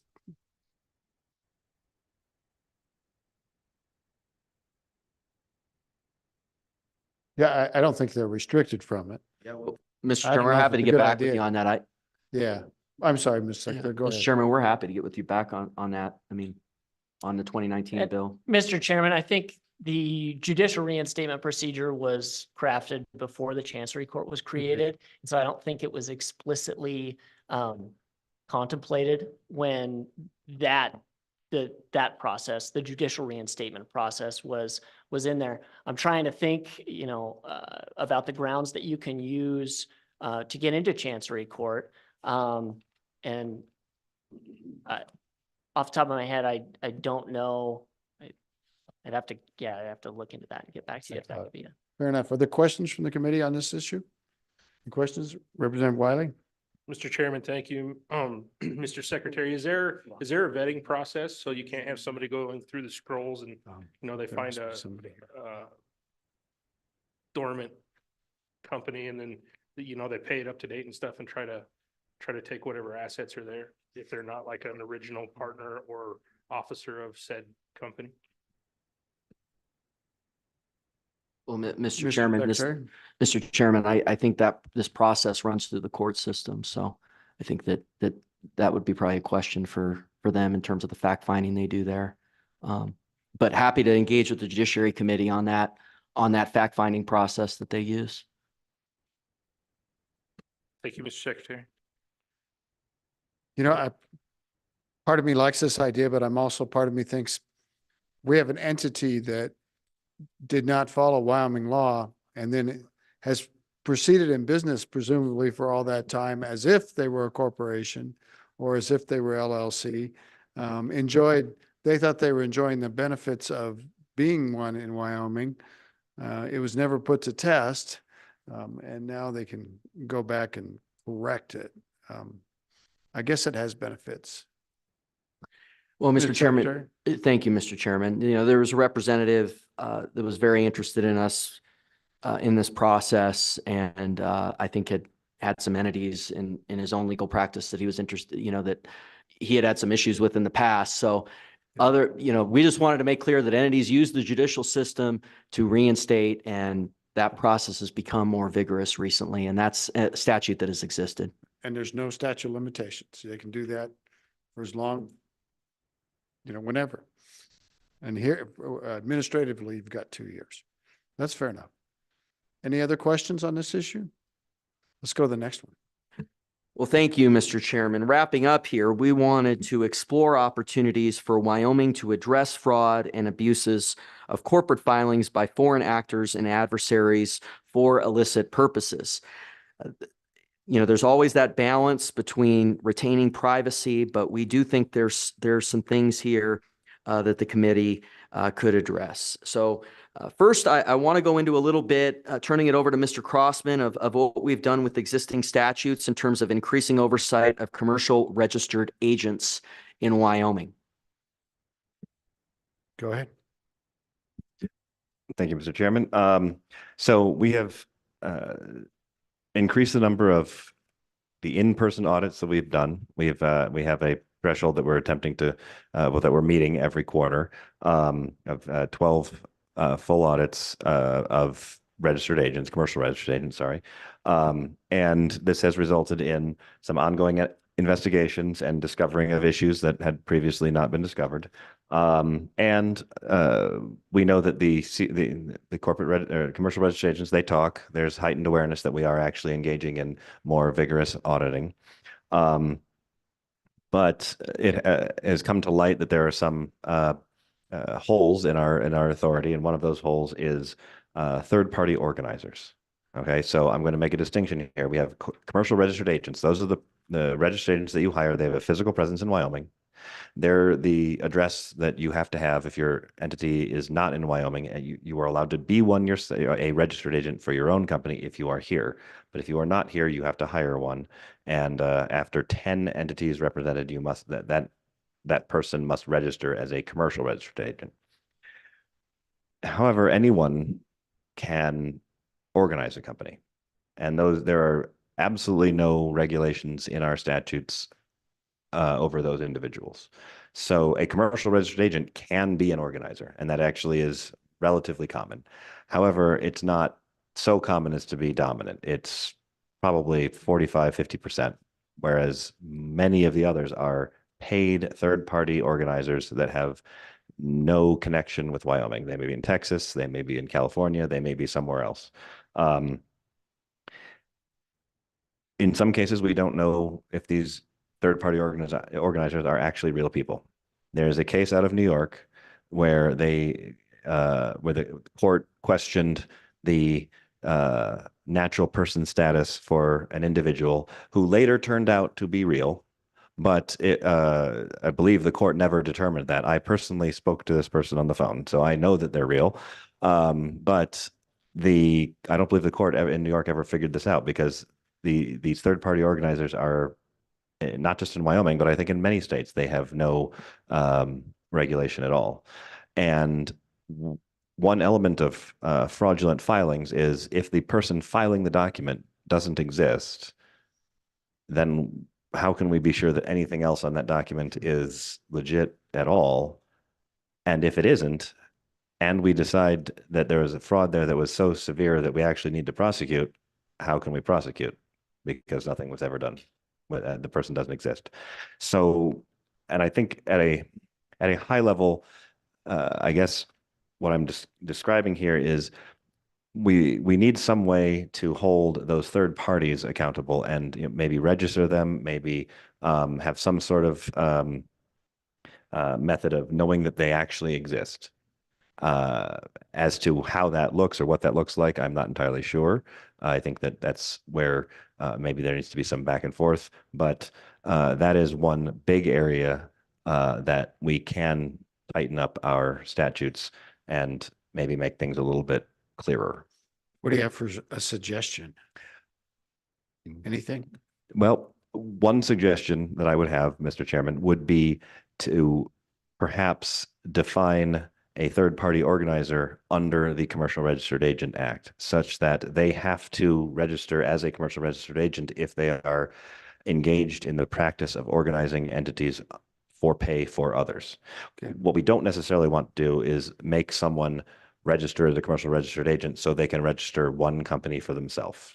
That would, I think, be potentially excessive.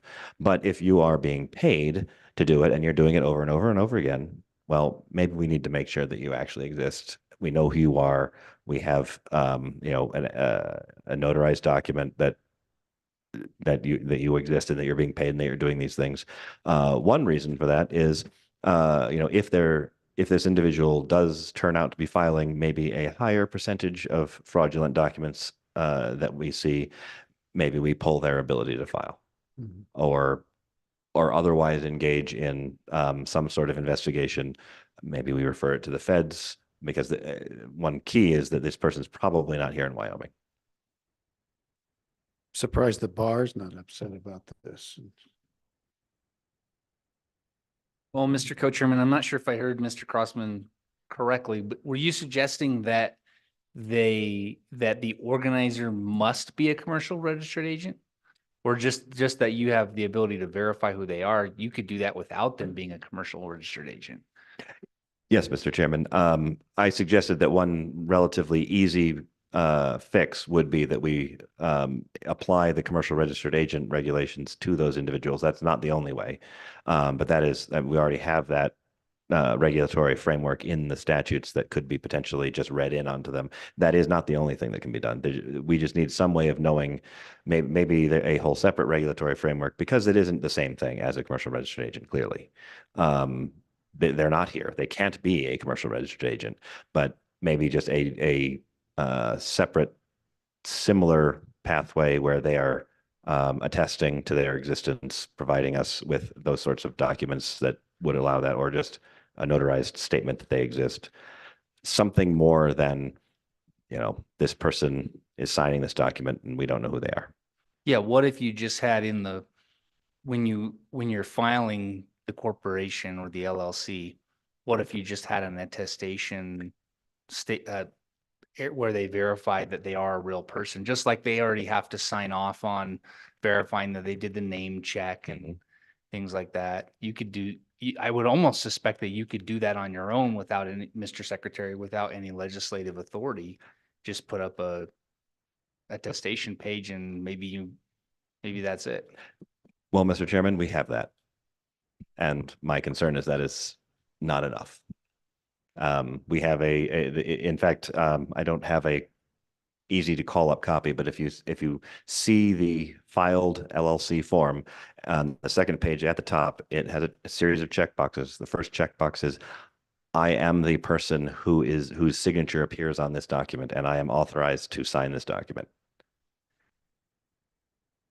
That's an attestation. It has directly below that series of checkboxes. It has the notification that filing a fraudulent form with us is a felony punishable by $2,000 and whatever jail time that level has. And then it has a signature block below that. But can I be sure that those people are, not just checking the box? Can I be sure that they're actually people? I can't. Is it a computer that's filing it? Mr. Chairman, yeah, I thought you wanted them to attest to the fact that they were a real person. That's not currently in the attestation. Mr. Chairman, I could try to call it up, but I believe it since you're attesting that you are the person whose signature appears below, I think embedded in that is that you are a person, and that you are the person whose signature appears below, means that you, I can give an example of a situation where a entity was filed where the organizer, the person filing the document, was not the person whose signature appeared below. And the person who actually owned the entity got extremely angry because they wanted it to be, they were filing an LLC. They wanted to have the privacy protections that we gave them. And the organizer put the future owner's name as the organizer, even though they weren't the one filling it out. So we have situations where people are already clearly violating this attestation, but we have effectively, other than referring that to a prosecutor who may or may not find that to be an attractive case, we have nothing we can do. I think actually this discussion is going to relate a little bit to what we're going to hear from Assessor Bird, which she's found out in the field. So we might transition that and then come back to what the solution is, if that works. Mr. Secretary? Well, if we could just finish off your presentation, we had a couple ideas and then maybe can we just do a little more? Let's go that. Some of the ideas that we I have. don't actually have your presentation and I'm sorry. So I'm Okay. falling on the screen. So I've missed a couple turns and I apologize. Let's for just that. go to the follow through. Okay. Other ways to retain privacy while preventing fraud and abuse, increasing liability for fraudulently filed documents, strengthening administrative dissolution procedures for entities owned or controlled by foreign adversaries. And we would direct you to 17-16-1420 and 17-29-705. And the possibility of adding a separate ground for administrative dissolution when an entity is found to have been owned or controlled by a foreign adversary. And that would likely follow the current process for administrative dissolutions. So the thought here is that this would preserve privacy for good actors in Wyoming.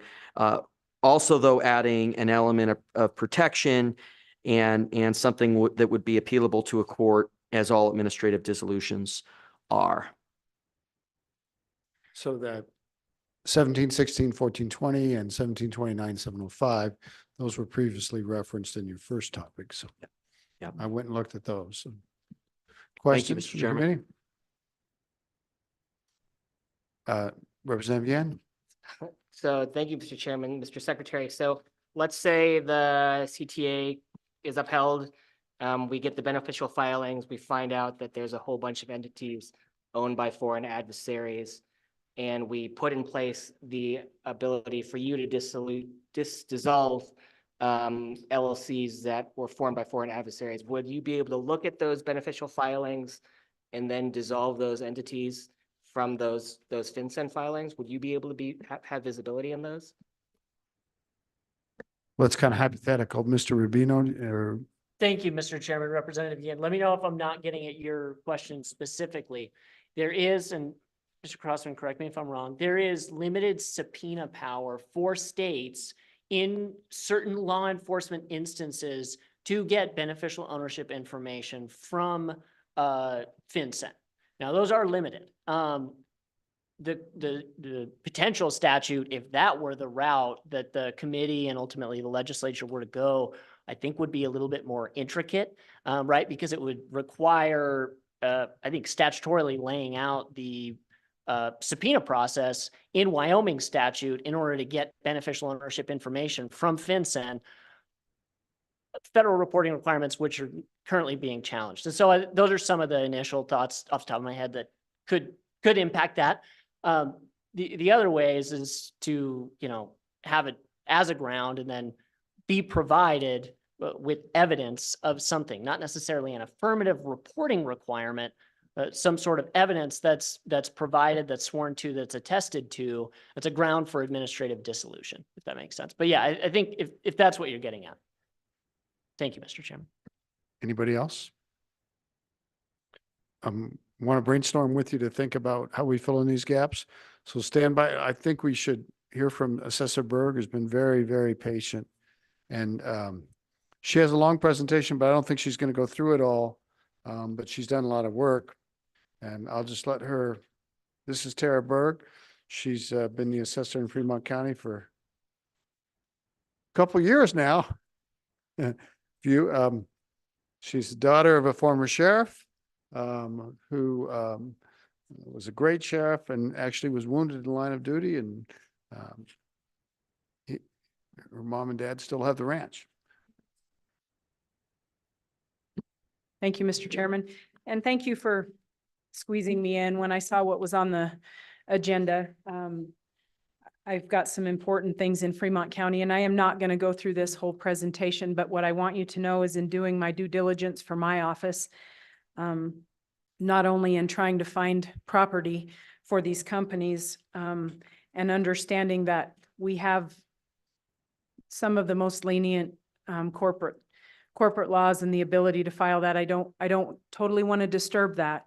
But what I've seen in Fremont County is a shift that maybe we're doing some of that at the expense of our own folks. And I've got some examples in here to show you and maybe some ideas. Colin and I have spent considerable amount of time together today, just visiting about some things that might be able to happen with different forms. But again, it's probably going to take you all. If you go to page 3, and thank you, LSO, for helping me through this. This is a pretty normal corporate filing. When I say normal, we got matching addresses, we've got names that I can identify. So what my office does is goes through all of the domestic entity charters for the quarter. One quarter we sent out over 200 letters for the first quarter of 2024.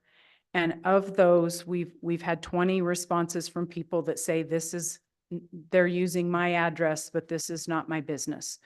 So that's when I brought forth to Senator Case last week and said, hey, can I just give you a brief overview of that? I did have some taxpayers here, but they had to leave. But They got tired. So let's be clear. She's pursuing possible property taxes in Fremont County. So she contacts these people that list an address in Fremont County and says, your letter's a nice letter, says you may owe taxes and we're wondering if you would contact our office, something like that, right? There is a copy of that letter further back with a sample. We send out a sample personal property form. So that's kind of what instilled this. The other thing that inspired me to get going on this. And again, 23 assessors do things 23 different ways. Some of them don't have the staff or the time to do this. But what I also noticed was the significant amount of COVID funding going to people who did not have a business registered with us. So that kind of started this, 250,000 to one. So I started looking at this, my staff delved into it. And so we started sending out letters saying, do you have business equipment? The next page actually shows the letter that we send. So this has questions. It says pursuant to the statute, we're supposed to value your personal property. Do you have a business in Wyoming? Do you have a website? We ask all kinds of questions. We ask if it's an Airbnb, those kinds of things. So as we go to the next slide, that's just kind of a statement of what we've found in dealing with registered agents. To the next one, please, Katie. Thank you. So that's just a history of where we've been. The next slide actually shows you. So what we've got when we talk about registered agents, my frustration has been these registered agents will not talk to me. So when I send a letter to a business entity, to these registered agents, they tell me I cannot give you any detailed information. So this company happens to be a company out of Vegas, and I'll show you in the next slide, but they're using a Fremont County address on Lyons Valley, 36 Shadowbrook Lane. And the gentleman who lives there literally told my staff, this is my side hustle. I'm not answering any of your questions. So there was 551 of those filed since 2019. There's also a place in Sheridan that has, at that time when we were looking at this, about 800. My understanding from my staff when they researched it, and Colin and I visited a little bit about it, the first quarter of 2024, there was 16,000 filed in Sheridan. Corporations. So with registered agents that don't necessarily want to talk to us. That's fine. I can get around that. Are these companies here? Probably not. I can probably ascertain that. My problem is if they're not talking to me, what does a registered agent really mean? I think that's the first thing I would like addressed is what, and they've talked about that today. I'm comfortable with it. We're going to move forward with some things. But the next slide is going to show you what the forms look like that I call into question. Now, this happens to be a transfer from Nevada. So last year, we also had a lot of corporations transfer from Nevada because I believe Nevada's filing fee is $600 for a corporation. Ours is $65. And then keep in mind, your local Wyoming citizens that have corporations, their fee is based on their assessed valuation of what we value their property as well as their assets. So as I have one, so as my assets, 20% commercial increase in Fremont County this year for commercial.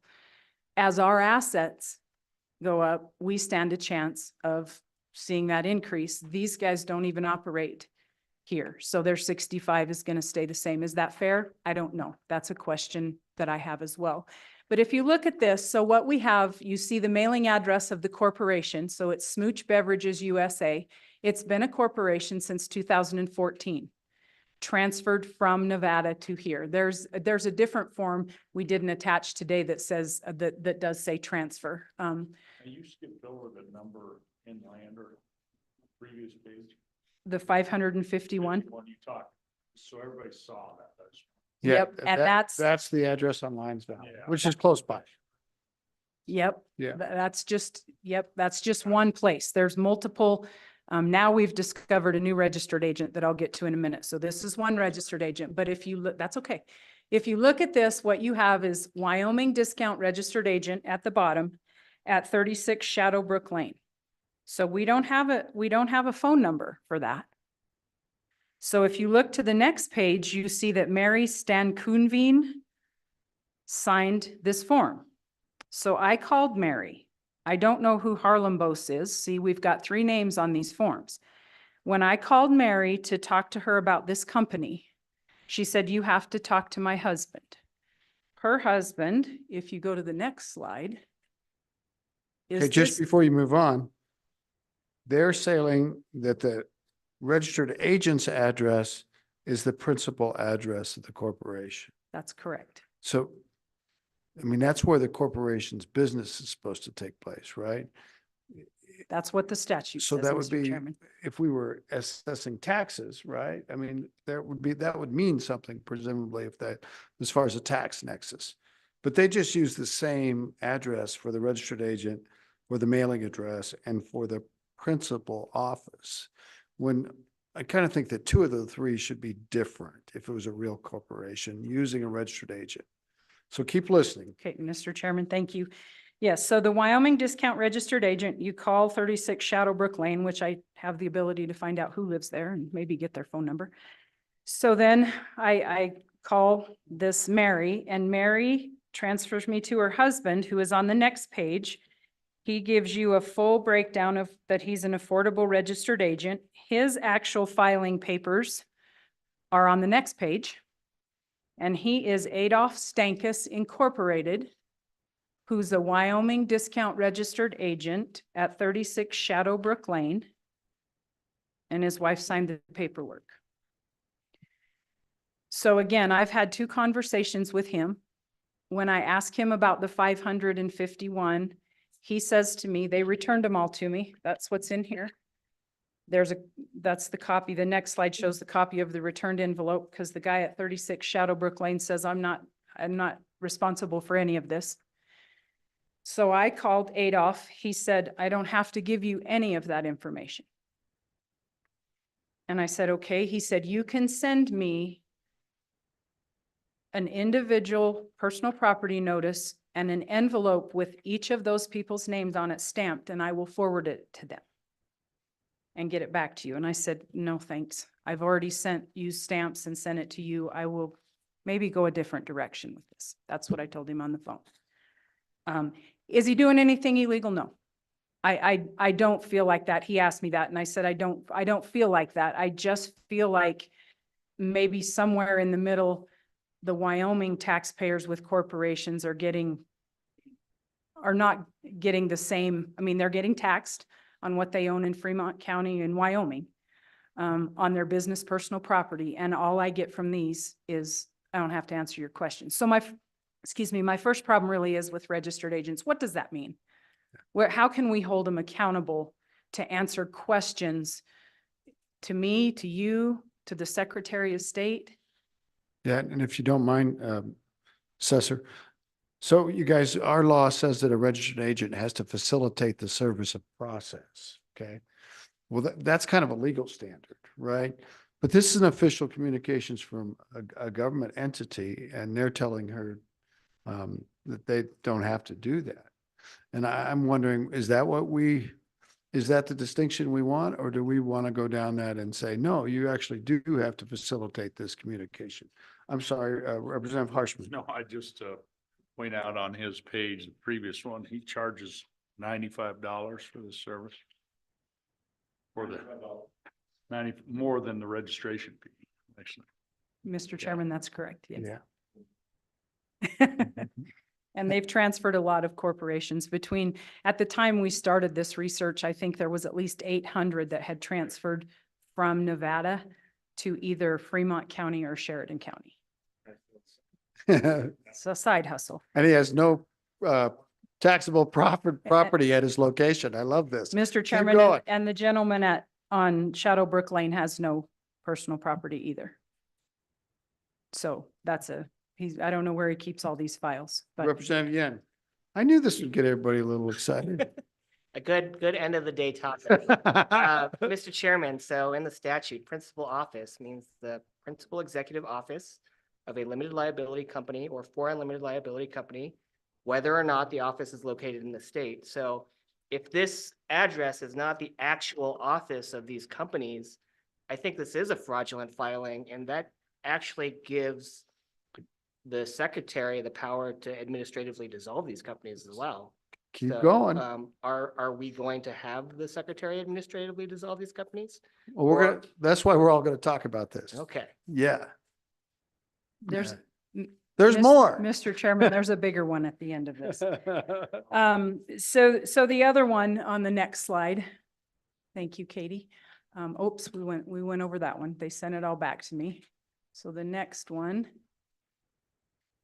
Oops, keep going. I guess I'm talking faster than, okay. So the other thing I talked about, the other registered business agent. So we've got the one called Wyoming Discount Registered Agent. The one in Sheridan is called Wyoming Registered Agent Services LLC. Again, 16,000, I believe, have been filed the first quarter at that address. $95 a pop? Yes, I would assume so. I think so. Well, I have provided Wyoming Registered Agent in the next slides. Next one. And I don't know, his is $100, Mr. Chairman, $100 state filing fee, $25 resident agent fee, $25 processing fee. We've highlighted a couple sentences. No other state offers more liability protection than Wyoming. I don't know what liability protection we offer. And then at the bottom right-hand corner, we allow you to use your Wyoming address for your Wyoming incorporation to hide your address. I'm not saying that maybe we can't keep some of our corporate stuff. I'm just saying I'm seeing a really big overload of filings that we can't get a handle on, that we can't identify, or do you have business here? Do you have, and while the income looks good, I'm not sure what that really does to the state of Wyoming. I don't know. So the next slide we can skip because I'm talking it through. So if we go even to the next one. So this is where the next phase of my journey took us in my office. What page are you? I'm on page 18. Okay. Well, we don't have page numbers. I'm sorry. I didn't do that. I apologize, Mr. Chairman. I think we went, yeah. After new observations and growth, then we talk about initial investments at ink file. Do you see that page? Well, you skipped over your three. I'm sorry. Representative Harrelson. Thank you, Mr. Chairman. Could you, on the page directly before that, as you talked about, we noticed a large increase in the amount of businesses verification forms being returned to our office for address described. Could you just talk on That's that it page? right there. Sure. Yes, Mr. Chairman. Representative Harrelson, what happens is, and you'll see on the next page what leads a little credence to that. So when we get the original filing, there's an address. And there's a location address and a site address. And in the absence of a mailing address, we send it to the site address. So we had a bunch of those coming back. This business is not at this address. So then we started thinking, what's going on here? So then what we started doing was sending a letter to the owner of that address with this name on it. And then you'll start to see on the next slide where I start to get 20 of them so far. One of them is a 95-year-old gentleman in Du Bois who someone is using his address. Now, I spend a lot of time in my office trying to calm people down and understand, but when you have a 95-year-old gentleman, luckily he sent his accountant in, but he said, Mr. Marburger said, this gentleman's really upset. Someone's trying to steal his identity. And we've talked about that, Colin and I don't know that it's identity theft, but I'm not sure when someone's using your address for something. The other thing that's happening to these people is they are all of a sudden, these are full of people who've sent them back. They're getting all kinds of mail addressed to with these corporate names on them to their address. So credit cards, just letters. I didn't put them all on here because some of them probably weren't repeatable words. Yeah, and she has permission from these nice people to show you this one. But Yep. the others would. Mr. Chairman, I've dealt with Christy a lot. She called me and said, what is this? And I said, well, this company, Ubazone Ecom, has used your address of 670 Garfield. And she said, what do I need to do? So I had her send this to me and call the Secretary of State's office. And I believe through Colin, when we talked, he said that they had gotten more calls in the last couple of weeks and they were dealing with them.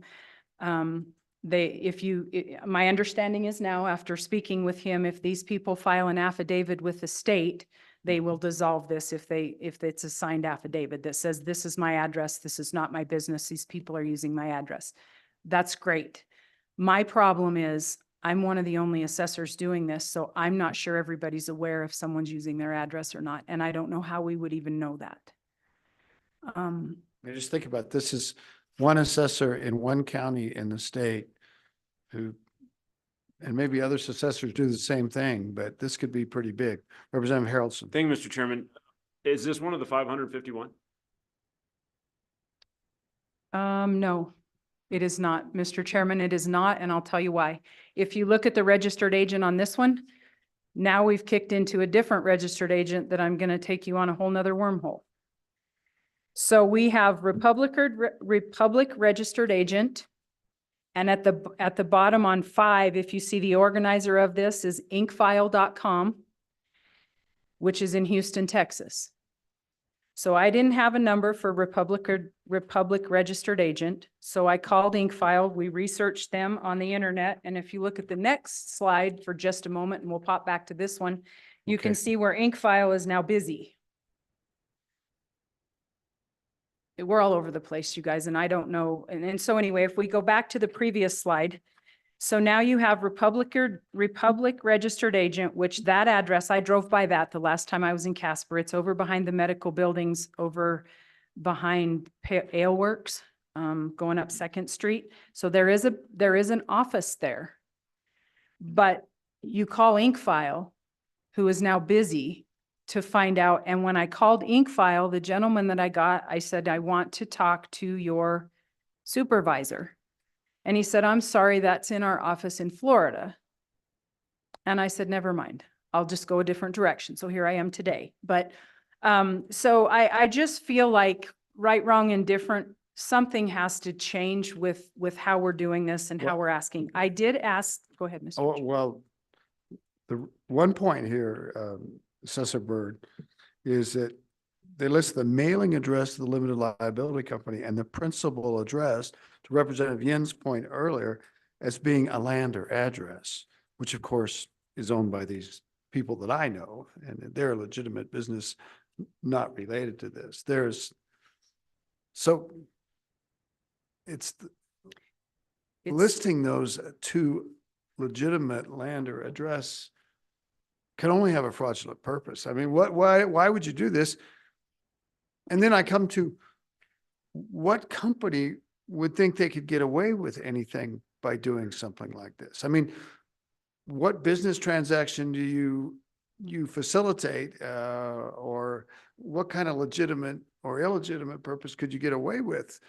When I know that so far they've gotten the $95 up front, but I don't know that they've achieved any other business things. So back to you. Yeah, Mr. Chairman, I don't know either. You referenced earlier what a county attorney would do, or what, and of course I I hit mine with this on Friday, and he said, "Oh, I've never thought about this." But he researched a little bit, and then he said, "It appears that someone contacted Inkfile, a company that charges people to set up LLCs to form UBAZone.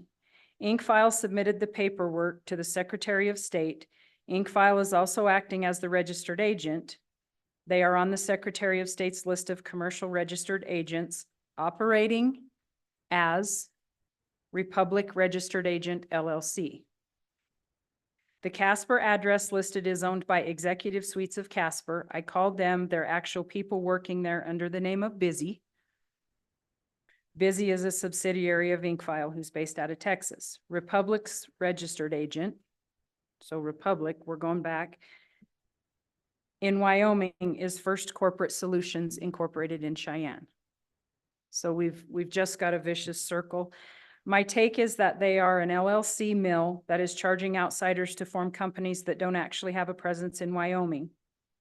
Since the articles of incorporation are fraudulent and the organizer Republic is based in Casper, I suppose the Natrona County attorney could do something.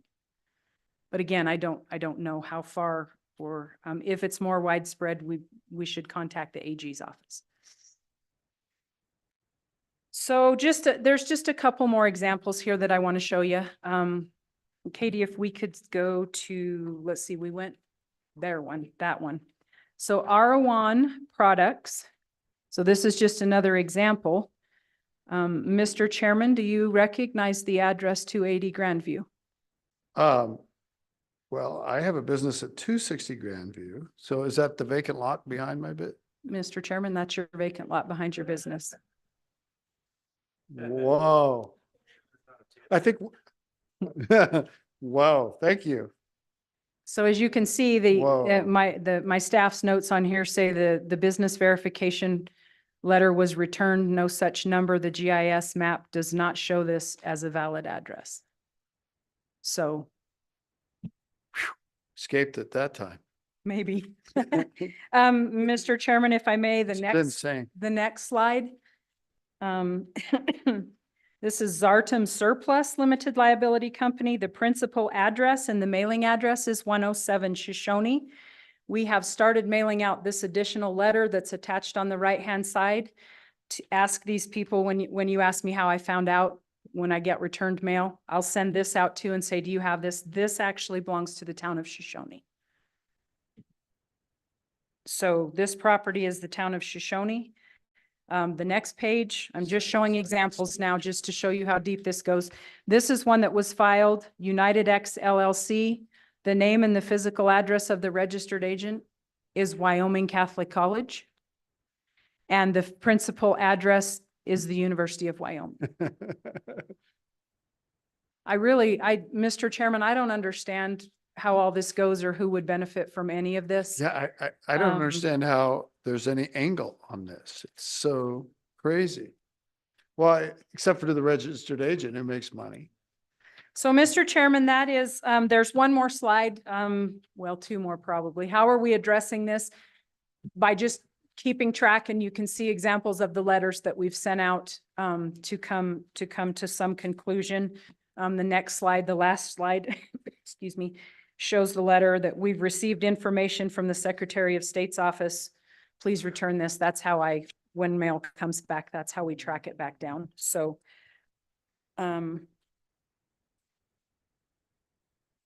Mr. Chairman, I believe that, I do have one suggestion, and I talked a little bit to Colin about it earlier. When they file the original corporation papers that give us an address, at least on this problem, if we could put some kind of, you talked about are you a real person, or if we could put some kind of proof that you actually are at this address. If you don't own it, give us a copy of your deed. If you don't own the property, do you have permission to use this address? I don't know how deep that would go and how much work that would be. I'm certainly not trying to create more work for the Secretary of State's office. But at some point, I think, because I've been assured that if, excuse me, these companies call, that Colin can help them through the affidavit process of getting this dissolved and getting their names, getting their addresses off of there through a checks and balances. My problem is, if nobody else is doing this, I don't know how somebody would know to send an affidavit to the Secretary of State's office. So if we could make that something at the beginning of the process, it might alleviate the back end. But Mr. Chairman, with that, thank you for your time. Well, first off, let's just say thank you. Yeah, you truly are an amazing asset to Fremont County and state of Wyoming. Representative Ottman. Yes, I was just wondering, do you know, or maybe the co-chairman knows, isn't one of the requirements to be a registered agent that you have a property, you have a desk, you have a phone, and you have a person in that office? I think there is a real nexus thing. A physical person to receive service. So there would be some, from assessor's point of view, there'd be something taxable in that whole entity. So, Mr. Chairman, 1728-101 talks about registered office and registered agent. And it says a registered office that may be the same as any of its place of business, but shall be located at a street address in Wyoming, which shall be a physical location where the business entity's registered agent or a natural person who has an agency relationship with a registered agent can accept service to process. So yes. So there is a taxable nexus to at least the registered agent. But who did I miss? Was it Landon that was next coming around the way? Well, Mr. Chairman, I'm just sitting here smiling because one time I went in one of the CPA offices in my community and I saw a sign on one of the offices and it said Sarah Lee LLC. And I said, can I get a pound cake here? And no, you can't get a pound cake, but that's the office right there. See? So that was way back a few years ago. And so we've gotten a lot more sophisticated at this deal than what I thought. Who else? Representative Haroldson. Thank you, Mr. Chairman. First of all, thank you. Thanks for the work. Obviously, you've done a lot and you opened up a can and you probably, all the people in your office are probably like, what happened? Please be careful. I'm being serious. There's money behind this and we don't ever want to get ourselves into that point. But with that, I think there's obviously a point where we have to have some very serious conversations because this is fraudulent at a high level. Now, be it expressly against our statutes or not, it is fraudulent at a high level. So I definitely would be interested in pursuing a legislative action to see, or whatever it is that we can help the Secretary of State's office. Yeah, and this is one county. How many? I mean, I'm gonna have a fun conversation when I get home. I'm serious. We're gonna go have a conversation because I would like to see what's going on in my county. Mr. Chairman, I have had a few assessors call and say, how are you doing this? How do you search the Secretary of State's website? So I think there has, I've made them aware of what we found and told them I would be on today, that I promised not to make them all embarrassed. So I hope I haven't. But anyway, they are starting to look, but I do think it's worth looking at because I do want to protect the citizens that we do have here. And I don't know, when you talk about fraud, and I'm not a conspiracy theorist, and I've had people in my office over the last few years asking about, can someone take my property just by filing a deed? And I used to say, "Oh, no, this is Wyoming. We know everybody that's recording stuff. You know, I've been here for 29 years. If something came through, I'd say, well, now that we take the e-filings like we do." So I don't know if you're all aware, and to my assessor friends who might not want this out there, I'm sorry, but Sublette County and Albany County have both had instances of fraud over the last 2 years. And actually in Sublette County, someone was building a house on the piece of property and the owners came and said, "What are you doing?" And they said, "We bought this. Here's our deed." That was in Sublette County. That was last year. Albany County, I got a phone call from that assessor or an email, and she said, "Would you give the statement of consideration to the investigator?" And I said, "Not without a subpoena, because we can't do that statutorily." They had the same instance in Albany County.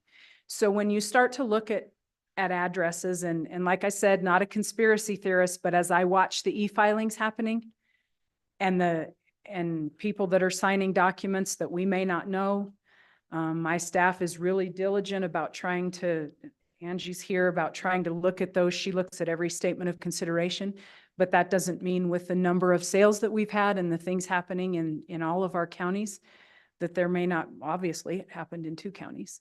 So I'm not sure where either of those stand, how that's happened, but I know in Sublette they were building a house on the lot. So I do think it's worth looking at on the front end of filings and not the back end, if there's some way that we could possibly do that.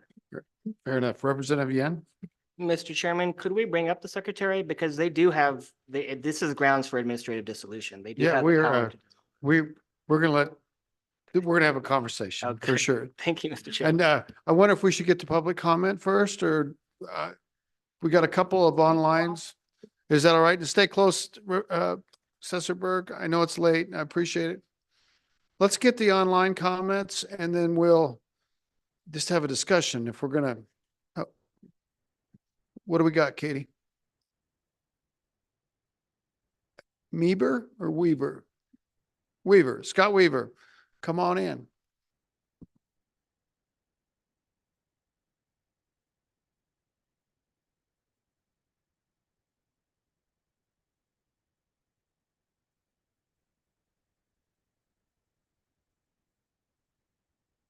Yeah, let them both in.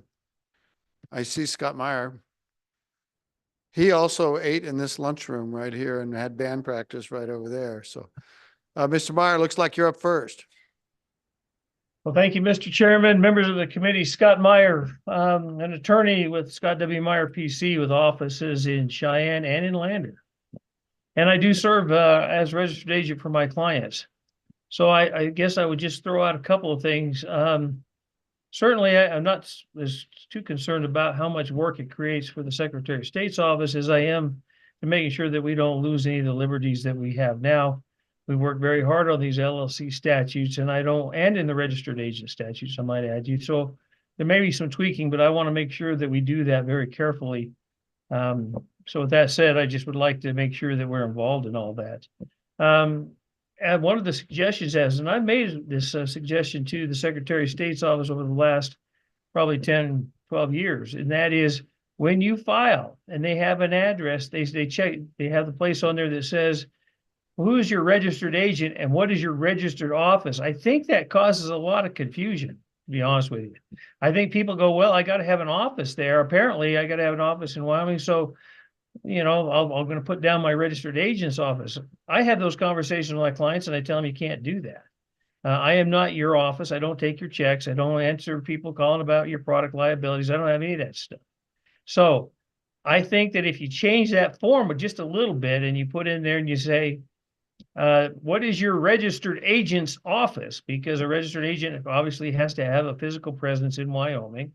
And you do that, then that might eliminate a little bit of stuff. But other than that, Mr. Chairman, I certainly stand for any questions. I just wanted to make sure that I keep being involved in what's going on as we start changing registered agent statutes and LLC statutes.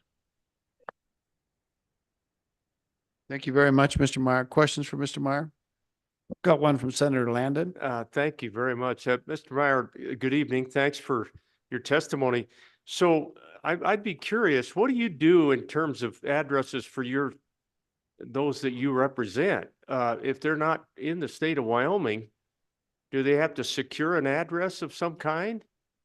The evidence that we've seen tonight up here in Fremont County, they're putting down addresses all over the place, some of which don't exist.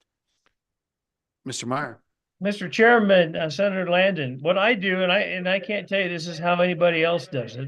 The way I work it is that if I have a client and I have to know that client, I don't do it just for anybody. But if I have a client that's say out of Florida or someplace that says, here's what I want to do, and I meet with them and that's fine. When we file that, we put down that this is their registered agent, my company and my registered agent's office. But I put down that their office is in, someplace in Florida. So that way that everybody knows what's going on. I don't do any of this sleight of hand stuff, but just make it as honest and as clear as possible. But I put down their address. If I form the company, I make sure that everybody knows that their address is in Florida. As a registered agent, I make sure I keep that in my records as well, that here's what I have for my registration. Here's the officers or the directors, and here's the managers and what have you. And here's their address and phone numbers, and it's in Florida.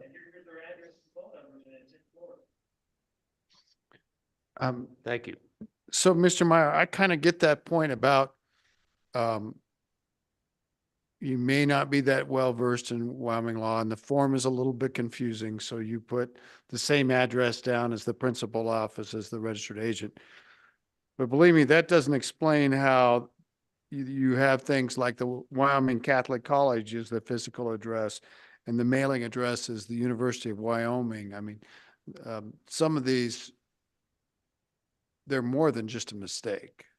You're with me on that, right? Mr. Chairman, I would agree with you. I don't think that's just a simple thing. I suggest that was one suggestion that I have. As far as people putting down the various addresses and you putting down the lot behind, somebody putting down the lot behind your business, that's clearly is to me more than just a mistake. It could be, but I guess everybody's presumed innocent until proven guilty, but I would be very suspect of that as well. Thank you, sir. Any other questions for Mr. Meyer?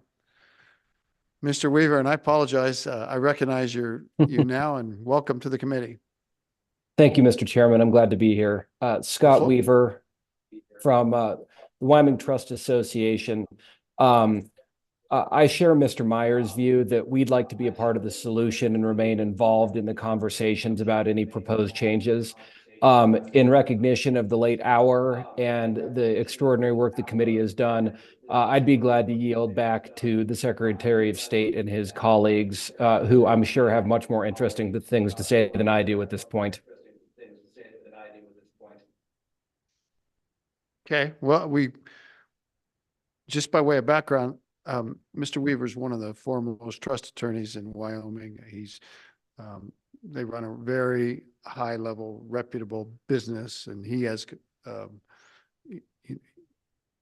he helped me to learn a lot about trust, to tell you the truth. I'm not rich enough to have one, but I do understand why they're an important aspect of doing business in Wyoming. So we'll keep you in the loop, Mr. Weaver. We'd love your participation along with Mr. Meyer. Is there anybody else online? Was there any other questions for Mr. Weaver? Hang tight. Anybody else online? Anybody else in the room? Okay, let's go back, close public testimony. Let's go back to a kind of an open discussion about this and hear thoughts from the Secretary of State's office. Well, thank you, Mr. Chairman. It seems like this is some of the same stuff you guys have been working on, starting in October, it sounds like, well, maybe earlier. Yeah. And thank you, Mr. Chairman, for noting that. When I got into office, when we entered office as administration in 2022, in 2023, there had been 0 audits in 2022, the previous year, only spot audits. And we reversed that. We are doing random audits. We're doing 12 a quarter at least. We have findings that have come out of that. I can't talk about that. Can't talk about that process because we're in process on those findings on registered agents. And we do think, the initial feedback we've gotten, because these registered agents talk to each other, is they're waking up but at the same time, we have a lot of work to do. and we have an audit schedule in place. And I just would say to Assessor Berg and all the assessors out there and anybody that sees fraud, immediately contact our office. This is the first we've seen of this research. So we just please immediately, because this is a huge priority of our administration. And we started that from day one. And I will also say that part of that downswing in audits by some of the predecessors in the SOS office was because of, and I haven't gotten the whole history on this, but my understanding is there were specific positions allocated to the business division for audits that were taken away during some budget reductions. And so we have rolled that into existing positions. But again, we have 11 people and we're second in the nation, and Delaware has over 110. And, you know, and so we have a 15-day statutory deadline that we must meet to do these filings. And that is in state law. And so in addition to meeting that statutory deadline, we're ramping up these audits. But in terms of positions specifically allocated to that, that is something that my understanding is it was taken away in previous budget reductions. So we've rolled that in to the director and to some extent the assistant director. And we've set that 12 audit goal, the minimum goal per quarter. And we have findings that have come out of that to try to ameliorate what had happened in 2022 before I entered office, which was 0 random audits and just spot audits. And so, but I would invite all the assessors, when they see this fraud, they need to bring it to our attention immediately. And we're gonna address these. So Yeah, thank you. Maybe it would be a good idea to formally reach out to them, because I don't know anybody else that's going through the addresses and has the local knowledge like assessors do. So they'd be good allies in your effort. Yes. Senator Scott. Mr. Chairman, am I right in thinking that the fraud that has been identified here is the listing of offices that don't exist?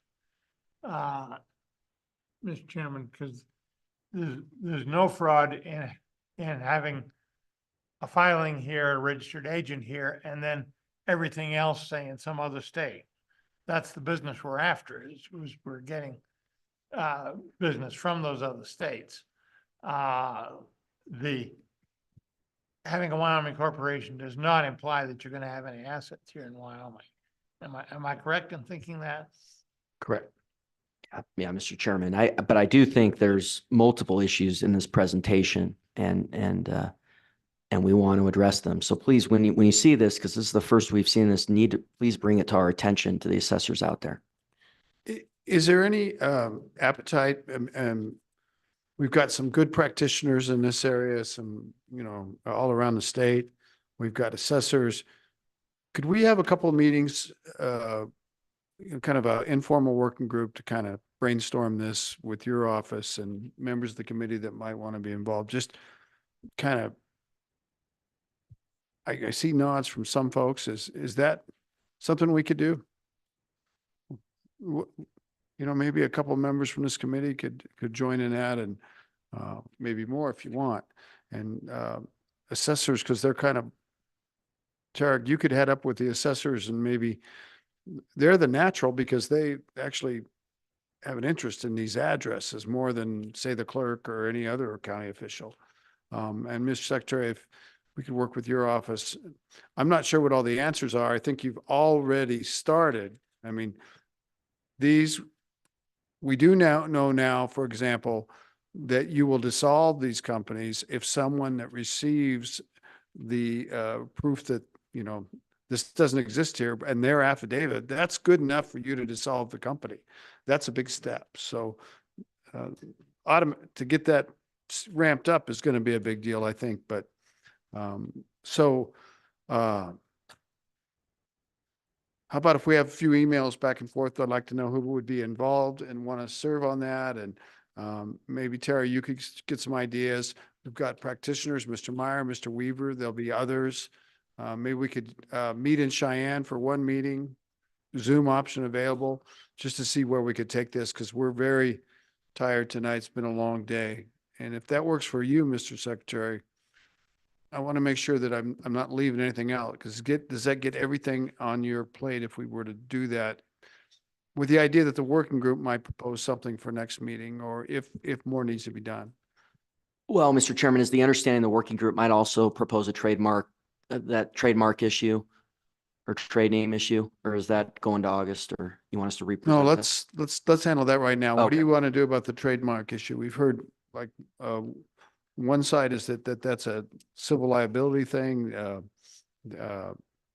civil matter. What are your thinking, Mr. Chairman, on the trademarks?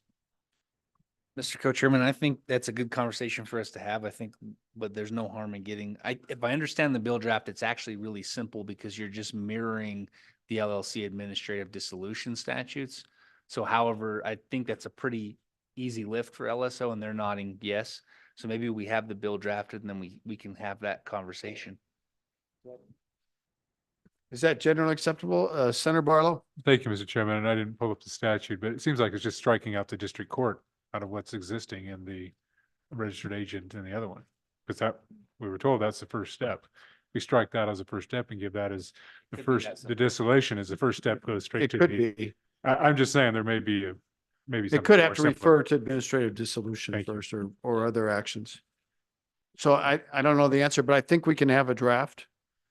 And if that draft could be tweaked, so we'll take that on. That's direction to staff. Anything else? I have one more issue about voting and registration. I think it might be good. You know, all these voters have been purged around the state. They have to register and declare things by the 15th of May.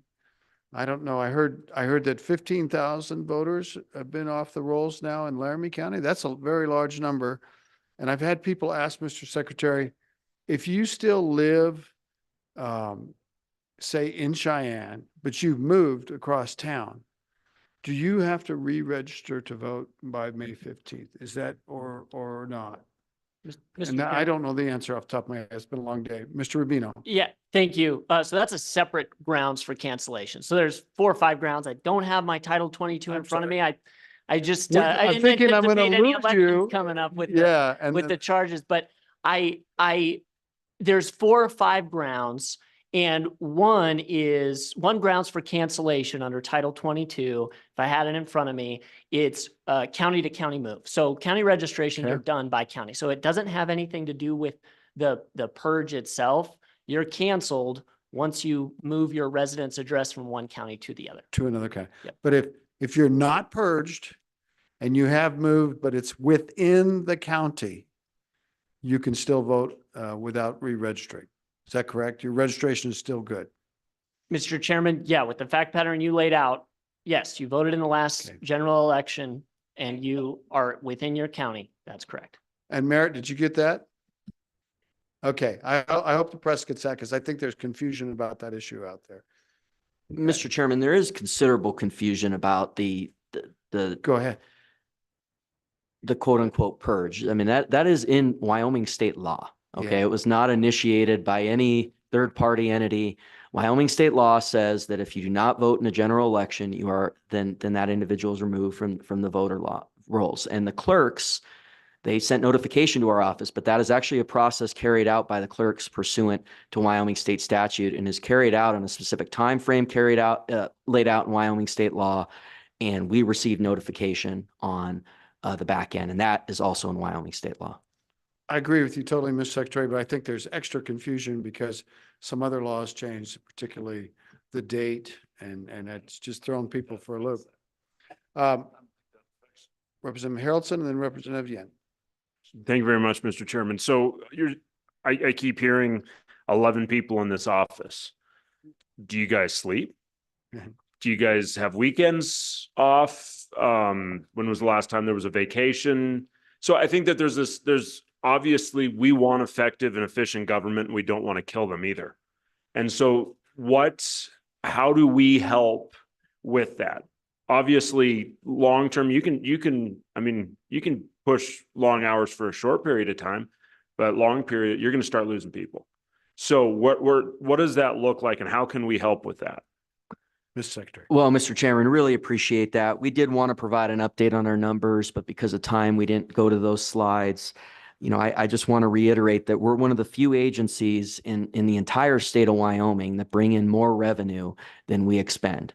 And the proportions are wildly in favor of revenue we receive over what we expend. And just would invite this committee. We'd hope that you'd be advocates in the future, our staffing, to address our staffing, our staffing issues. We had a request to the Appropriations Committee. It did not go through, and would hope this committee in the future could think about being advocates on that.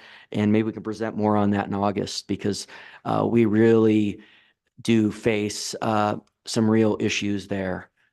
I think it'd be great if you present more on your office and needs in August. I think that'd be great. Thank you. And then I had Representative Yin, and I'll get back to Senator Landon.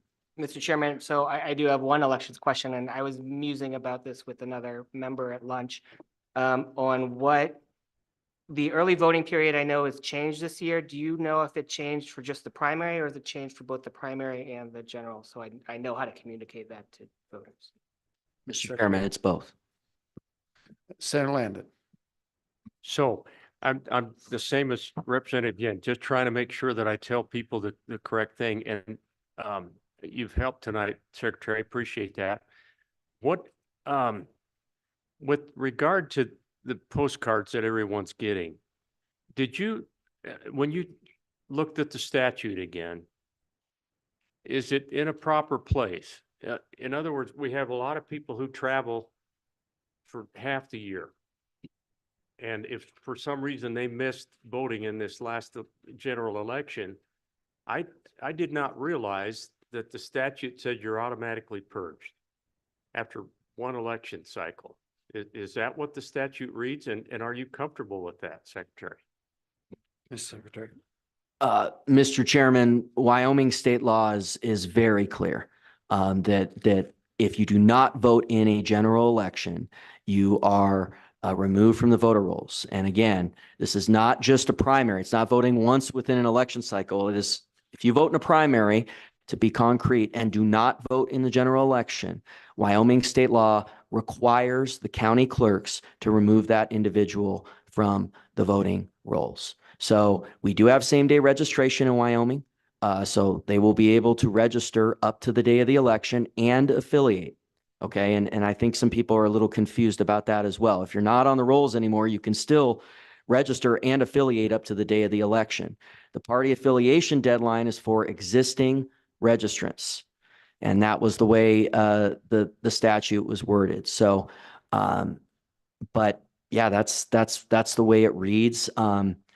I think the reason why they put that in place is to have clean voter rolls, which I'm very supportive of. Now, is that the right balance? I lean towards since we have same-day registration, that it all works out in the end. We're one of the states that has same-day up to the day of the election day, but certainly something that we can examine. But, you know, I guess with the committee not having that in things that examine, maybe it'll be an individual bill. But I think that with having same-day registration, that balance is there. But thank you. And just to be very clear, we have same-day registration, and we still have same-day affiliation if you were not a registered voter on the day of the election. So if you're one of those people that got purged, in essence, you're not registered in any party now.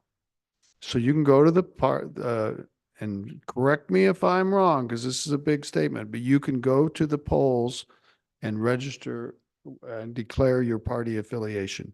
And it could be different than the one you had before. Well, yeah, Mr. Chairman, you're off the rolls, so you register and you affiliate.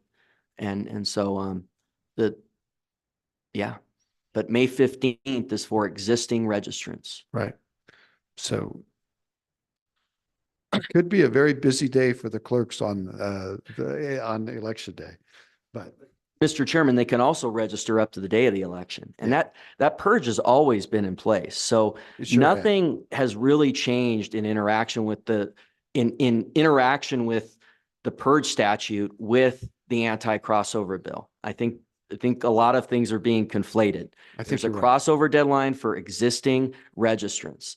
But obviously a new registrant would be able to not only register, but affiliate, because that's key part of the registration process. Right. And a new registrant is someone that was purged. They're just no longer registered.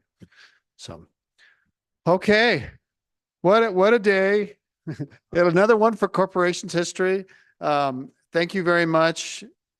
We'll see you tomorrow. I think you can leave your stuff. Nobody's going to be here. Thank you, everybody. Safe travels if you're traveling. I hope you're not.